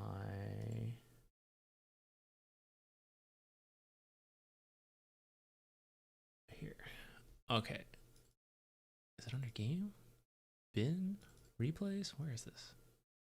It's been a while since I had to do this. I found it. Okay. So if you don't know, all your replay... Oh my god. I'm scrolling through. Okay, I actually have cleared this folder in the past. It looks like the last time I did it was in 2023. So, I have just about every replay I've ever downloaded from 2023. And that is why when I click the button in the client, the game just crashes.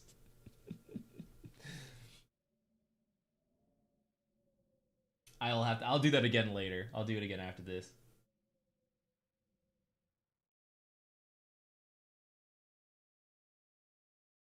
Okay.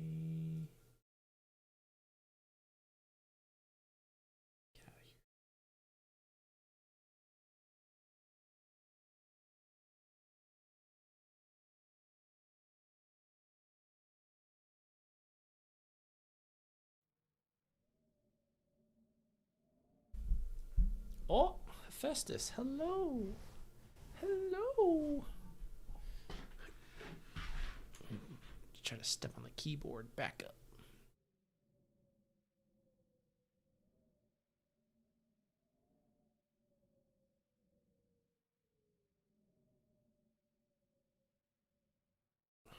Okay. And then... the last time I used this command, I see the match ID is in the 6 billions.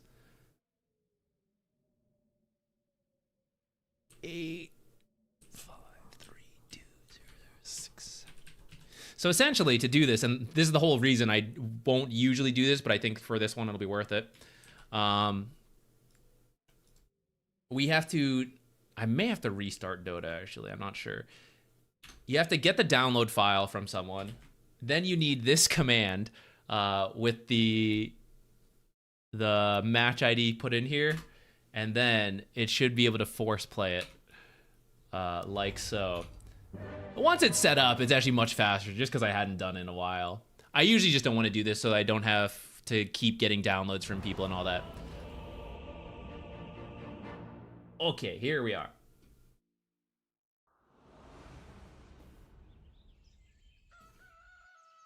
Don't accept it during all live. No, we do. We're doing this one. We have another one from someone who donated to get a guaranteed one. After that, we will collect from the free random raffles. Okay, to set the stage for... Wait, before I do that, I should fix the timestamp. That took a second to get to. The timestamp is so off. Excuse me, Hef, don't bite me.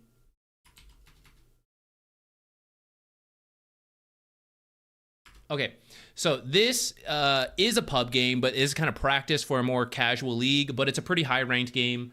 And you said you're not usually a support player. Or getting back into it. Wait, I forgot, I gotta scroll back up to that. But anyways, you're new to the Naga support. And you're feeling a little uncomfortable with it. So looking for general advice. And because a lot of people in this league, support players will be ranging from like 5 to 9K, then you know, how do we fit in? Okay, I will say, I mean, you're probably practicing for it. Naga is usually position 5 rather than position 4. So that will, although we typically say like, whatever the meta, you know, and to an extent that's true. It does matter as you get to the higher end of Dota games, which is actually exactly what this is about. So you will experience more pain points when trying to like adapt and flex of like, okay, we'll do Naga 4, pros do it, but you will actually feel the downsides of like, oh, this is not 5 Naga, right? So it feels a little weirder.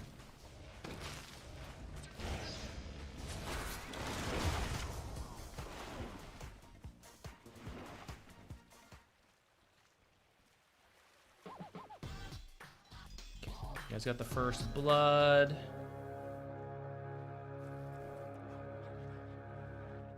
You are probably fine to just head to your lane so you don't have to twin gate, like go this way. Because you guys got the kill top, so odds are the enemy will leave top. So you guys can just kind of, this is kind of mind game metaing it a little bit, but I think it's unlikely they bother to contest you top, so then you can just send your 2 heroes here. Potentially consideration, Nature's Prophet flexing over here, Void Spirit flexing here, cause of the Enigma, but I'll leave that up to you all. All right, because we are a little later, you are going for the creep steal? What is going on here? I actually thought you were gonna creep drag there, which is what I would go for. So this is the downside of twin gating, especially if you're trying to like place a stuff and then be over here. So it is now a minute and you have not interacted with the lane yet, which will typically go punish. They actually didn't do a great job of doing anything about it, even at this rank. But either if you do go top, just TP over, or part of why I was saying like you can just like walk over sooner. I don't mind the sentry over here, like that's fine with me. Though some of the value of Naga, especially if you start with illusions, that you don't even have to use a sentry that way. You can just keep sending illusions to body block.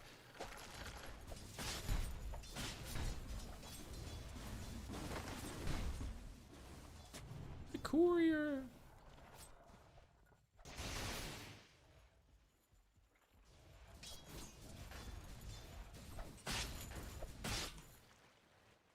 We do start grabbing this creep wave. I think you could have done that for the earlier one, by the way. When you were waiting here, grab that second creep wave, drag it through here to body block the camp, and then don't get hooked. Then either go this way or like through here.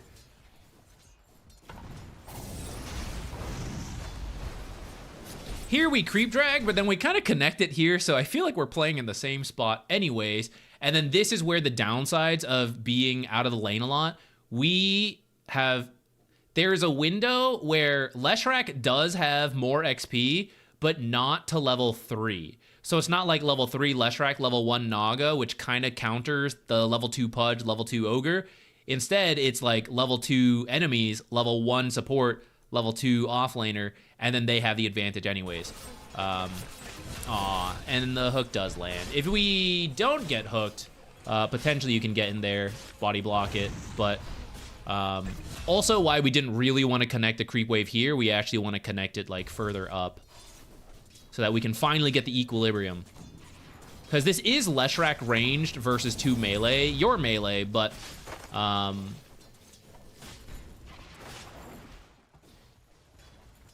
yeah, it took us a little while to get here at the end of the day. It took us like up to 3 minutes to get here.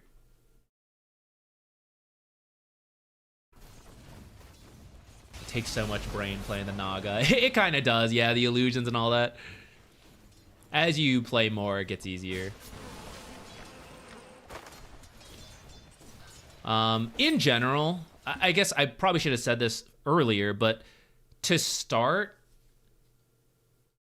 the mindset can be Leshrac offlane is the only ranged hero here.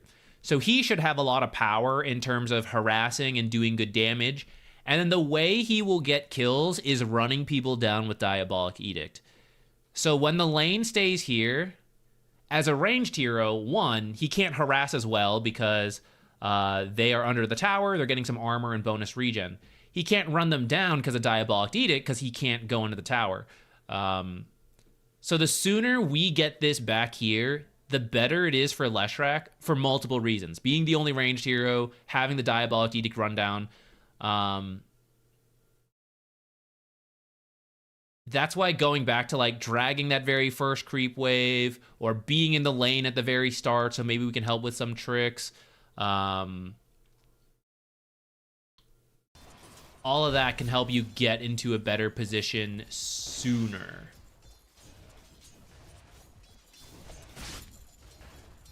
This is maybe also a lane to consider Ensnare. You went mirror image level 1. I think that's okay. Especially versus like the Ignite to have a Dispel. Anytime you need the Dispel, I think mirror image early can be very good. Ensnare level 2 can actually probably get you kills more than Deluge. I forget how to pronounce this, actually. This one can, because actually the isolating people for the Diabolic Edict is even more important than like slowing, which could help isolate people, but you can like literally pull people with the Ensnare. But mirror image plus Ensnare feels weird, so I'm wondering if you could have done Deluge into Ensnare, hopefully get a kill so that you then get the XP to get mirror image before this ogre is too much of a problem with Ignite. At the end of the day, though, I don't mind like this combo. But then this is the opposite end, which is like they are running down a Leshrac, and he wouldn't be able to do that if we were sitting here. After you do this pull, so at this pull, you guys are actually pretty good to go. I think Leshrac should back off a little sooner, but I also think you don't need to like Ogre is coming over and you're kind of like heading over in case, I guess you're thinking like, oh, he's going to interrupt the pull, but that can lead to what we see, which is like a 1-on-1 and a 1-on-2, but we want to constantly find like the 2-on-1. So either Leshrac should come with you to the Ogre, which we then see where like the Ensnare could be good, or because you like let Ogre feel pressured to stop this pull, you stay here, you ensnare the Pudge as this creep dies, and you pull him back into Diabolic Edict, you will 2v1 the Pudge faster than this, which is that the Pudge ends up gap closing here. The Diabolic Edict comes out, but you're like heading over to the pull, but we should actually just be like here, because we just need to be the body our dual function is get the lane back and then be the body so that they can't get to Leshrac. And when we step over here, we're split. Like, we have different intentions. Leshrac was like looking aggressive. You were thinking about the pull. This could be fine, but then we just need to be on the same page that Leshrac also needs to back out.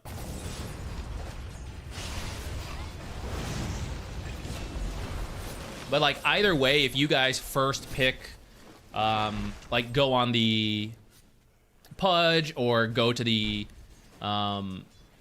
Ogre faster, either way works for me.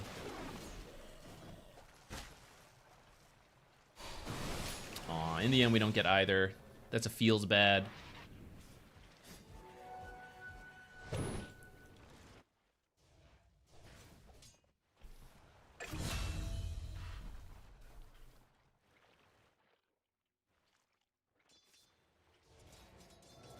If you want to play this area, by the way, make sure you take a peek up here to see if the Watcher has been captured earlier.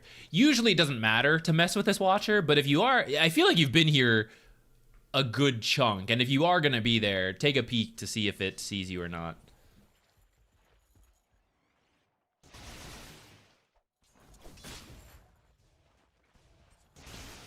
We're thinking about the creep drag now, which can be okay, but I will also say usually the creep drag happens a lot sooner. The 5-minute creep drag's kind of funny. From here, like, he should do this. You actually don't need to do anything, so you can just leave at this point to do whatever you else need to. 525. We're probably just sitting here for the stack into the hard camp pull. Possibly sit here with Leshrac to deny stuff. By the time you get to Pudge, you're then gonna go like, oh, I gotta leave. So that's where you can just like help with this if he needs help, but you can see he's kind of like he's doing okay on his own.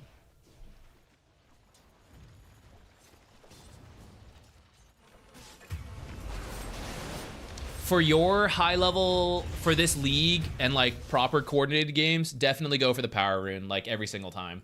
Come up with excuses as a coordinated team that both supports. The default should be like supports going to the runes, and then you come up with reasons to not do that, more so than the other way around of like, do I need to go for the rune this time?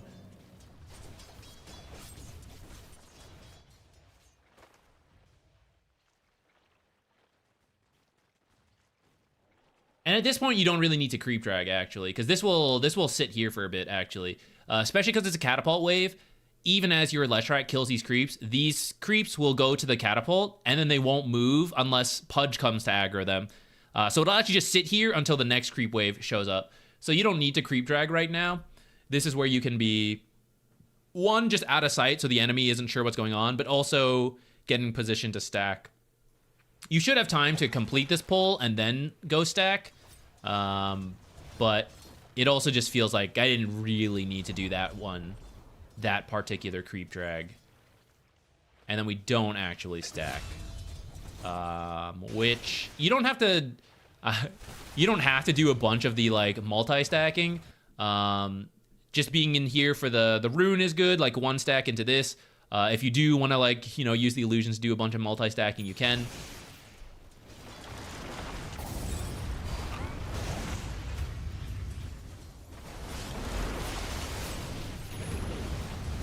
Nice, pretty good fight overall, and then I think Ember will get out of here. Never mind, we managed to get him, very nice. Off of that, you guys should go for this power rune. You guys will be a little late, but we should still head over to secure it. One of you can go, one of you can stay. Probably you go, because you're like dead. So we're gonna get involved in this fight, but then I think you'll die here if you actually move in. Oh, well, Nature's came back, so maybe it's fine.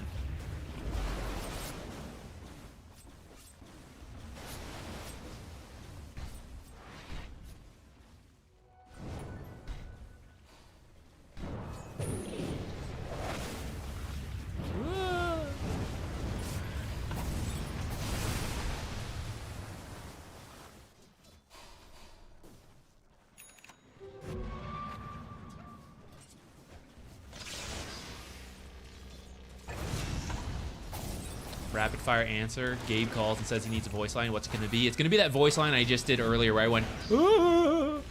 That's what he's gonna get. The next thing you say is a voice line. I'm not ready, I don't know. Start crying.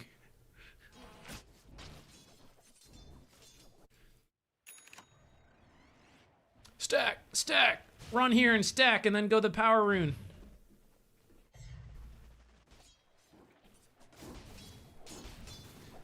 Oh shit, there's an enigma here.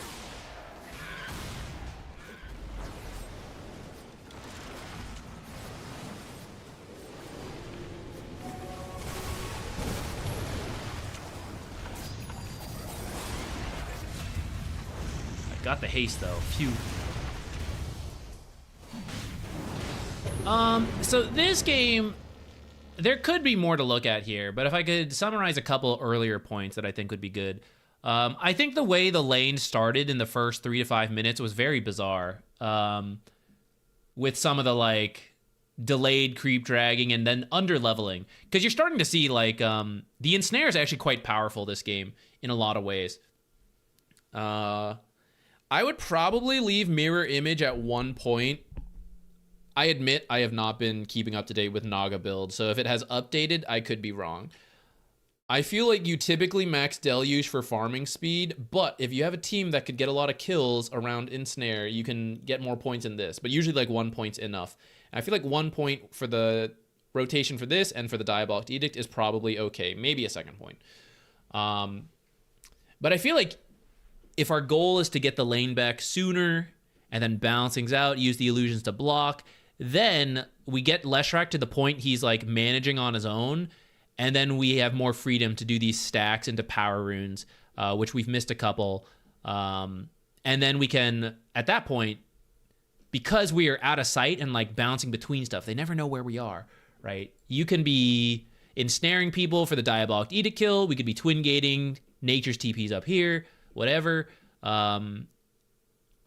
I think that's like your early game plan, this one as Naga.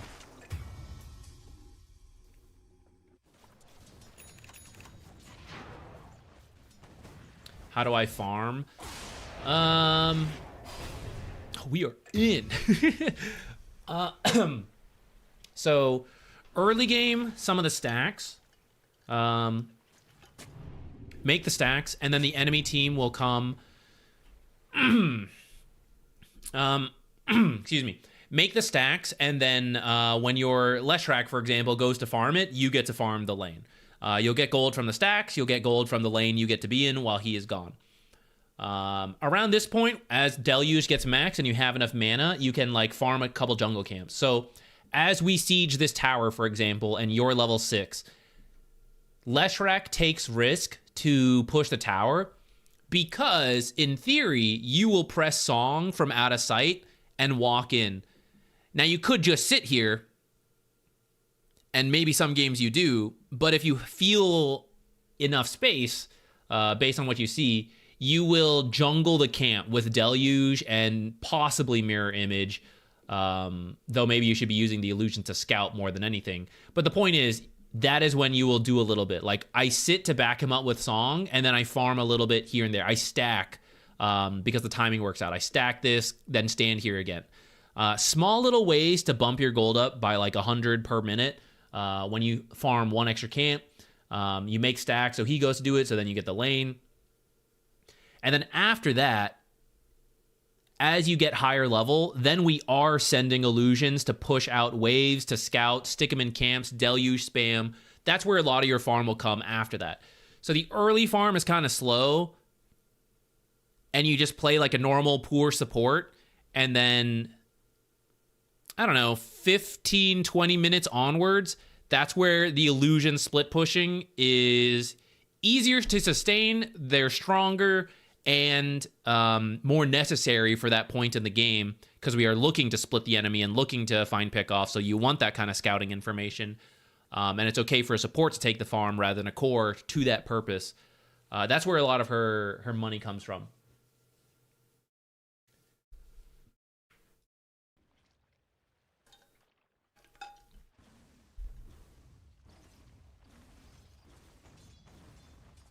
think we probably... I think covering that laning stage is probably good for now. Your next objectives are like get level 6 for Song, and then just keep playing with Leshrac, pushing towers, and then set up kills for Nature's TPing in, get to a Blink Dagger. Some games you can skip the Blink first, but I think this game you need it, because you will just blink Song Blink to either initiate for your team, which has very poor crowd control, or more than likely save it for when they get a black hole, a big Pudge hook, something like that. You will just Song reset for your team. Oh, and then that's the other thing. So once you play aggressive as a team, you push towers, whatever, we Song to get out. Now we have to wait like 5 years for Song again. So then this is where you farm again. You use the illusion to push lanes so that they can't get to you and they don't force a fight where you don't have Song and they're looking to finally get like the black hole, whatever. So you keep cutting waves and split pushing with illusion so that they can't do that. And you waste time and you farm AFK until Song is up, and then you can group up again and go.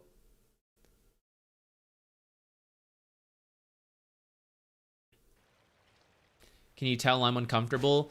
I don't know that it's strictly about the Naga, but I feel like in the laning stage, I can tell you aren't fully sure where to go and like what to do in that lane, either because it's Naga or maybe you just like weren't sure about the lane matchups. But like some of the time when we're like circling around here, that's the part that's like, I sense something is unclear for whatever reason in that time. Which I was gonna say, I don't know how much of an MMR discrepancy there was, but you did mention like, how do I keep up with this rank? So I'm guessing you're a little underranked compared to like the other people in this team/league. Naga is like out there. It's good to have in these kind of team settings in a draft, but at the same time, you need to be comfortable with what you play. Playing more direct lane matchups together, like you are a ranged damage dealer and your melee offlaner is an initiator, that's probably easier. Or swap that, you know, like you are a melee roamer, they are a ranged hero like Leshrac, but it's just more obviously, it's more direct than like Naga with a 2-minute song. That's up to you guys on the team of like what you want to draft and all that, and how much you're willing to like learn Naga versus other stuff.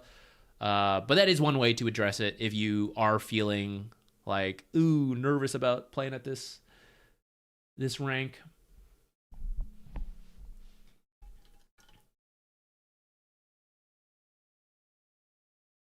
Is there a learning quality or learning absorption difference between learning from a 15k MMR pro replay to a player just 500 to 1000 MMR above you?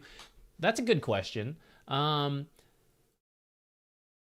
think it's fine to look at pro matches and high MMR games and stuff like that to get ideas of the max potential, right? You will see things like tricks heroes can do, possible farming patterns, skill builds, things like that. But without any extra guidance, you will probably miss a lot of the logic behind it. Why they are going certain builds and why they are farming certain areas at times like that. Because there's a lot of map awareness and game knowledge that goes into those decision making. So there's stuff you can learn from high MMR games. Most high MMR players are not very good about describing why they're doing stuff because they don't need to. Like, why would they? They're just playing their own game. A lot of the high MMR streamers, they're just focused on their own stuff. They're not really there to be educational. So there is some missed knowledge there.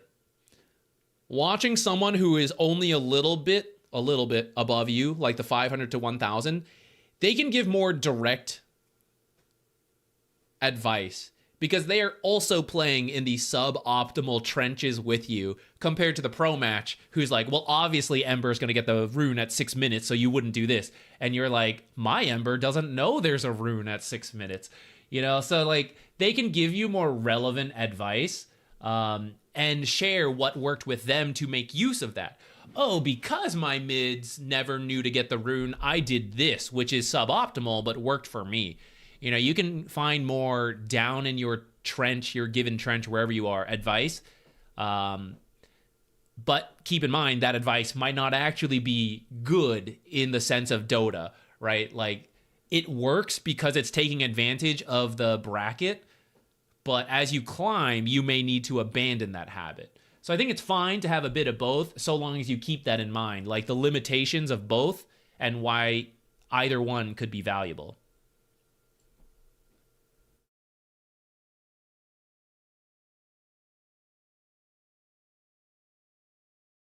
I usually lock in and hit creeps. Okay, so I actually totally up to you what heroes you like, but if you feel a lot better about hitting creeps, I would actually really recommend you try ranged damage supports, because one, they're more likely to get to do the greedy farming that you might be comfortable with, but in the lane, you should have the easiest time transferring rather than having to do the early map movements of like, oh, when do I body block? When do I rotate like this? When do I go stack? Right? It's like I hit the hero and then I hit denies, you know? And it's the easiest to transfer your knowledge of creep aggro range, of deny timings, all that stuff, because you're like, I'm muerta, bang, bang, you know?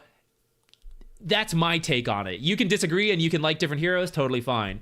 But if you haven't tried that, that might actually be a little easier.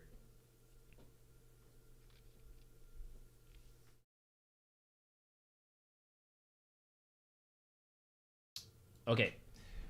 We have Monch's game to get to. And I believe after this one, we will then move into the free replays, unless someone else wants to donate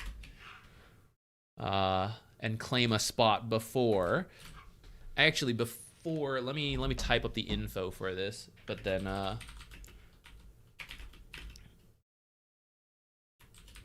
it is that time again. That time to acquire water. Water! Where's this legend? Water! I need it. Okay. I will be right back.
Okay.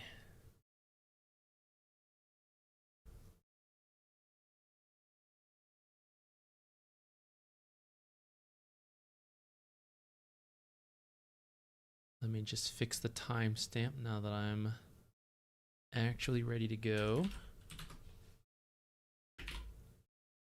Okay. This time we've got Jakiro. Oops. Jakiro. Stomped lane. Game was 70% ours to win at 10 minutes. Our offlaner was unfortunately feeding. He acknowledged he was rusty and playing poorly. Team got baited in too many times, bad fights at the mid game. I was trying to ask the team to push lanes, aim for objectives to create situations of more favorable fights, but it didn't work. What could I do better? Sounds like you have a pretty solid idea of, like, you know, what was happening in the game. We're losing. Let's try to split push. So you got the right idea. We'll check how the execution went for it. And I think you also mentioned, if I recall, you had a message about we can skip the lane, but just wanted to check in on like the starting itemization, but then it became a stomp, so like just skip over that. Let's go ahead and download.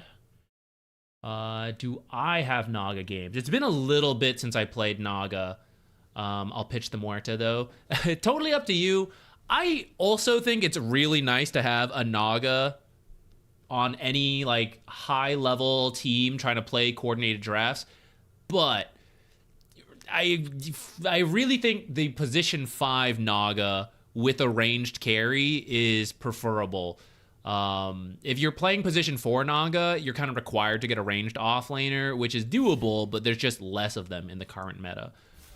So the person who maybe should be learning the Naga is possibly not you, but actually your position 5 player. But you could learn it to have like the flex potential. Unexpected triple fairy fire start, huh? Okay, you're taking Twin Terror, so getting more damage is like not a bad idea. I wouldn't say you have to go like too out of your way for it though with like triple fairy fire. Probably the usual like iron branches and maybe an extra fairy fire is enough. And then still stick to like magic stick, things like that. Because although your right click is solid, at the end of the day, the true damage is liquid frost plus dual breath. And you're gonna need enough mana to do that. So magic stick off the bat, start building charges, maybe buy a mango or two as the time goes on.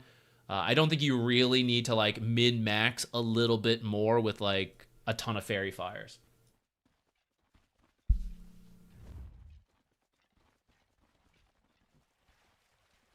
Just experimenting lately with that. Well, it sounds like you stomped this lane, so maybe this is the hot new tech. Maybe it's the way to go.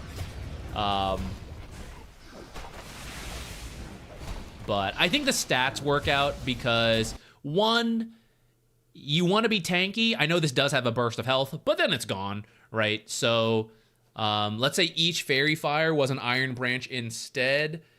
Yes, the total health is maybe less in one go, but raw health that lasts forever will be worth it. And build into a wand, which you're probably going to use. You'll get a little bit more mana regen, a little bit more armor, you know, a tiny amount, but you are a low armor hero and short range. So I feel that the iron branches tend to pay off more than like this many fairy fires. I do kind of think it's funny. I am up for it a little bit to try.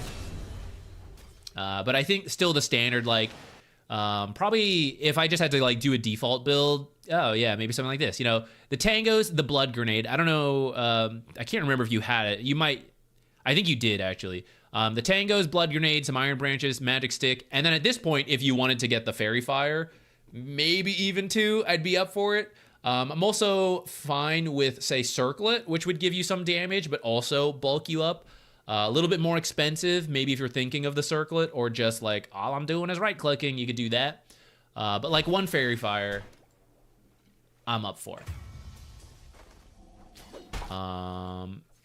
Okay, and then off that first blood, you end up getting boots.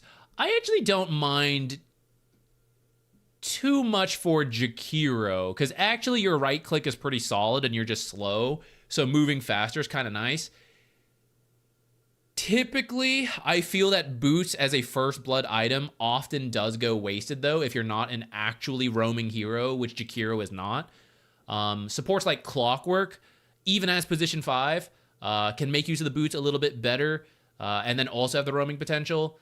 Jakiro mainly uses this in the lane to get a couple more right clicks, but it's not that critical, because you could just liquid fire with no extra attacks, and that's still a lot of damage. I usually recommend Null Talisman for a lot of supports. If you do get First Blood, it just tends to pay off more, because it's more upfront laning pressure. Like, once you actually stand and fight, it does a little bit more for you than the boots first. Because you have a Weaver, Bassi could be cool. You never bought a magic stick, so like straight wand could also work. Yeah. Okay, end thoughts on that. Let's jump ahead to your actual question on the mid to late game. Yeah, stomped the lane. Brewmaster struggling a little bit, but actually not that far behind the Slark. So looks recoverable potentially when you head over. If you go a little sooner, maybe we could have helped him out a bit more. But then around here, I do see we pass him for a little bit, which is never a great sign. Okay, let me look for... I want to find when you leave your winning lane. And then after that, we can jump ahead later to look for when you mention, like, I'm trying to get my team to split push, all that stuff.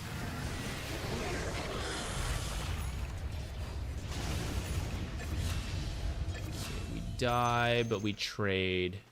And then maybe this got placed when you were looking for the Wisdom Shrine. And I don't mind. I do think something a little bit more in the lane might help a bit more, because Lina is, if she is going to rotate top to kill Weaver, it is likely off of getting the rune and then just running top.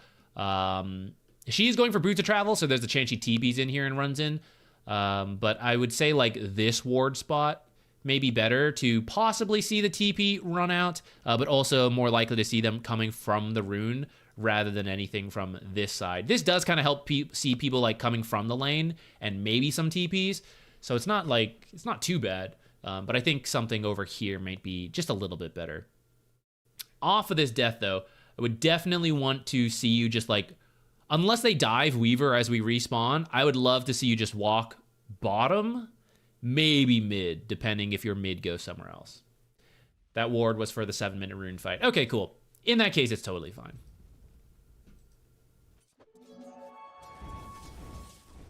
We are looking around. Because Weaver is low, maybe you're thinking about going. You're actually a little undecided, so you weren't sure if you should go back top or not. And you were seeing if, should I go somewhere else? End up walking and then TPing because the fight break out. I do this all the time where I get undecided on where to go and I'm thinking about TPing and then I ultimately walk. And the irony is, if I had just started walking, I would have made it to a destination by the time I'm like, oh, I guess I'll like walk here. I think the same thing happened to you, where I think if you actually just started walking bottom immediately, you wouldn't have ended up TPing for this and you might have made it. It could have been close. But I definitely do the same, and sometimes it's not clear, so I'm not gonna, make a big deal of it. The important thing is we did end up here, which I'm happy with. Maybe went a little hard for that Rubik, though. I think just being down here is pretty good. Yeah. Get him. Get him.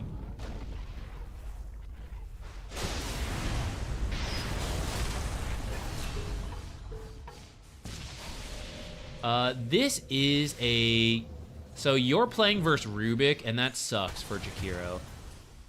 Not that you have to get first item Aether Lens, but bumping up the priority of Aether Lens, I think, is okay versus Rubik to give you a better chance of being out of his cast range for the spell steal.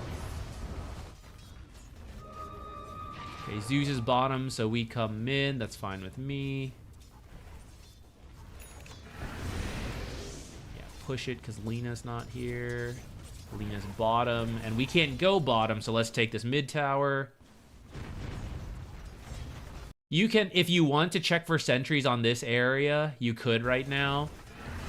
Don't have to. I'm fine with you just like, maybe your plan is like, let's take this tower and then just not play mid, then that's fine.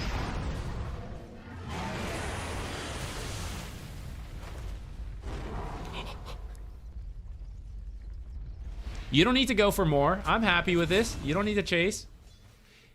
There's a chance you like walk over here, but she actually just sees you. Totally fine to just get out of here. You ward, but then you end up coming back in to push another wave. If anyone is checking you, you lost your ward in this area, so it'll be a pretty straightforward D-ward. Oh, they did have an observer here. Okay. Let's now head over, help this Brewmaster take this tower. Even though this guy is poor, his ultimate is still really strong. So if you keep playing with him, he can recover. That's kind of why I wanted to check in here. Even though we've gone past like when you initially left the lane, I wanted to see if we could help the Brewmaster have a better start. Weaver's kind of doing it.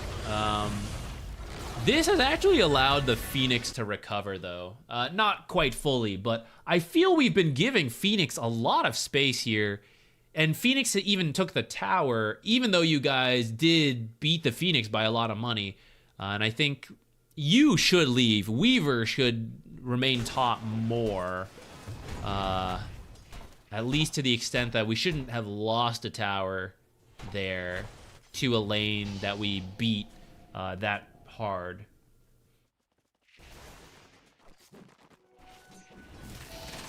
Oh, wait, I'm on Weaver now. Hee.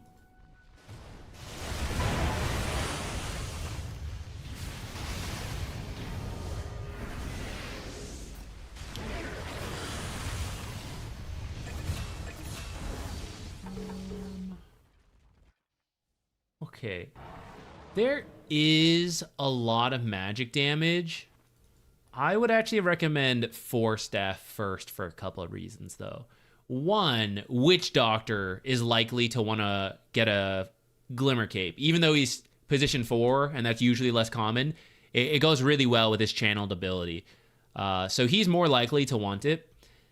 Two, when it actually comes to dealing with their damage, Glimmer Cape will help a lot, but Force Staff can also help you avoid damage in a slightly different way. So one, you could dodge Pounce or your teammates.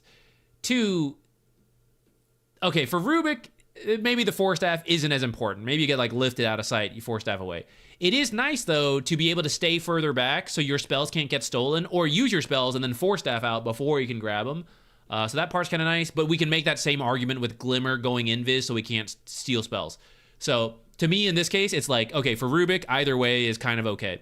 For Leshrac, we could dodge damage with Glimmer. I could also just get out of Diabolic Edict range. I could get out of Split Earth. I could get out of Pulse Nova. And I could get my teammates out. That's kind of like the bigger thing. Glimmer could be used on yourself or your teammates, but it might not actually get them out of Split Earth. It might not get them out of this damage, so they ultimately still take a lot of damage and then die. Lena having to land LSA and then right-click a bunch. If she lands it on a Glimmer Cape, she will still do a bunch of damage and right-clicks. But if you Force Staff, you could just get out of range of all her stuff. And then same with Egg. Like, this is the big thing. Glimmer could protect you from Egg, but we could just get away from the Egg and disengage. So I think I like the Force Staff a little bit more for those reasons. Glimmer's not bad. Like, Glimmer would be my second item of choice. So it's not like you made a completely incorrect decision. I just think I like the Force Staff a little bit more.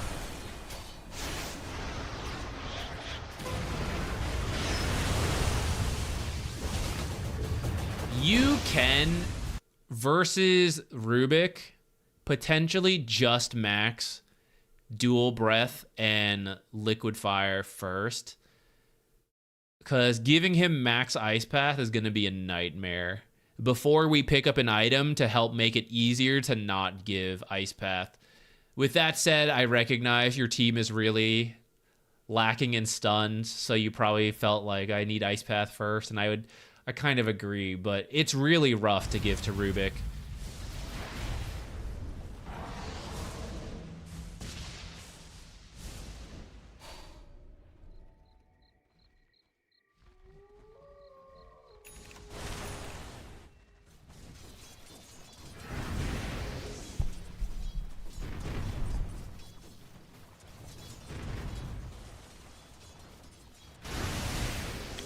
Okay, let's jump ahead a little bit, because some of your questions were like, I called for the split push, can I do more of it?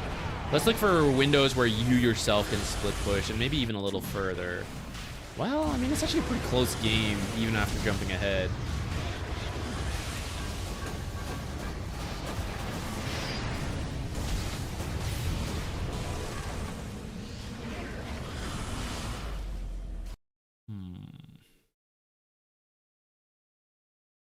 Where do we direct our focus with the remaining time?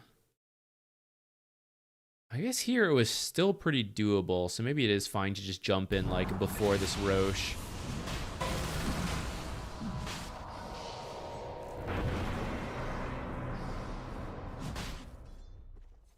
Great point, We Go Hard. Yeah, because Weaver has Invis, they may already be carrying Dust and Sentries, which will then overlap with the Glimmer. Which, yeah, Witch Doctor ended up getting Glimmer as well. So now we have 2 Glimmers, which can be okay, but I'd probably prefer Glimmer for Staff, like as a duo.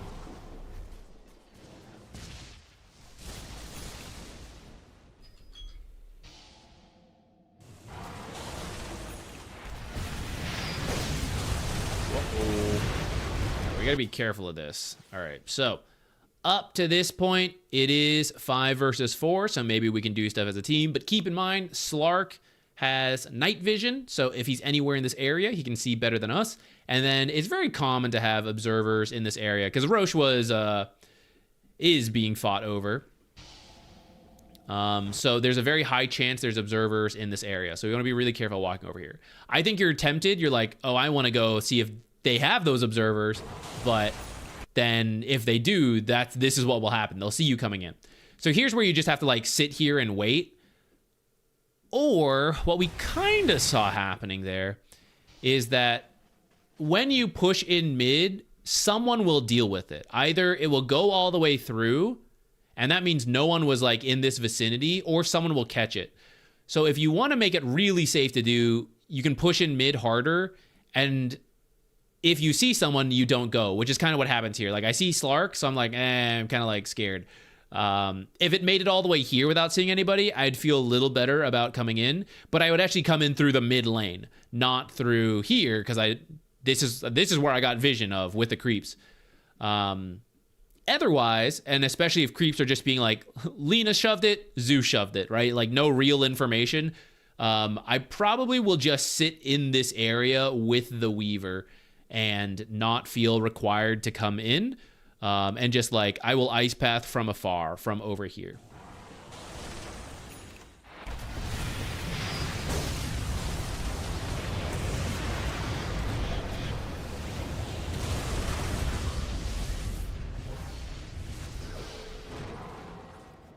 You can ult while leashed, right? Is that something I forgot about?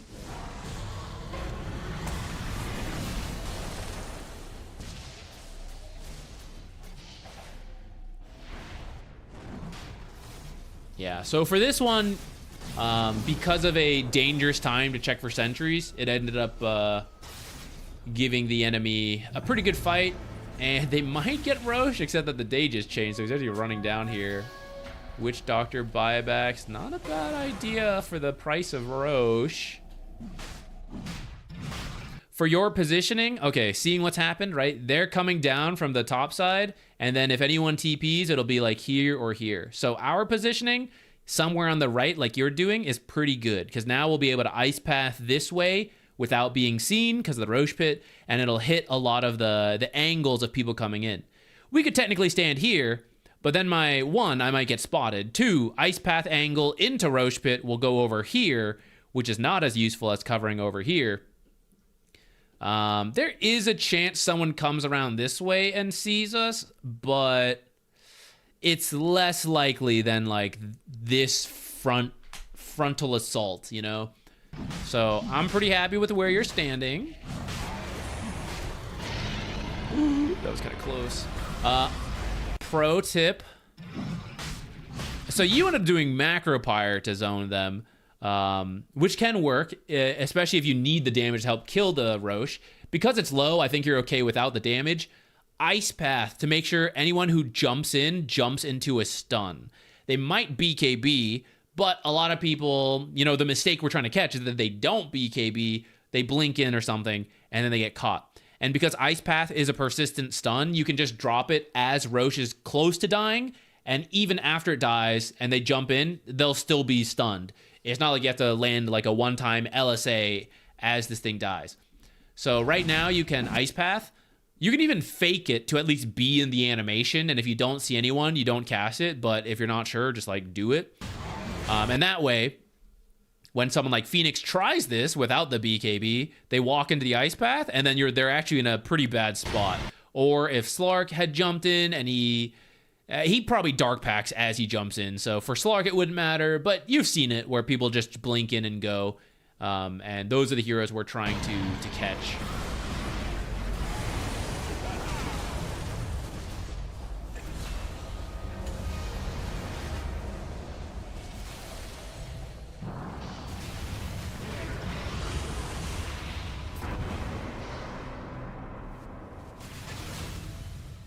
Anytime you use Ice Path, try to Dual Breath right after versus Rubric, just to like limit the odds of it being stolen.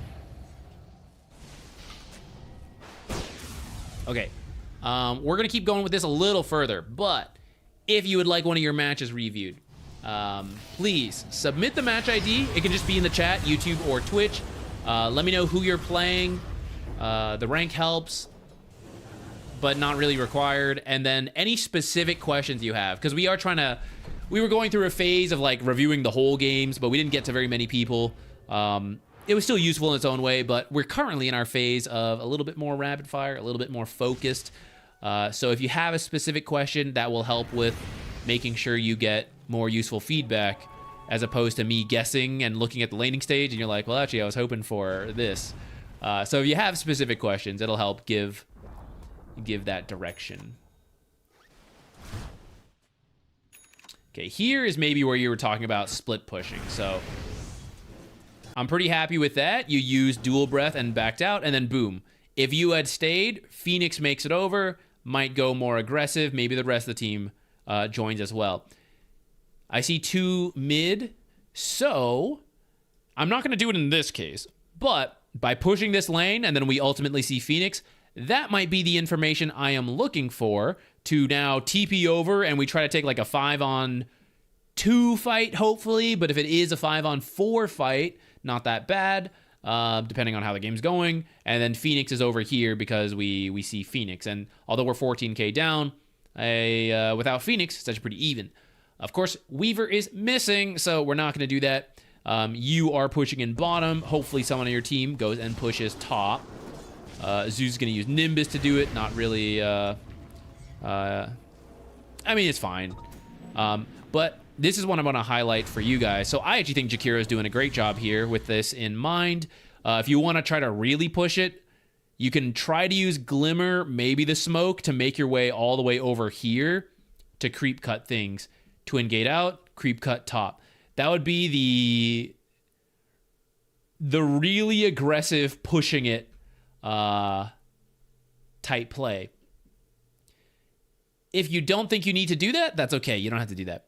But you see how Witch Doctor and Zeus are standing here, and Brewmaster is clearing creeps out here, which is part of why they feel they need to be here. You could just wait for the creeps to get here, and then Zeus could do it. And that doesn't take Witch Doctor and Brewmaster to be here waiting to defend a lane that we don't want to defend until Weaver's up. So these guys can actually be moving here. Jakiro is covering bottom. You don't need Witch Doctor to stand here watching Jakiro dual breath the creep wave. So Witch Doctor comes top, pushes out the lane. Maybe Brewmaster pushes out the top lane. I don't really care. Then the other person can jungle, you know? If Brewmaster wants to be the one sitting mid, then Zeus Witch Doctor, come up here. Shove from Fog of War, jungle. Then we're getting money. Here, we're just kind of like watching stuff. And this is pretty dangerous. Like, if Slark wanted to dive, Slark could get this Witch Doctor. So if you are going to sit in the mid lane, you got to sit behind the tower. This in front of the lane is not actually that safe. Like, what if Lina had Invis Rune? They happen to catch sight of Witch Doctor. Lina will just burst the Witch Doctor right here. But Lina literally cannot reach back here without being spotted. Even if she had Invis, even if someone has like Blink Hex, they're not going to get back here. They can get here. Okay, it does seem like the enemy has made their way bottom, so let's now shove out the other lane. So Brewmaster's doing top. Looks like Jakiro is pinging mid. This is where someone can jungle or D-ward along the way. You come out, another dual breath. I like that. You probably could even ice path. Ice path into dual breath to just do it a little faster. So this is where we have teleports. We have pushed out mid, top. Oh no, they keep going. They're going for high ground. Okay, we must defend. So now we TP and we defend. If they back off, then we kind of wait and see. They are either running through here, which means we have time to farm and then move this way, farm, TP out. They could be TPing here and then move running this way. So then like these guys got to be careful. For example, Brewmaster should not keep pushing and he should wait in trees and see. If he jungles this is the first thing they're going to check. They're going to go through here and then see like, is Brewmaster jungling? So you should actually just wait in the tree line here, wherever. If they backed out of here, they could be coming through the Twin Gate. Again, internal clock. All right, we have about that much time and then TP through. So I could farm this and start backing up and I have enough time. Maybe you don't have enough time, then don't do it. Up to you. If you sit in base waiting for them to do this and push up in the way we saw Witch Doctor and Zeus kind of doing like here, kind of the way Zeus is still here, right? Oh, they back up. Oh, I'm not needed. So this whole time I actually could have been farming and it would have been a lot better. That's why if you know you can't defend for whatever reason, and it's usually teammates being dead, don't just sit in your base. Go move somewhere else on the map where the enemy team isn't. And the map is huge nowadays, so there is almost always somewhere to go. I know it feels like sometimes you get boxed in, but now that the map is so large, there's essentially... Right? Before it's like, oh, there's 3 lanes. That's kind of doable. Now it's like 3 lanes and these side sub lanes. So it's like 5 plus the actual jungle. It's like 7 different paths, right? So there's only so many observers, so many places the enemy can be. So if you can find somewhere to sneak out and get far, then you can start doing stuff. And now when they are dead, now we do force the fights. Well, maybe the fight was not so smooth, but I think the idea is good.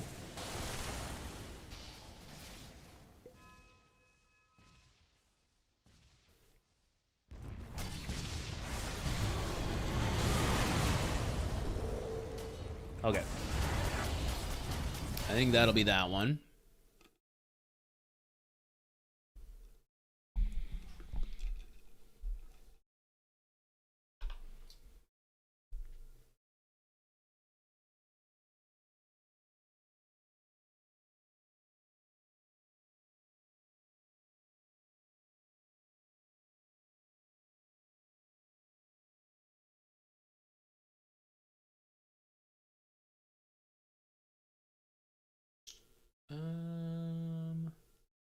Okay, let's do... I'm gonna cover... We're gonna go to Translucent Blue Jellyfish's game, but before that, real quick, Disputed. I don't think we're gonna watch the whole game, but your question I think can be answered just through the like looking at the match, like summary screen like this, because you were saying I got picked off a lot. So is Aeon Disc the play? Potentially. And I'm looking at it and I see the Spectre, so I'm kind of getting why you felt like, man, I keep getting found. Spectre did not buy a nullifier, I see here. So twofold thing here. One, notice you don't have a true, like, I get jumped and I save myself. We can barrier and heal, but like she can go through that. So Ghost Scepters, Glimmer Cape, these can save you and keep you out of sight. The Glimmer, like you're invis, so she can't see you. She may dust, like once she ults in, especially in the earlier game when she has space. But if she can't see you moving because you like glimmer through areas you think have vision, she can't do the initial ultimate to then dust. So either of those items can help a lot for Spectre. Shadow Blade when she picks up a nullifier. Blink Dagger can also help a lot because you are Dazzle. So we need to grave when it's needed. And so we can only be so far back if we're going to grave in time, right? And while we are kind of like at the edge of the fight, getting ready to grave, that's when Spectre jumps in, silences, and kills us. So Blink Dagger can actually go a really long way versus Spectre. I know she might get the Ags and then have Haunt. But prior to that, and also Haunt is not always up, you can stay way out of sight in the trees so that at the very last second you're needed, you blink grave, and before she can react and jump you and silence and kill you, you've already done your main job, which is like one save on a key hero. If I get killed now, you know, so be it, hands up. But it might also bait the Spectre because he's like, I've been looking for this Dazzle. He's not showing. Okay, I'm gonna go for Sniper. I'm gonna go for Legion. I'm gonna do whatever, right? Now that she is committed, now you have more freedom to go in. But I can't show until that moment, which is sometimes doable without the blink, but the blink gives you way more room to work with sitting in the back. Aeon Disc can work, but Nullifier is also still a thing. And that's why usually before I would recommend, like Aeon would be like the final thing. I would really recommend trying to think about how you are showing yourself prior to the Aeon Disc. And Blink Dagger will help a lot with that to stay out of sight. Force Staff, Aether Lens, which I do see you had, it just moved to the backpack. I guess Smoke and Sentries. But Aether Lens also gives you more room to stay in the trees before like using your stuff as needed. That's what I would typically go for. Yeah, this one's really hard. You got a bunch of heroes looking for you. Slardar, Storm, Spectre, even the Lion could do it. Rubik could do it with the Blink. So truly, we have to be so far in the back with the Blink Dagger waiting for the actual fight, and then we go in. If we looked into the game further, maybe there is room for like the Aeon Disc. I'm not saying it's like a bad choice, but I would probably get the Blink before the Aeon at the least.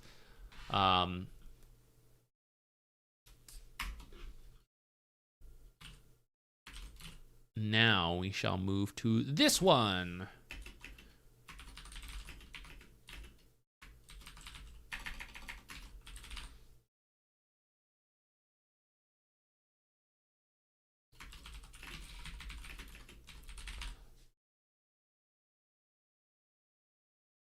Okay, so this one you mentioned is not your game, but this is like some of your friends that you often party with and you were just watching to learn and you weren't sure what the Techies could have done versus Clock Gyro. I'm going to assume in the laning stage then with the Dawnbreaker, or maybe the Sand, the Dawnbreaker. Okay.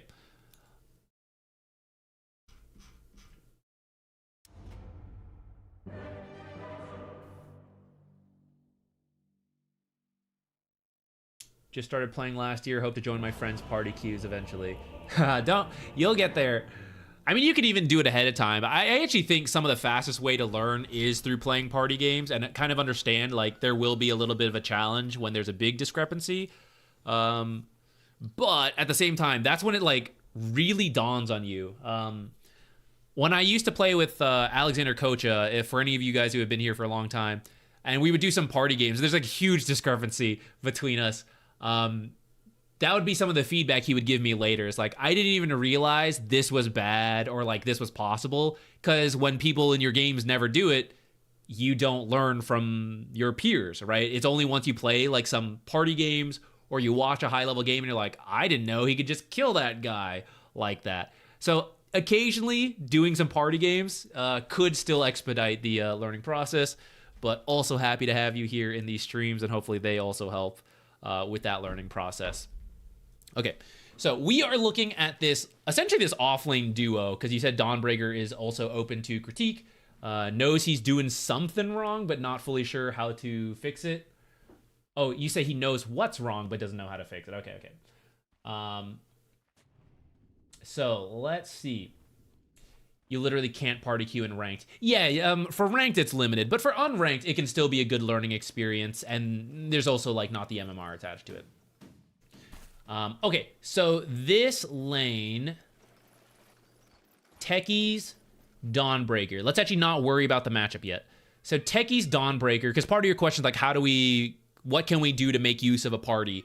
Picking lane duos that go well together is one thing you can go for. Dawnbreaker loves going for big fights, 100-0, kill someone. Techies is actually a great pairing for that, but I would do a different build. So rather than Spoon Stash, I would do the secret sauce one. I forget which Techies is it. Spleen secret sauce. So this one, you build a bunch of HP. You get the Iron Branches, Circlet, the Blood Grenades, possibly build into like a Bracer or two, and your Blast Off does a bunch of damage. So you're looking for like, the nice thing is when you build the Iron Branches and stuff and the Circlets, it also boosts your attack damage. So you poke a lot. You could start with Sticky Bomb, but actually I will see Techies start with the Blast Off with this build.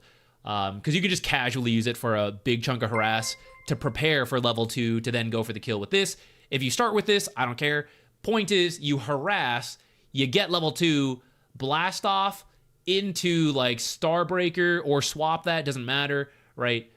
Tons of damage. You could Q into Celestial Hammer for double slows, into the Blast Off, into Starbreaker, whatever the combo is. If you add up the numbers, it's gonna be like 800 damage once everyone presses their buttons.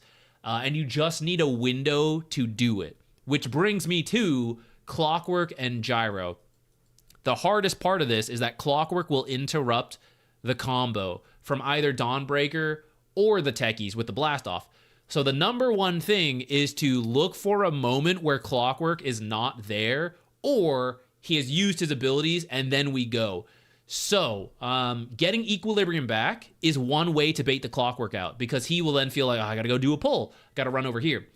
Blocking camps ahead of time and then sticking into the lane, at some point Clockwork might feel, oh, I gotta go do the pull. And the second you see him leave, you go, like get that gyrocopter.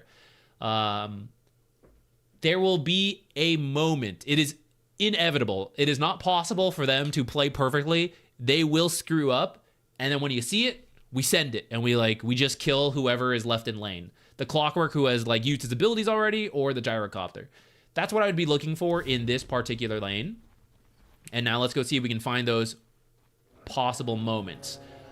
Even though you did take a Spoon Stash on the Techies, I will say it is still doable, like what we're talking about.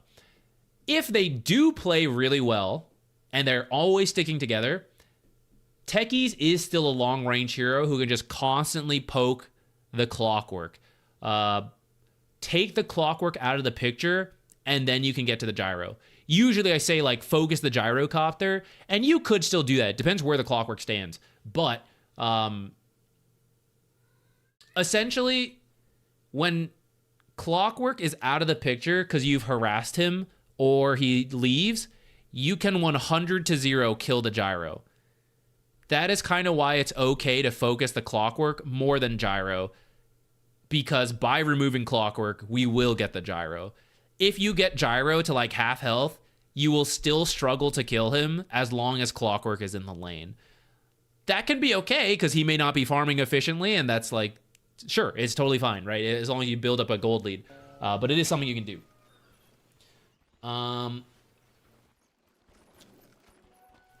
This build is like, I will spam Q a lot, which could work, but I just think does not take advantage of as many like right-click stuff. And then like when Clockwork burns your mana, the Sage's Mask is not going to be great. as we're seeing. So here we're actually focusing a lot on Clockwork here, and then that's where the power cogs are going to be annoying. That's where Battery Assault will be annoying. You don't need to do this at all. You just need to stick in the lane, and Clockwork will be the one who feels pressured to come to you, because if you don't, you'll hit the Gyrocopter. And if he stays here, then you guys will just kill the Gyrocopter. So Clockwork must be in here, and then he's a melee hero, and there's you, so you're just going to poke for free a bunch. So you don't want to engage him in the jungle. You want to just be in the lane, and the lane is where you are safest from Rocket Barrage and from Battery Assault and Power Cogs. And now, so the lane is coming back. Now we're good to go. We will hold the lane here for a little bit, and this is where we're keeping our eye out for a moment where Clockwork potentially leaves the lane to come for this small camp to unblock our stuff.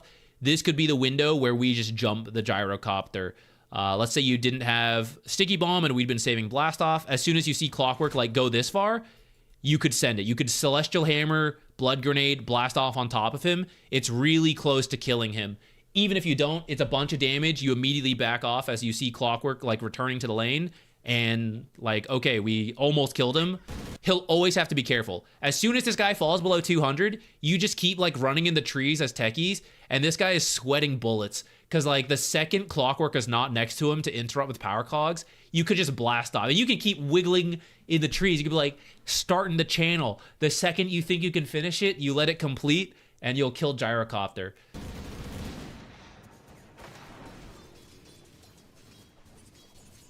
Okay, so like here.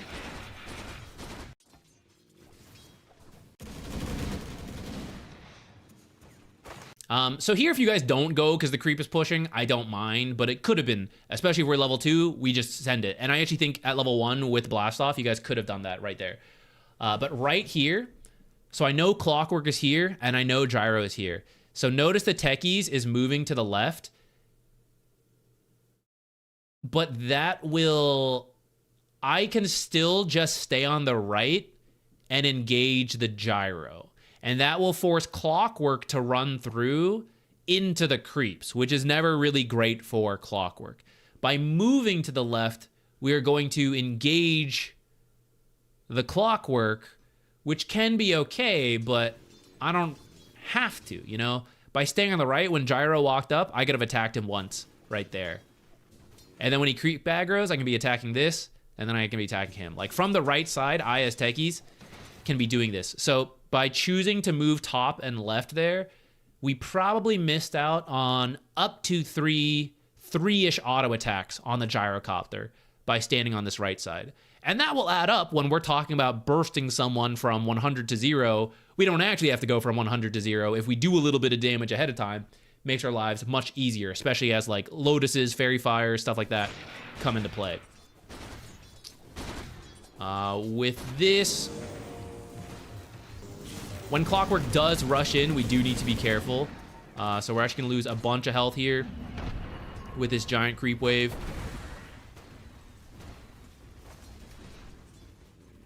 If you see that wave building up, you can try to trim down some creeps, but essentially once this happens, this is where you just completely retreat. And if he stopped auto attacking, like he tries to save the flat cannon, there are so many creeps here. This will push before you guys can even lose that many creeps. You will lose 2 at most. If you back off a little sooner, especially Clockwork is here, so Dawnbreaker kind of takes a winding retreat path and moves to the left versus a straight path back or a path to the right. And it sounds kind of minor, but you see where it literally adds up here. The fact that Dawnbreaker like backtracked a couple times is what allowed Clockwork to close the gap. And this is really close. Like this is, I gotta switch to him. This is Power Cog's range. So if any of that kind of like hesitation had been more clear of I must avoid the Clockwork and stay on the right side or retreat back faster, then Clockwork will not catch this Power Cogs. And then Dawnbreaker, yeah, we took some harass, but this amount of creep waves will push in. We will deal with it here. We will hit level 2, which is our true kill combo, right? I said it was kind of doable with level 1, Blast Off and Celestial Hammer, but truly having the Q, the Blast Off, the Starbreaker, and the Celestial Hammer is what finishes the deal. That's a weird way to say that, but kind of blank there. Now it's hard, where like there's a bunch of creeps, but we're so low, we're scared. So it ends up being like really inefficient farming. This is where support players, I mentioned like, where's our farm? Sometimes the offlaner can't get everything. When a giant wave shoves in, often it switches targets around and things are dying all at the same time. That's where you lock in and like figure out which CS is yours. Dawnbreaker does want to take really big fights, so you guys need to stay relatively healthy. Buy salves, keep the tangos going consistently, because now we have the kill combo, but I'm too scared to go in because I might die first. So salves help a lot. They should also get salves, actually. And this is where if you incorporate it into your own build, you're good to go. This right here is one such window. Let's pretend we had health. We did what I talked about earlier. We backed up sooner. So we're returning into this setup, and Dawnbreaker has about 300 more health. We can go on the gyrocopter as soon as I know where Clockwork is. Clockwork is here. You guys can send it right now. If Dawnbreaker wasn't like, oh, I gotta like back up, I'm like a little timid, right? She's running forward with this. You catch sight of gyro or Clockwork, blood grenade, sticky bomb, blast off, celestial hammer, starbreaker. He will die, and Clockwork will get to here. So that's kind of the window. Even though it's tough, anytime he's here, at some point, Clockwork will step out of the lane to do something. The pulls, the runes, the stacking, something will draw him away, and that's all you need for this kill combo to work. Gyro has 500 health, 550 Fairy Fire, Magic Stick. We can say 650 for easy math. Blast Off is 200, plus a little bit more if we do the other facet. This is 95. So 300, 400 from the blood grenade. Dawnbreaker, right? This one's like kind of tricky. Some hammer plus DPS. We'll call it 100. We'll call this 100, right? So from spells alone, we're at 600. And then any auto attacks these guys get is what we can do in probably about 3 seconds. So that's about as far as I need the Clockwork to be. 3 seconds away, and we can deliver all of that damage instantly, plus auto attacks. And you just need like the first kill, because then it gets easier. Then you pick up the level advantage, and then it gets easier. Here. All right, Clockwork coming in. So now we're retreating. Dawnbreaker, because Dawnbreaker's low, she's got to really respect this. So she's going to have to be very careful. Techies can do a little bit more, and then Techies needs to move to the right. By going back, / auto-attacking Clockwork, this is what allows him to close the distance. Techies, we haven't talked about our circle of safety. Activate this, and then anytime he's not at the edge of it, we have to be running away, and we can't be auto-attacking. Otherwise, he'll close the distance, and then this is what will happen. And then once we get too low, we can't go for the kill combo anymore. But if Techies runs to the right, like if Clockwork chases, that's actually fine, because Techies can always just get away through this path, waste Clockwork's time, and then Dawnbreaker can come down the left path to get CS and aggro things this way. Okay, they shoved in the lane. So this is where Clockwork, again, if we're looking for windows, the lane is shoved. If we do a little bit of balancing, the lane will stay here. At some point, Clockwork or Gyro must shove this lane in to get it to reset or go do a pull. So that's what we're looking for in terms of opportunities. Looks like Gyro actually did the pull. Clockwork on the right side, so Techies on the left side. That's good. If Clockwork runs over, Techies will just run to the left and then pull the Clockwork out of the lane. This is fine. We're being zoned, but the lane is shoving. And so now we just chill and farm under tower. So Techies, let's think about what Techies can do now. 315. This creep wave is pushing in. You can sometimes help with this, but honestly, by the time Techies gets here, it'll be dealt. So what can they do? They want to pull this small camp, or they want to pull this hard camp. So Techies right now can actually position over here and you will know where Clockwork is going based on the vision from the lane. And then if he is chasing you, you just like wait on the cliff. You'll see when he's coming, and then you just continue running away or blast off away. And if he tries to do a pull, you wait for the right timing, you throw a bomb in, or you like stand here and you like aggro the camp out. This one's a little tricky because of this tree line, but it is doable. Aren't salves applied to ally heroes as opposed to Dawn buying her own less effective? Yes. It's half value. If Techies uses his salve on the Dawnbreaker, they can actually both buy their own salves. Because this is a lane that is like very much determined by who has more health and who can commit. It's who has enough health and where is Clockwork's position. So even if Clockwork leaves, but then they're too low and Gyro would kill them by an accidental rocket barrage, they can't commit. They have to stay healthy enough for that 3-second window that we talked about. And that's where you want the salves. Yeah, you guys could do that one. We are a little far, actually. So notice Techies like backed off a lot, but Techies can actually be in this tree line right here. That actually makes the difference on getting this kill or not. If Techies was right here, you can Q blast off into the rest. Clockwork is somewhere over here, so this is another window where this should be a gyrocopter kill. But Techies backed off a little too far. Even with that, if Techies runs in, you start with the Starbreaker into the Sticky Bomb, Blood Grenade, Blast Off, you'll still finish this. Or if not finish it, you'll do a lot of damage. So right here, Circle of Safety.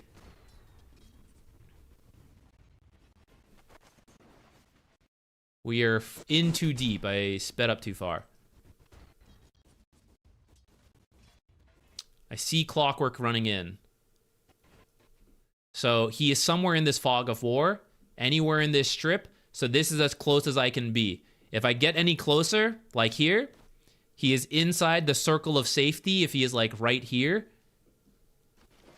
And then I'm not happy, which is exactly what happens. He ends up being well within our circle of safety. And now he can close the distance. We have no creeps here to protect us. By the way, so he is playing max power cogs. If he does this, you bounce back. So you got scared and now you just run around. Just right click here. The power cogs have been balanced, so they're spaced enough. Once you activate one power cog, you can run next to it without activating, because each one only activates once. If you run too far this way, you will hit this cog. But as long as you click in the direction that this power cog is, like you stand here and then click here, your hero will naturally like take the shortest path, touching this, but not getting bounced. So then you're out. Techies can also just start auto-attacking the power cog. You can auto-attack it. Dawnbreaker even has a little... Oh, I thought she did. If you A-click this power cog from afar, you'll notice, like, it's just enough. So you auto-attack one, Techies auto-attacks once, then you walk out if you haven't activated one yet. Or he does this. So he got you as you were retreating. Sometimes he does it too close. And actually, you didn't activate it. So if you immediately press stop, you won't activate this, and then you move in. Clockwork is not using battery assault. He's running out to kick you. So here's where you are standing in the middle as the Dawnbreaker, and I see him running this way, and he wants to kick it in the middle to you. So if you stand on the left, then he stands here, and he can kick here. So he doesn't have to move as much. So you stand on the right, and then he has to run all the way around this way to kick the power cog. And then as he is going here, you try to quickly run to the left so that now he would have to change the angle because his character was walking here to kick this way. So he's going to have the turn time, which means even as you cross, you're hoping to be fast enough that by the time the turn rate changes, you would pass where he can kick the cog, and now he has to go stand on the right side. He has to turn again to walk over here, turn again to kick the cog, and when you see him reaching that point, you cut to the right again, and so that by the time he could kick the cog, you're already past it. So now he has to move this way to kick the cog. I run into this all the time as the Clockwork. So that's how you dodge this without ever activating a power cog. Either you activate it once and then you run out there, or you stop, stand in the middle, and you like run back and forth based on where he is standing to hopefully avoid the power cog. Now, of course, the other consideration is like, is he on his own, or is there a gyrocopter standing on top of me, so like I can't do this stuff? Then yeah, that's where you just want to like work together to break one to get out, activate this one so that you can then activate it a second time to run out. And you're hoping you do that fast enough that by the time he gets here, he can't knock you back in, or that gyrocopter like doesn't do much damage.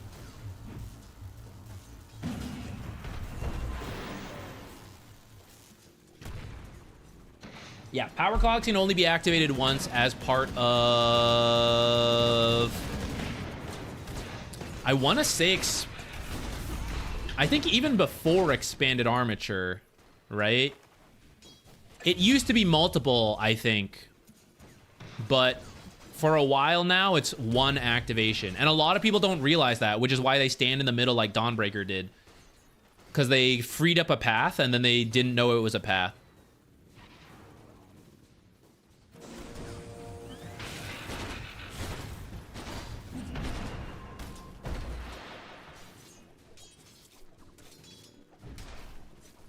All right, this kind of situation, by the way. So Techies, since these trees are broken, your threat is the blast off from Fog of War, especially if you use the other facet. So you want to be in here, and if Clockwork is here, this is actually enough distance to kill. This is kind of what Alex, when I started this with that story, when Alex didn't realize like you could get kills, right? If I was playing with him and I was Dawnbreaker or Techies, I'd be like, this is enough distance. If you guys aim for the lower side of Gyrocopter, Clockwork will not be able to walk here in time to stop the important abilities. You won't even need Starbreaker. Celestial Hammer plus Blast Off is enough to kill Gyrocopter if he's not fast enough. Especially with the Wand. Okay, Wand and Fairy Fire make it a little tougher, but like even then, the level 2 Blast Off with the facet will do most of this health. The Celestial Hammer will build up more DPS because he is stunned into a slow, and then like whatever Starbreaker gets through, or you both auto attack, Gyrocopter will die before Clockwork gets here if you can wiggle out of sight, which means we have to be in the tree line this far, right? So you can be like in these tree lines, and Clockwork's positioning will have to change. And if he stands over here, then you'll blast off here. Dawnbreaker will Celestial Hammer in. By the time he sees it coming, he'll be here. And then Starbreaker and everything else, he'll be here. And then Gyrocopter's dead or not.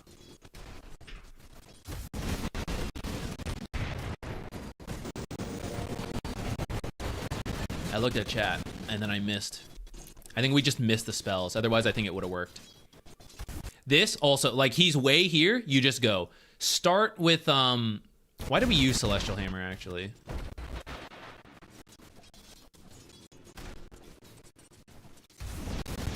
Oh, we used it before that 10 seconds.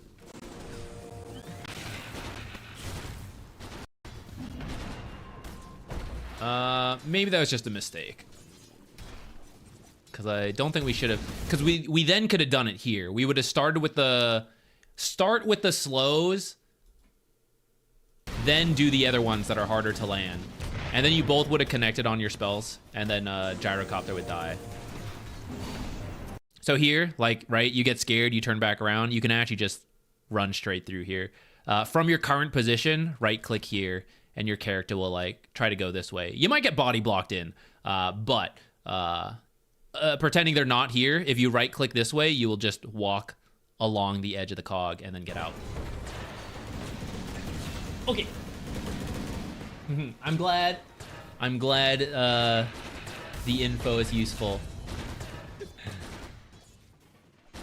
What time is it? 6:08. Okay, let's do one more at least. We'll reevaluate after each one if we feel like we can do another. But we can go a little further here while you guys, anyone interested, put in your match ID from the last week so we can download it. Unless you don't need me to see that, you just have like a scoreboard question. Let me know who you're playing, any question you got, stuff like that.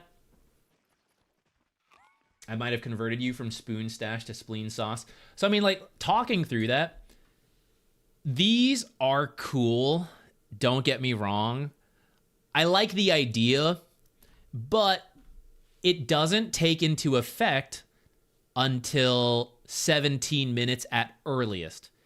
That's the issue with any facet that comes into value later, right? Because the first neutral, it doesn't even matter. The first neutral is the first neutral. The second neutral is where you start to get the bonus value, and it's just so late at that point. That's the issue with Spoon Stash compared to having value instantly. Level 1, Blast Off, right? Which Spleen Secret Sauce is what? 15%, right? So if we actually exit the replay for a second here, most facets that have a like this only gets value after X amount of time, those tend to be bad, because who cares that you have extra enchantment value at that point if you've already killed, like, if you crushed the lane because you have like this extra damage. So Blast Off is usually 200 damage. This one with the extra 15% of damage, right now, not that impressive.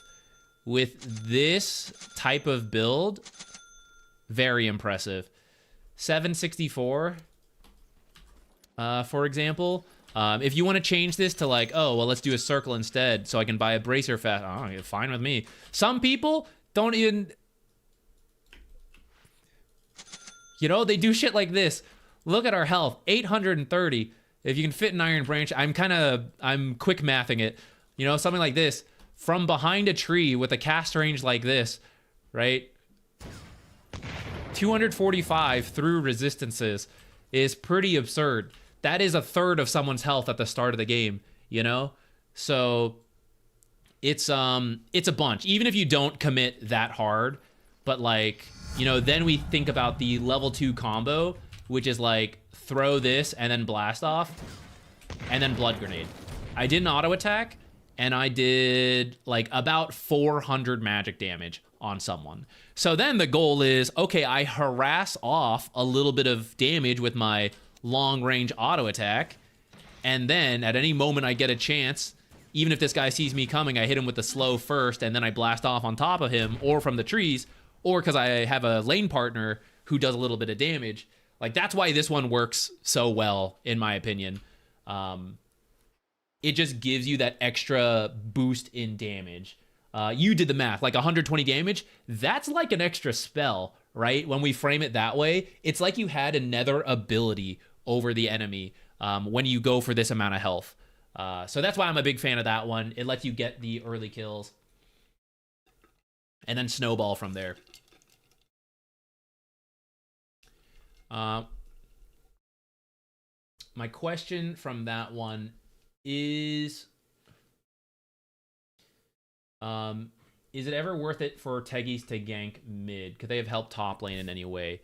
Let me jump in around that 6-minute mark real quick to see. Typically, yes. Like, anytime you're partied, you should aim for that stuff, especially because with Dawnbreaker. So if we imagine the lane had gone better, there's a very powerful Dawnbreaker timing, which is that off of a good lane and off of being given some solo XP, which admittedly Techies doesn't love to do because you actually want a lot of points in Blast Off to make use of this early power spike. But if you're getting kills, it could make the difference. You give Dawnbreaker the Wisdom Shrine so that she gets her level 6, so then she can immediately fight this side with you or wherever. So to lead up to that, you have a good lane, you get the 6-minute rune for your mid, and then you possibly smoke them after a little bit to fight here. You get into a big fight, Dawnbreaker then ults in. You'll see this at the pro level. It's kind of an ideal play. It's hard to pull off because like the lane needs to go well to like set this up. But when the math works out, it's good. For you, 5.5 minutes. This looks like a perfect time to head over. So Techies deals with this creep wave, and if we think about where they are, this equilibrium is going to meet around here, which is not amazing for Dawnbreaker. So Dawnbreaker might do some jungling, or if you have some vision, she might just like hug the trees, whatever.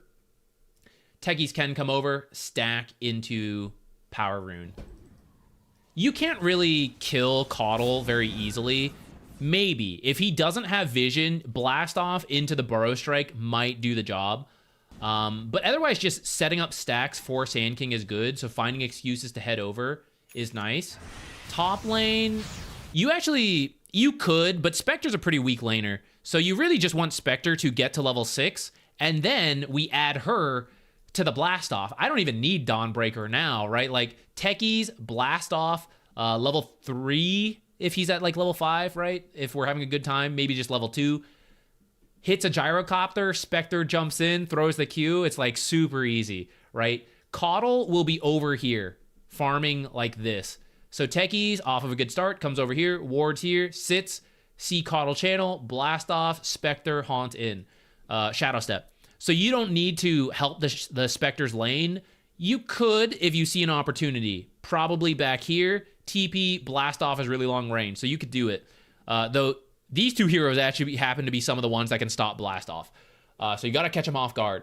But with the Jakiro's damage, you could finish the deal. Would stacking that triangle potentially backfire if Gyro finds it? Yes, but don't let Gyro find it. You have Spectre, you have Dawnbreaker, even the Techies can help, right? Techies at level 6 will do it. Techies blast off plus Dawnbreaker's abilities will do it. So there's no real excuse to have it stolen. If you can, the first stack is like whatever. The second stack, we're getting there. If you get to like 3 stacks onward, then yeah, you should maybe consider warding it so it doesn't get stolen. But essentially, it's like you shouldn't not do it because you're scared of it being stolen. You should do it and do it. You know, you should stack it and secure it.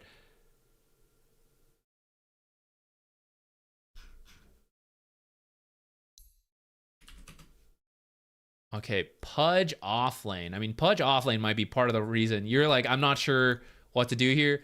Pudge offlane will have some very bad matchups, so that alone can be part of the struggle a little bit.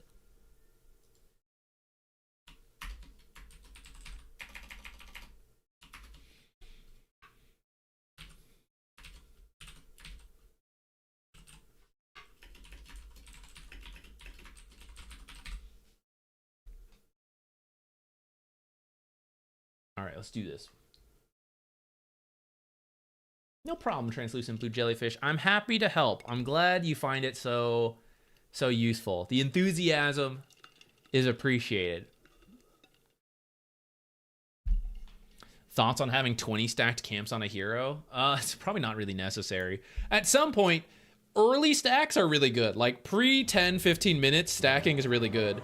Beyond that, it's not usually worth your time to just sit and stack to the point you get to 20.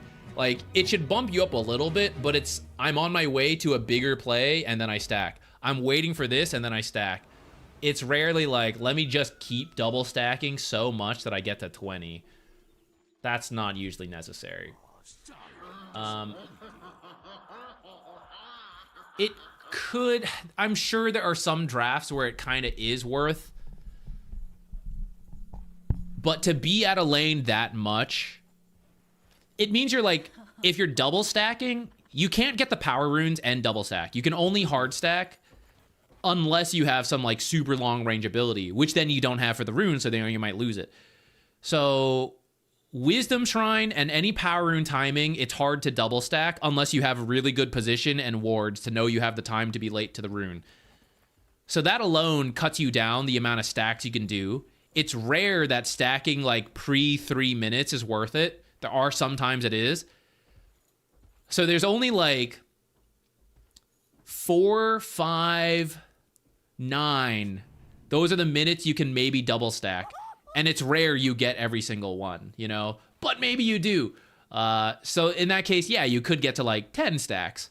But you can see why if we are double stacking at all of those and we need to find more time to stack above that beyond the single stack for the rune, like it's getting really hard to get to 20, like 15 to 20 stacks in the early game. Okay, Pudge off lane. So you're really not that strong of a laner. You want to go for a kill with like hook if you can at the early first bloods. I think you usually stay out of sight to help make that happen.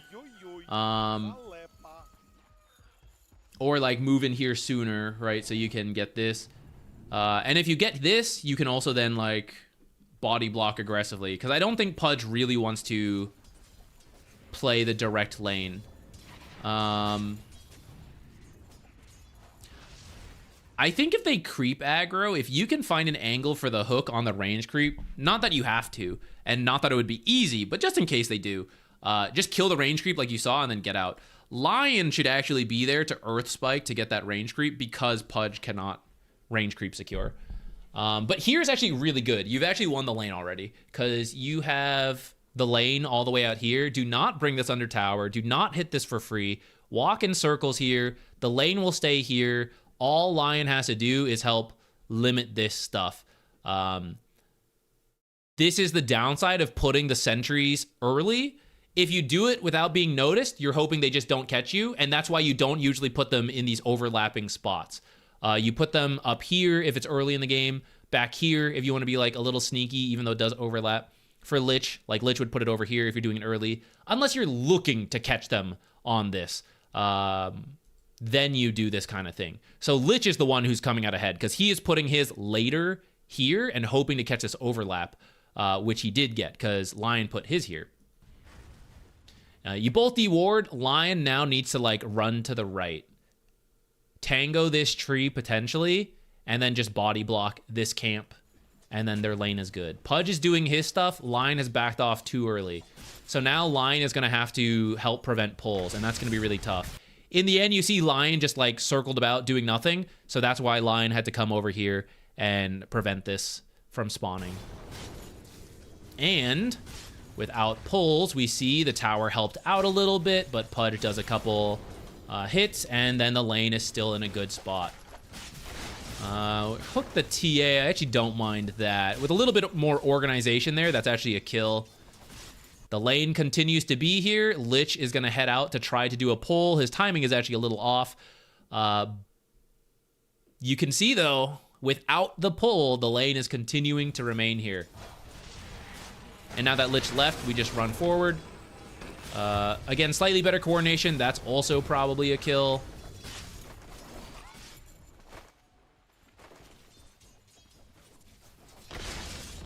That Earth Spike killed that range creep. Otherwise, this was pulling back. Or like it had a better chance at pulling back. So we've lost equilibrium. We traded equilibrium for an attempt at a kill. That's okay. Other times you guys are more on the same page, you would have actually finished the job.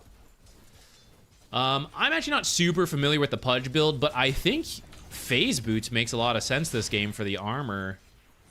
Doesn't it? Do you actually need power treads with the this facet?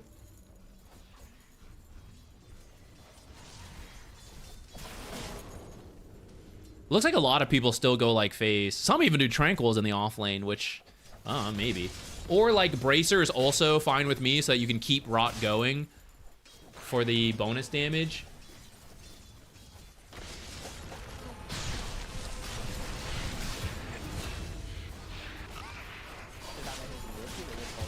So actually, this right here is why people will get the bracer, because you need to keep rot on for a long time to get the full value of rotten core, and then if you turn it off, it's like done, you know? So you kind of have to keep it on as long as possible, so then the quick boost in HP from the bracer allows you to keep it on to be at like this max strength and fight. And this is also percentage, isn't it? Yeah, so getting a little bit more strength, I think also... There's probably some numbers there that I don't know off the top of my head, but... I would recommend trying that. Try either Phase Boots Rush. Phase Boots or Tranquils Rush. I don't know enough about Pudge offlane to know when you do one or the other. But also consider like 1 or 2 casual bracers. They're not really casual, they're for winning the lane with Rotten Core.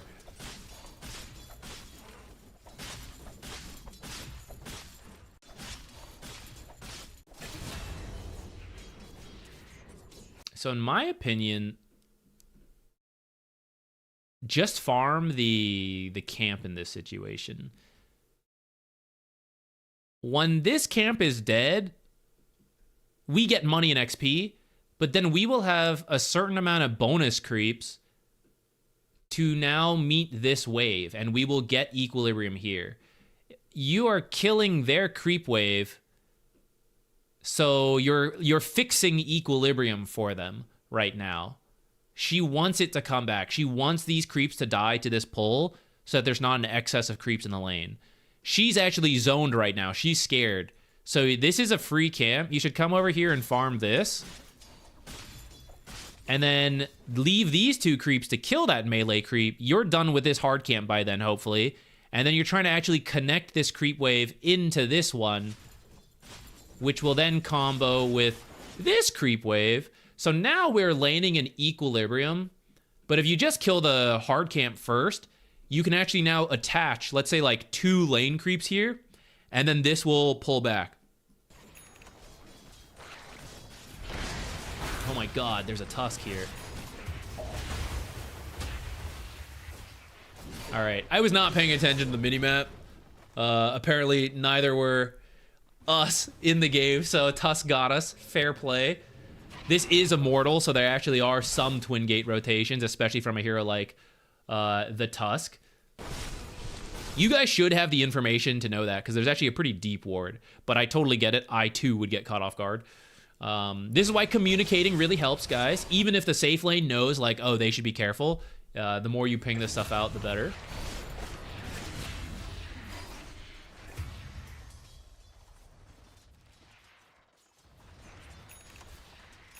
I'm not actually sure you need these raindrops. I know there's some, like, blasts and stuff from Lich, but I think just raw HP for you will benefit you more. Because 1 more raw HP, the Bracer, works with Rot. And then you have more HP, which is kind of like tanking the damage, which you then heal with the Bracer health. But that's me spitballing. Again, not actually a Pudge offlane player. Maybe the raindrops helps with the mana needs, which most of your mana needs is just like using hook. With that said, you have a Lion this game, so Lion should just drain you. I'm an addict.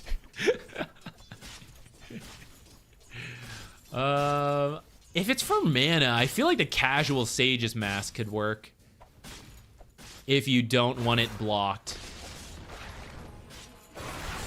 Well, I don't really mind the casual raindrops either. Darn.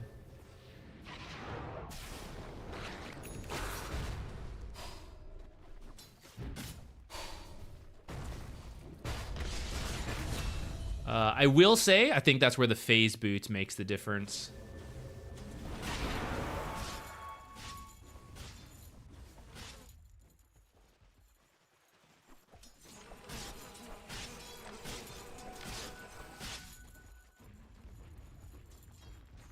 And we should probably carry Dust instead of...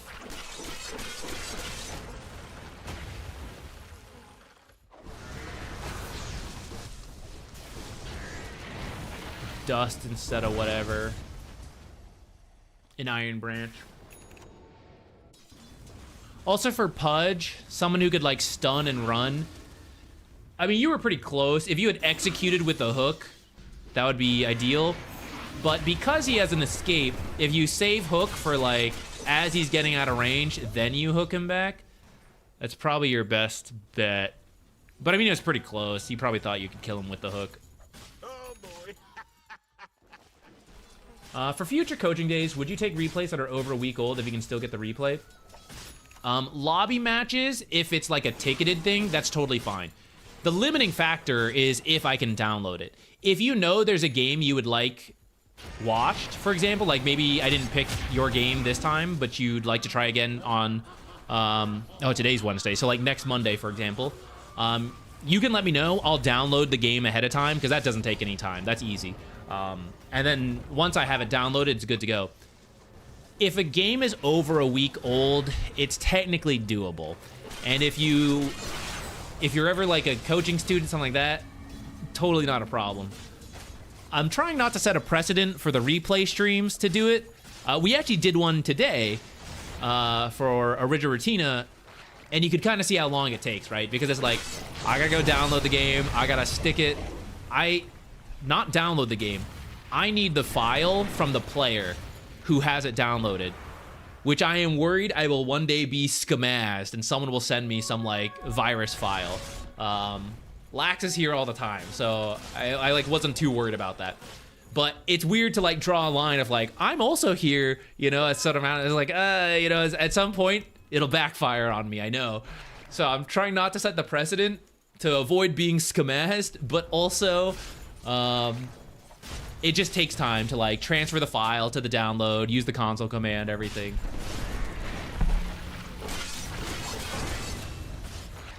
Would you go Blink or Blade Mail first? Probably Blade Mail, so you can just like walk up to things. In fact, actually, if you're doing well enough, maybe you could do Aghanims. But I don't really know the kind of good this game versus 2 high healing heroes. And it's just a shitload of damage, you know? Who doesn't like shitloads of damage? But I think the Blade Mail makes a lot of sense. There's a lot of physical damage here. That's why I know you already like, oh yeah, I should have done Phase. But yeah, Phase Blade Mail would have comboed really nice. You just run at buildings, and if they come fight you, then you can get the hook and the ult and stuff like that. You just like run in with Blade Mail, rot, ult, and then when they leave hook, or you like hook from Fog of War, and then you work to the Blink Dagger. Especially because your team has the Lion and the Earthshaker, I don't think you need the Blink. The more you need to be able to initiate, then you get the Blink, I think. With this game, I think it's fine to get the Blade Mail first. Possibly even skip the Blink. Like, you have enough teammates who could initiate.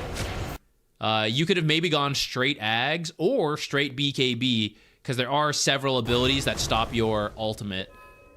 Though the BKB itself is actually not that useful this game. Shivas could be another cool option. Armor and the same anti-heal we talked about being useful.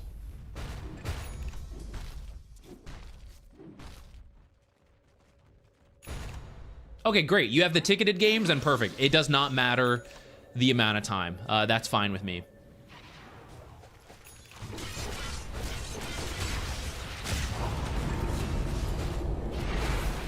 Hoggers. I think from here you're good to go, right? Mainly your question was about the laning stage, which still went fairly well, but we talked about how to improve it, mainly in the build, but then also the various equilibrium tricks you can do to just keep the lane there.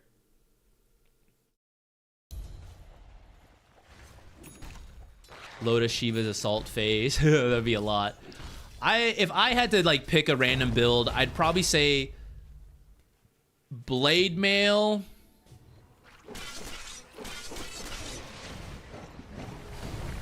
Lion and Earthshaker seem like they're playing active enough. So I think after Phase Blade Mail, Aghanims or Shivas sounds good.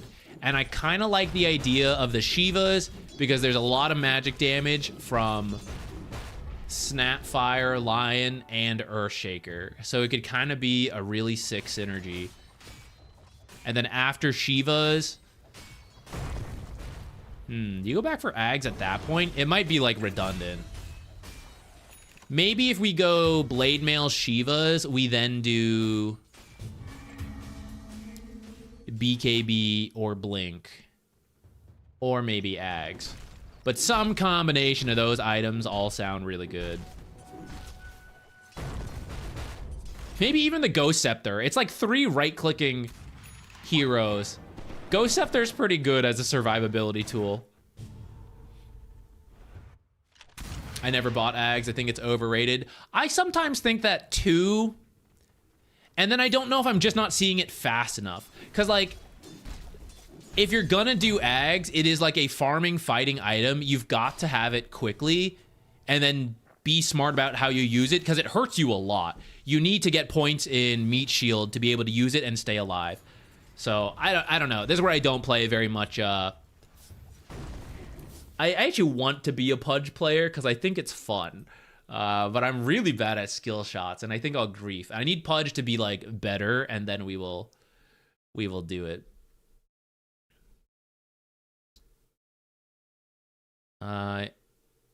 I don't play a lot of core nowadays, but I watch a good amount as a caster, so I have like rough ideas. You've been playing some Enigma going Blink into Shard for farm tempo / shove. I've been going the same build of just Blink, BKB, Ags, Refresher for a long time now and haven't deviated from it. Do you think the Shard would slot in before or after BKB? The Shard is... If you're gonna get the Shard early, I actually think you're not doing the Blink build, because the Shard is to summon more Eidolons, and you want the Eidolons to then be stronger.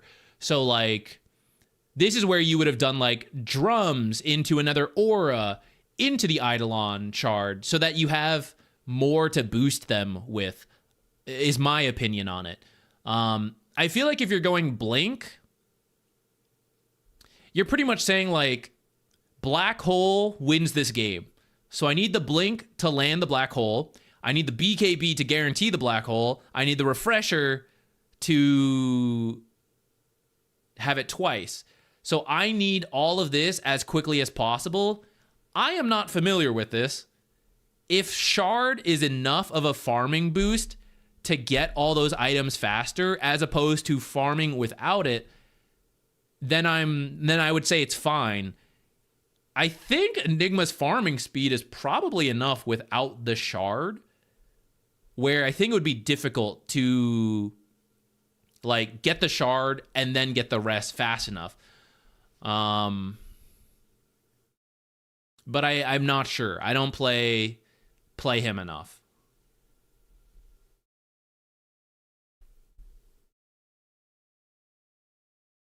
You started putting some of the things from Monday's stream to work. It was super helpful. Nice. Better solo performance for sure. Awesome. Always happy to hear that. That's some like instant dividend shit right there. Let's go. Do I have time for another? I'm debating that right now. I'm like, how hungry am I? I kind of want to stop. I'll be real. Let me see what your question is. Playing Shadow Demon with a high win rate. Just want to know if there's a way I could win some of the losses I had recently. Hit 4K. The games have changed a lot.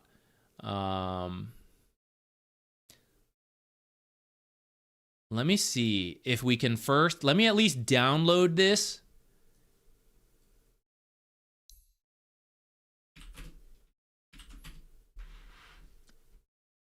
If it's not too old, which we are pushing it. There was another one at 28 that couldn't download, but I wasn't paying attention to the time. Maybe you're in the time frame.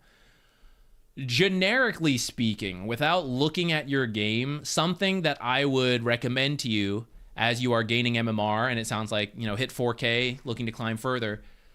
We spent some time today talking about, and most replay streams actually, about leaving lane to go do other things. From the safe lane, leave lane to go play in the off lane.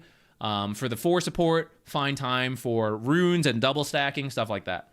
Shadow Demon, definitely be thinking about that. You are so good at securing the rune because you just disrupt the mid and grab it. Your double stacking is super easy. It's guaranteed pretty much. So Shadow Demon is actually surprisingly good at rotating as a position 4. Or like leaving lane to get value, whether it's actually to rotate or just like stack. And that's what I think a lot of people need to start looking to improve on as they gain MMR. And 4K for sure is at a threshold where your mid laners will benefit from you helping them out, and the stacks will more likely be done than ignored. I don't know how your games feel right now, but I would think about that. And if you're playing position 5, it's kind of the same idea, but like, okay, I won my lane. Am I leaving to go for the runes and come back, or make my way to the off lane, stuff like that? Oh, thank you. Thank you. I was like I was like trying to read it as I listened to it, and it just slowed me down on both fronts. Thank you so much. I can usually get someone to farm with comms. Okay.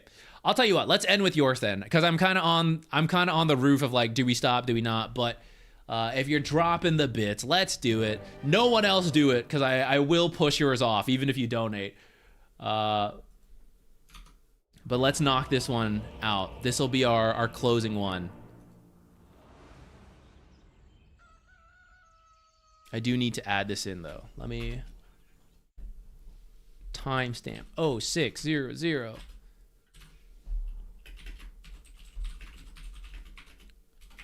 I didn't even see if you were Shattered Demon 4 or 5, actually.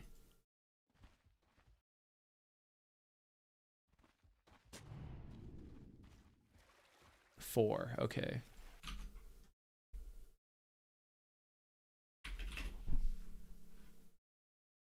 For this game, usually 5, okay. Where did it go? What the heck? That was wacky.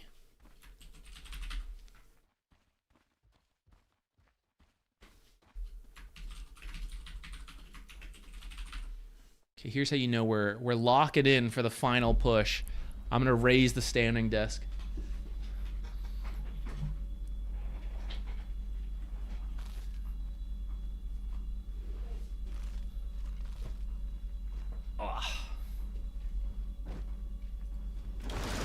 Oh shit, there's a fight.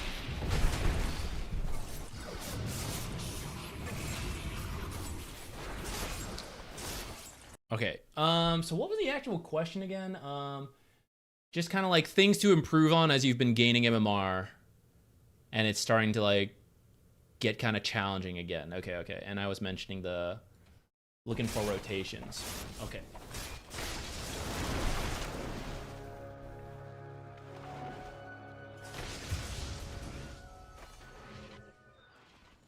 Kind of awkward lane. You end up TPing over here. I actually like that decision to get here quickly.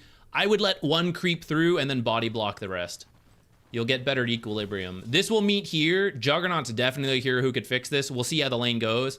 One creep forward, they would have met here, but it would have pushed out to you. This is... Let's see what happens. This, because of the split, kind of working out, but now the range creep's dead, right? Like, we're really having to fight for this. And in the end, it looks like we are pushing into them.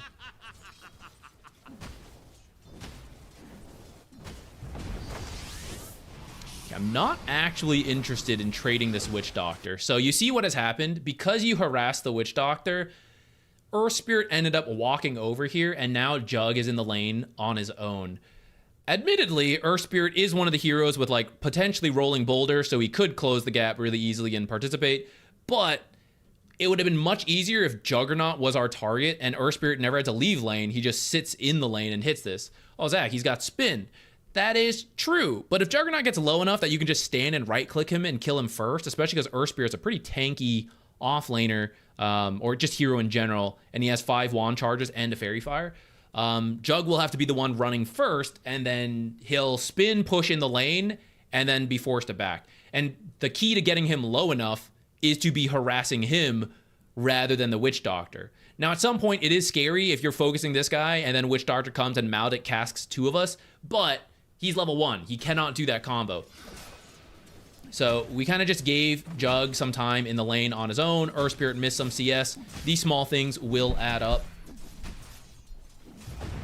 And you see, we're kind of right here, still trading, and it's kind of dicey. In the end, we will be the ones who die, and maybe we get this kill, maybe we don't. These are the kind of things we are worried about happening when we like drag the cores away. In a way, it's good that Juggernaut also came over, but in another life, right? This part's good, and then just keep cutting to the left. I know Witch Doctor is here. Witch Doctor is worthless right now. He has no health. He does have 8 stick charges, so he could like kind of do stuff. But all he can do is pull, and it's not the time for that. He has to engage in the lane. So I don't need to go find him and then drag the Earth Spirit out. I just need to like mess with Juggernaut. And if it's a 2v1, I'm happy with that. If this guy walks over, he's like, oh shit, it can't be a 2v1, let me help out. Then I will kill him because he has 100 health and he's coming into the lane. So until then, I'll just stand on the left and attack this Juggernaut. And that way, you're running to the right and he's avoiding us, so now I can't do anything. But if I'm on the left and Juggernaut backs off like this, I can immediately start hitting my own creeps. I can creep aggro, I can do all this sorts of stuff to be useful still. This just ends up being your own downtime. In the same way Witch Doctor is having a lot of downtime now, but the difference is that Witch Doctor had very little health. You are very healthy. So when it comes to like, can I just be in the lane and fight? You're in a way better spot. So the fact that we're both dilly-dallying over here is actually really good for them. You're not making use of this like micro window opportunity here. And it led to all this. So let's now return.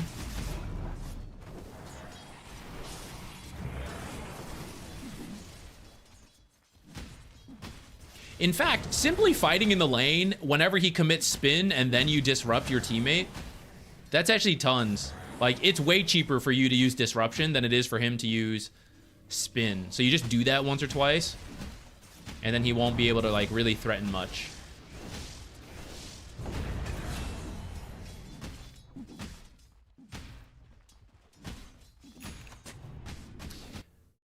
By the way, you can't really strong dispel disruption. So at the end of spin, or in the last like 2.75 seconds or less, if you banish him, I'm pretty sure when spin ends, he'll still be disrupted. And that can be the way to like still kind of get a stun before he leaves your range. And maybe you can like follow up on that. I'm pretty sure that's how that works. Right here, we can debate, should we go double stack? Who was asking about like the amount of stacks, right? Shadow Demon is one of the few heroes who can double stack while still being on the rune on time, thanks to Shadow Poison. So you guys want to be thinking about it, and you would actually think about it a few seconds earlier, so let's go back. It's around here you would debate. And looking at this, I would say it's kind of okay. Earth Spirit offlane players and Shadow Demon player missed the chance to auto attack this creep a couple times. It's dead. These creeps are moving already. Instead of meeting here, which Earth Spirit then hits this creep again for no reason. It could have met back here if we killed it faster. Then I feel a lot better with the lane equilibrium back here to leave the Earth Spirit.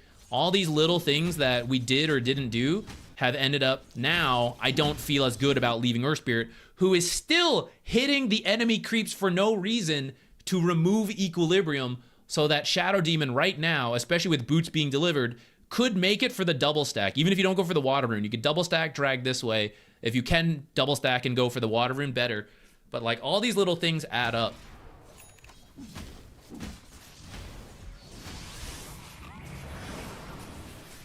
The magic number that I learned from Char, one of my coaching students who is a Shadow Demon spammer, and sometimes he's in here, Chardo. When you get to 3 Shadow Poison stacks, that's when you disrupt, and then you can get the 4th and the 5th for the kill. So if you're just disrupting to get away from Maledict, that's fine, but then like, you don't need to use Shadow Poison, because this guy is just gonna run, and you're not gonna have disruption to make it easier to land the rest, especially as you run out of mana. If he was already hit by a couple Shadow Poisons, then that's fine to keep going, but you're at the point where now we're gonna have to like churn through consumables to have enough. And even then, it's going to be really close. So you got to be careful with which Shadow Poisons you use. Do a hard pull, potentially here. And then drag this camp in. Earth Spirit players, don't do that when this is happening. He just had to back out. And then Equilibrium was going to be here. And we can play around this area. Use Boulder Kick to secure creeps. This is good. Run them in circles. Because Earth Spirit died, we can't double stack. But also why I was like, I think we can pull. It also might feel weird and lead to a weird situation.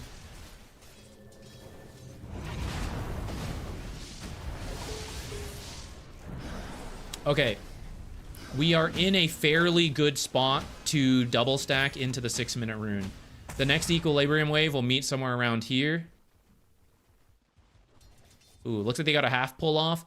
Okay, so we walk to these creeps right now. Earth Spirit sits in between. They've done a half pull. He can either choose to go for this, knowing that by doing a half pull, Witch Doctor is not quite here yet, maybe here at closest, so you help kill these creeps and get out.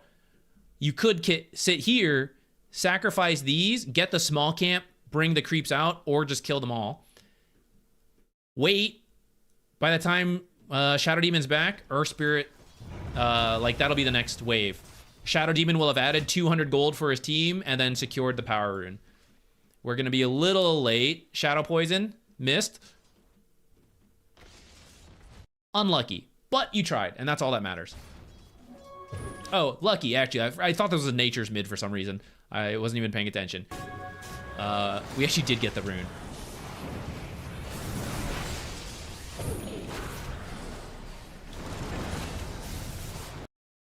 Regardless of how this goes, I'm glad you came over. That's pretty good. So then, the min-maxing, and this is what will help you climb. I know it may seem small, but it's like all of this stuff adds up, right? Where if we're a little sooner, we also double stack. Even with the time you came, if you're thinking about the stack, you also make the exact same move, but bonus 100 gold for the team, roughly, right? So those are the things that like push you a little bit higher every time. Which we kind of mentioned earlier that account booster account, I'm still thinking about the video or not. Those are the kind of decisions that the Smurfs are extremely consistent about. They don't forget to stack. They don't forget to like, oh, it's, you know, drag this camp out before farming it because it'll stack. It'll respawn, right? It isn't a fancy decision when I explain like, oh, Shadow Poison before going. It's not like, oh yeah, I just forgot that time, right? It's not like a surprise. It's not some secret tech. But it's every time there is an option, the Smurf will nail it. Depending on the level of Smurf, I guess, you know? That's real risky, though. In terms of, like, what are we looking for there?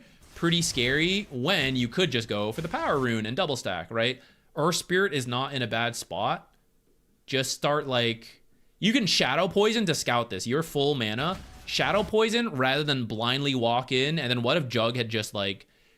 ulted you, like cask into ult, you're probably almost dead by the time disruption comes out, and then he spins to finish the job. Even if not, like what if he happened to be closer as you turned this corner, and then Witch Doctor, you did sandwich, right? If they just turned and got you, you're dead here.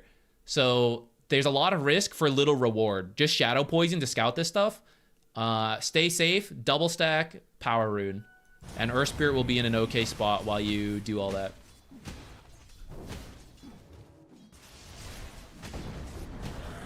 It's not that you always have to double stack, for the record. That Shadow Demon is like, only think about stacking. But it's really like, if you have good equilibrium, you don't need to feel forced to make plays unless you think they are easy enough to do. And that consistently, you can choose to double stack and get a lot of value. Like every time you double stack, it's guaranteed 200 gold if your team has people who can do Ancients and hard camps, which he'll do the hard camps and then he'll eventually do the Ancients. So it's like, it's very consistent value compared to, oh, we make a play. Ah, we killed Juggernaut. Nice, 260 plus 170. Ah, but it cost us a life, so then we give this back. So like, did we gain that much gold here? You know, it's iffy in a lot of games. So that's why when you know you can easily get kills, you can play the lane more. But anytime it's like kind of close and you're in good equilibrium, stacking is the safer, more consistent play to build a lead, to make it easier to feel better about going for the kills, because we have more money and levels. Maybe not right now before the stacks are done, but like as the stacks get taken. Come here, double stack, power rune. Unless people are like this, in which case what you're doing is fine. And then turn around and Shadow Poison the hard camp.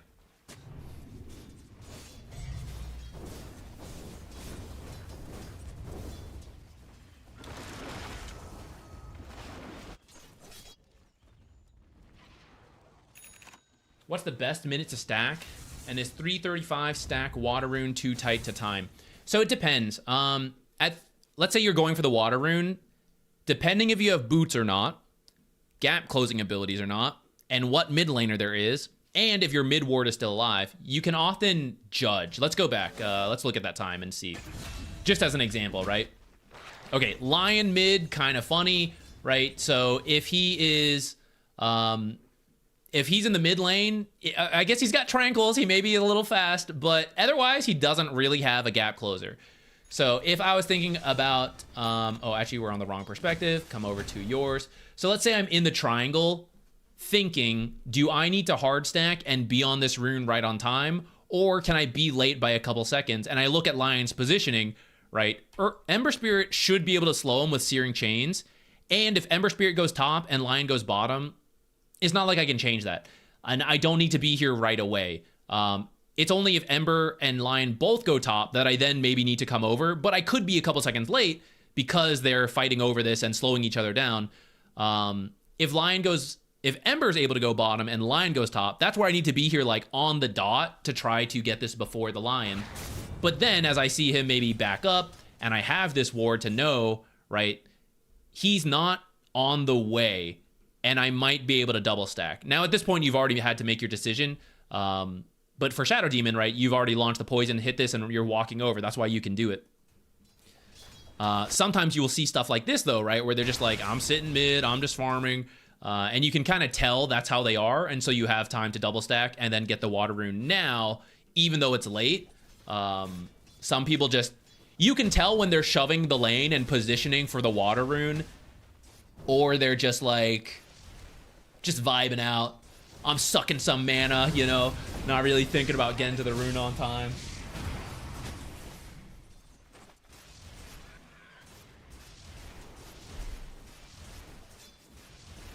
What are the timings to stack is for? Very simply, 53 and then 55. Hit one camp at 53, hit the other at 55. The order doesn't really matter. It's more about which way you want to go and like where you're standing. So like, if you hit this at 53 and this one at 55, you can either walk up or down. Actually, for this one, it doesn't really matter. But like, if you want to go this way and you hit this at 53, you now have to hit this at 55. So then you're like pulling this way or this way, but then it's going to be harder to get here. So if you hit this one at 53, this one at 55, and then go this way, sometimes they body block the spawn, and that's the downside. So the safest to double stack is to pull this way or this way, which is why it adds to being slow to the rune. But sometimes you can attempt this way, and sometimes it works, sometimes it doesn't, like just depending how they body block each other. Usually if there's only one camp, it can work, especially if any of these trees are cut. Same deal here. Hit it 53, 55, pull this way, pull this way. If you have an ability like Shadow Demon, who can hit both camps at 55, that's fine. Or hit both camps at 53.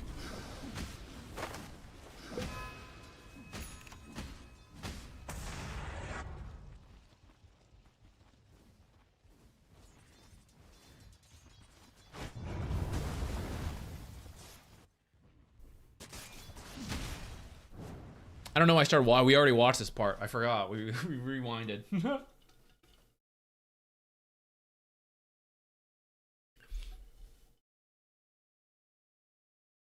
I've spent way too much time in custom games practicing stacking to not be stacking.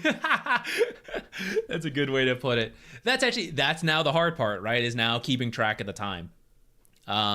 Which is why Dota is surprisingly like action-packed once you start thinking about all the things you need to do.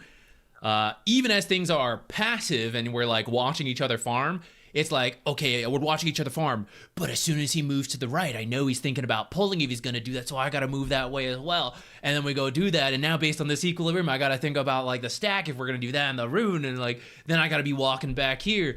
So there's actually a lot of decisions to be making, like every like 10-ish seconds, depending on what you want to do next.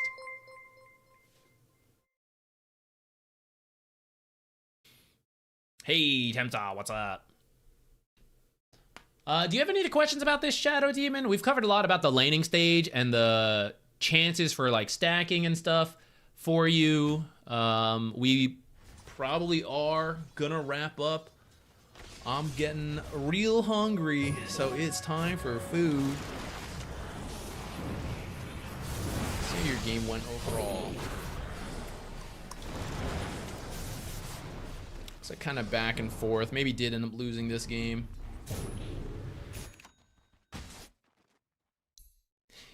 Yeah, position 4 versus 5 Shadow Demon is relatively similar. Post lane. I do like the blink. I think it's really good versus Jug to make sure you can blink disrupt. Disruption is like, your disruption save is the main thing you need to do this game.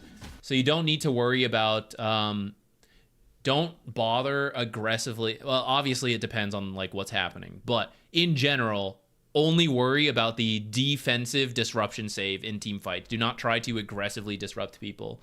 Because all you need to do is like, he cannot use the ultimate if you are out of sight with disruption.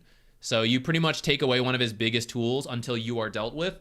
And that's why like your build is pretty solid, because it makes it the hardest for you to be dealt with until you are needed.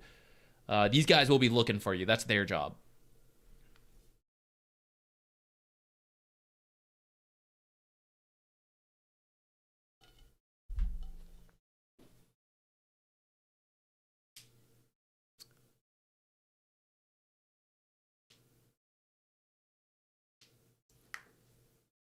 Okay, so I kind of get that, where it's like it feels like there's more to do on 4 than 5, but I would argue the 5 has the same choices in the laning stage. It's just more often you end up sitting in lane, which translates to a lot of people just being able to like write it off, like don't even think about it. But I mean, like it kind of works for a while, but eventually you get to the rank where you are supposed to do the same stuff. You maybe can't double stack on the way, but you're still supposed to show up to the rune, which is the exact same timing to go for the stuff as like the 4. Oh, not the exact same timing, but you know, like roughly. There's a LoL challenger trying out Dota on YouTube. Is it Lockie? Because he was actually here on Monday. We looked at one of his games. I didn't know about him before. I took a brief look at his channel earlier. He seems like a chill guy. It is? Yeah. He seemed chill. I don't know too much about him, but if he's getting into Dota, perhaps I will see more and more of him. Another morning waking up to the end of the stream. Thank you for being here for the very end. Yeah, it's right around my dinner time, so I get hungry. It's time to go make some food. We can answer like some random questions to end though, if you guys got some stuff. We won't have time to like do a full replay review, but any final questions here, we can ramble away. How can I keep supporting the team at the same time my gold income is in average as a support? So this is why the decision is pretty tight for supports. One, we can look for more ways to farm, which sometimes we cover in these replays. Kind of tough to just talk about without an example, because it is very context dependent of like, is this farm okay or not? It's mainly, can a core make it to that farm? Yes or no? Is it more important for this lane to be pushed even if someone could make it? Yes or no? That's where a lot of support gold comes from. But then with whatever gold you have, you got to be efficient with it, because we don't get a lot, you know? So the item order you buy matters. Being smart with consumables, sentries, whatever, right? It is doable. I know it's challenging compared to like when you play core maybe and you have more money and it's easier. But supports are typically supports because they don't need a lot of money. You just need some items, and you just need to like get the max out of those items. What is the value difference between a tier 1 and tier 2 tower that isn't gold? It's pretty much access to the high ground that you can't do the tier 3. Because if you think about the map, there is a little bit more safety for having a tier 2 tower. It does open up the outpost as well. I'd say the best tier 2 tower to take early is probably the safe lane, the enemy safe lane tier 2. You could maybe make a case for the off lane, making it easier to steal the Wisdom Shrine. The mid tier 2, because the mid lane's kind of like congested, the towers don't open up as much, except for Roche. But that's usually not a question for the early game for most pubs. So that is, your question is exactly why after the tier 1s are taken, which are great, which do open up the map, a lot of people any opportunity they get because they win a fight, they're like, let's go get the tier 2. But Roshan is actually way better to get than a tier 2 because, like you said, it opens up some of the map, but how much of the map? Not that much of the map. It's really about opening up the tier 3, which you can kind of do in one go. If you have Aegis, you can get the tier 2 and then just keep going to the tier 3. But you can't really reverse that. You can't get the tier 2, go to Roche, go back to the you can, but there's like some back and forth there, you know? And I mean, depending on what happens in the game, it can be good to do, but that's why it's like tier 1s, Tormentor Roche, tier 2, tier 3, onwards, blah, blah, blah, blah, blah.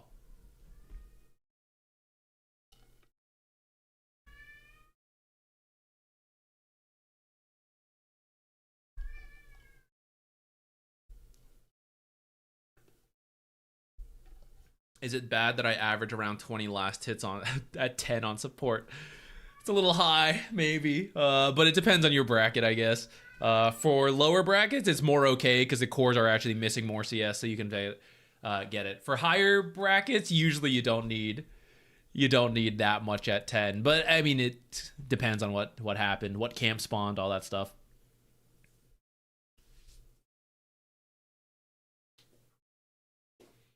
Will playing Warcraft 3 help me improve at Dota when I'm bored of Dota?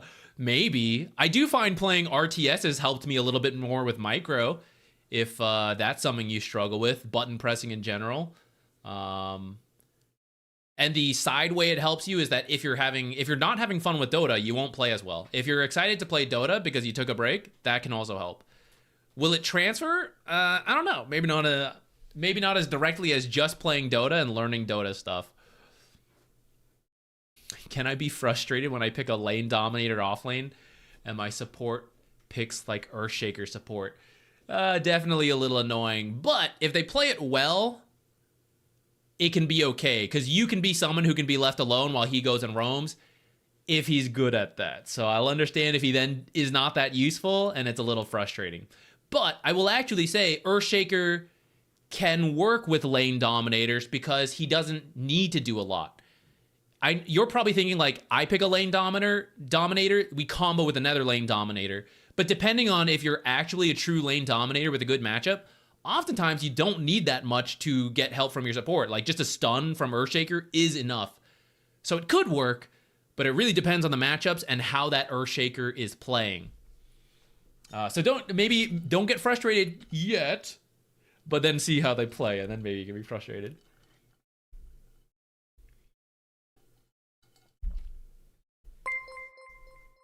Playing Rimworld, that's us in between queues. As a safe lane, I know it's priority to farm more and get more gold to get fat. Question is, when can I go help my team when it's a clash? How can I be sure it's a clean fight or clean kill without getting killed? That's the hard part. Some of it is just experience, and you just have to do it enough times to learn when it's good or not. That is the like game experience that you learn from playing more. But I will say you can kind of make it a little easier for yourself. Pick out a couple power spikes for the carries you play. Oh, level 6 is a power spike. Luna ult, for example. Or maybe my power spike is not the Battle Fury, but the item after that. You know, pre-identifying those power spikes and understanding when I hit the power spike is when I want to do stuff. So do I want to do stuff before the power spike, right? If you're ever unsure, you can follow that gut feeling. I'm not at the power spike, so I'm not going to go fight. I am at the power spike and I'm not sure, so I'll go give it a go. Over time, it becomes easier. And to speed it up, don't just do this stuff blindly. Make it a question. Make it like, should I be doing this? I will do this. After the game, review it. Think about it. Well, should I have done it? Yes or no? How could I have known? Oh, because now that I looked further, I was not at my power spike, or I hit my power spike, but now that I look at it, my team didn't have their ultimates and their team did. I didn't realize that. So maybe I need better map awareness to keep track of that stuff, and then I can make a better decision. You have to like intentionally learn from the fights you do or don't go to then build the ability to tell whether you should be going to the fights or not.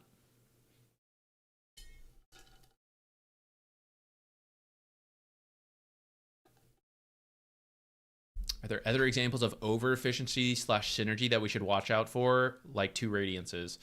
I mean, as long as you're not overlapping an item that there shouldn't be 2 of, like mech and urn.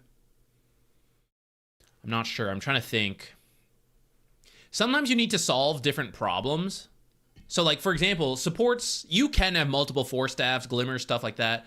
But oftentimes, it's good to, like, take turns. You know, like, we end up with 2 4 staff, 2 glimmers, but first I have the 4 staff, you have the glimmer. That way we can solve more problems between the 2 of us rather than, like, we both have glimmers. And boy, I wish there was a single 4 staff here. I don't know if that is, like, really answering the question.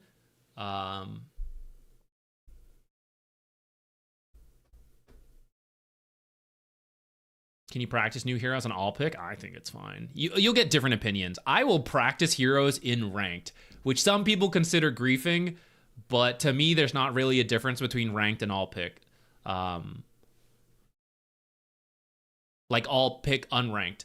And then some people will say, like, oh, you should be playing turbo to practice instead of bringing it to my unranked game. You know, like, at some point, it just has to be played. So, I don't know. It's up to you. The main thing is, like, how thick your skin is when people will flame you. But I have played my best heroes hundreds of times and still played like shit in games and got flamed. So how different is that from picking a new hero and then getting flamed for playing like shit? It's all the same.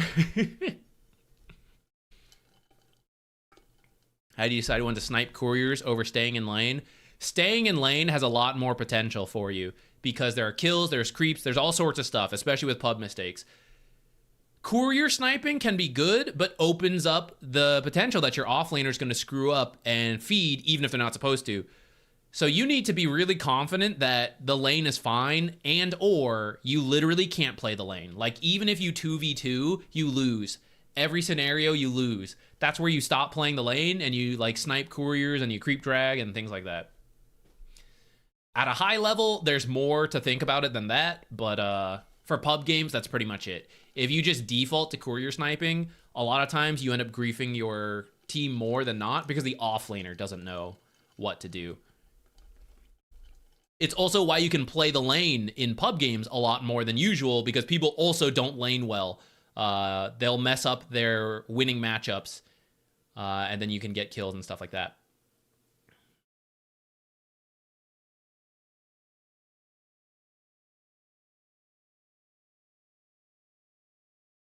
Hey, Dead Zone Gamer, what's up? I am at the end. We are about to end the stream. We're just chit-chatting about random stuff, and then I gotta go eat some food.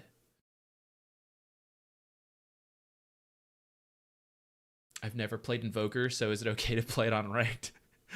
Again, I will probably not make a big deal of it, but I will say, have an idea of a hero. By all means, unranked is the place to start a hero, like the practice of it. But at least try it in demo, have done your research, know the builds, know the goal of the hero. Even though I jokingly, semi-seriously say, like, I'll practice things in ranked, I do have a clear idea. It's not like I blind pick Meepo and I'm like, let's just see how this goes. It's like, I have studied it, I know what I'm looking for, and I could play it in unranked to practice further, but at the same time, I have, like, a fairly clear idea of what I want to do with the hero in ranked. More than, like, YOLO, who is this hero? What is this ability? I've never done that. Like, I don't go that far. But again, it's a video game, so I mean, it varies per person. What are you eating? I'm gonna call it steak. It's not actually quite steak, but cut a chunk of beef from HEB, Texas, like a steak. Gonna do that, and then I need some other random things. We have some French fries that are, like, frozen, could air fry, and then, like, some edamame we could boil. That's what we had for lunch, and maybe what we'll be having for dinner as well. But maybe I'll make some other random side stuff.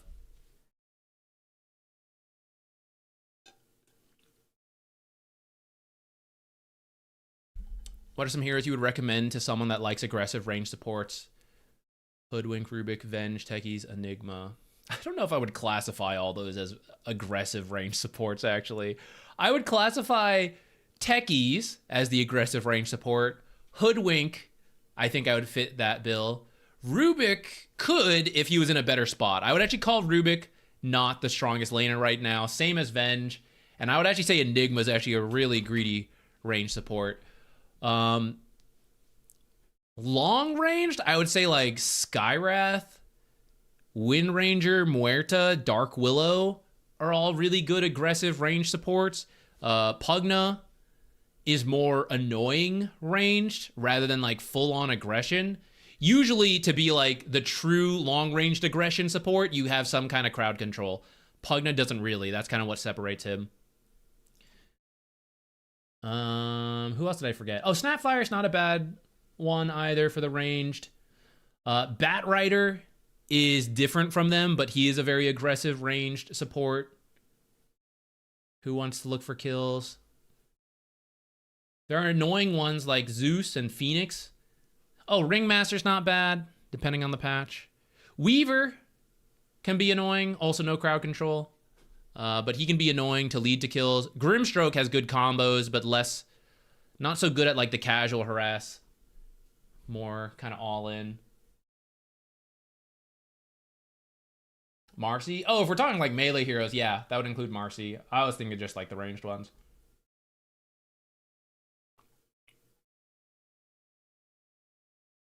In terms of what I would recommend of those heroes, it's really just whichever you like. In terms of ease of execution, I think Skywrath is not bad. Spam W, auto attack a lot. Someone gets overcommitted. Press Q. Oh, Mirana, also an aggressive ranged support.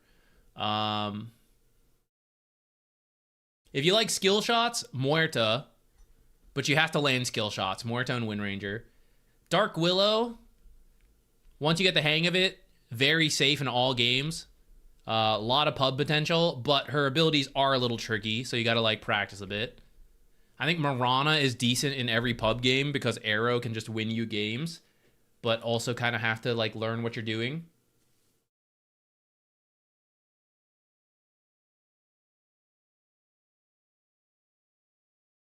Is Disruptor not aggressive? He can be, but Disruptor is a lane amplifier, in my opinion.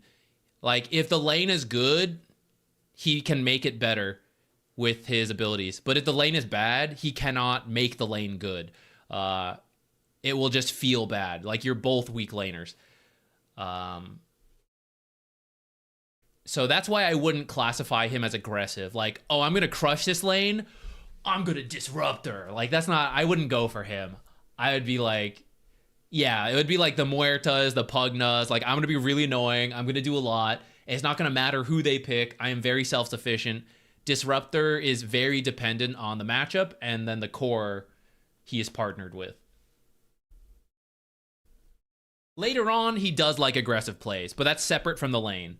Like, the early game, he wants to be ahead and he wants to get glimpses and stuff like that. But you can't strictly put yourself in that situation on your own. With all of that said, actually, I will say he feels stronger than he used to be.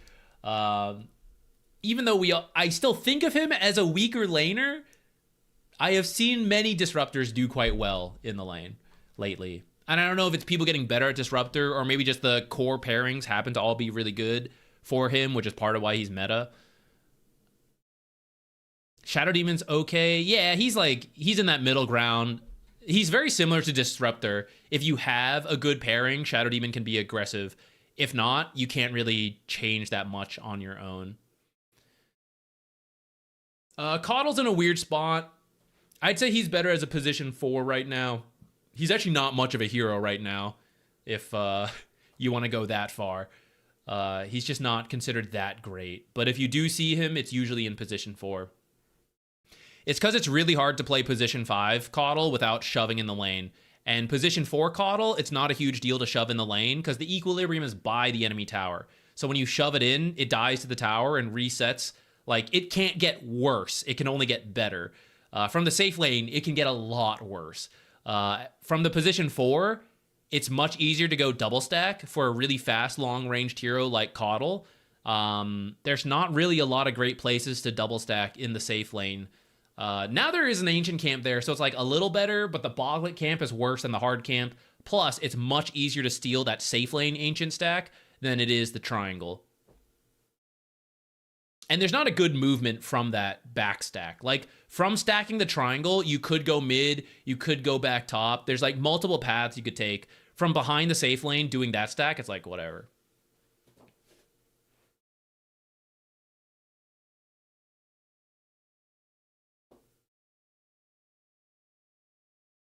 So the issue is I play lobby matches and your heroes always get banned. That's why you need a 5 hero pool if you start playing lobby games like Captain's Draft.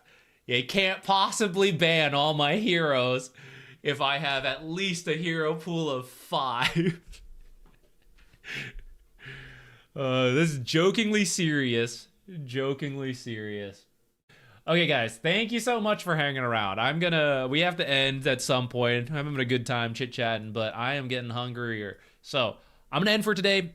Tomorrow, I'll probably be back, but we'll be playing games rather than doing replayed reviews.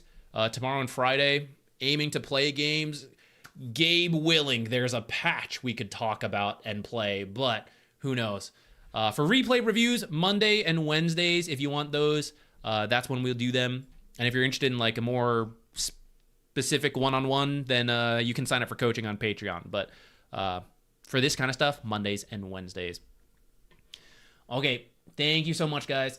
Everybody, have a good rest of your day. I'll see you tomorrow if you want to see me grief games with... I don't even know who we're going to play tomorrow. Maybe we got to get back to Chen. We'll see. Okay.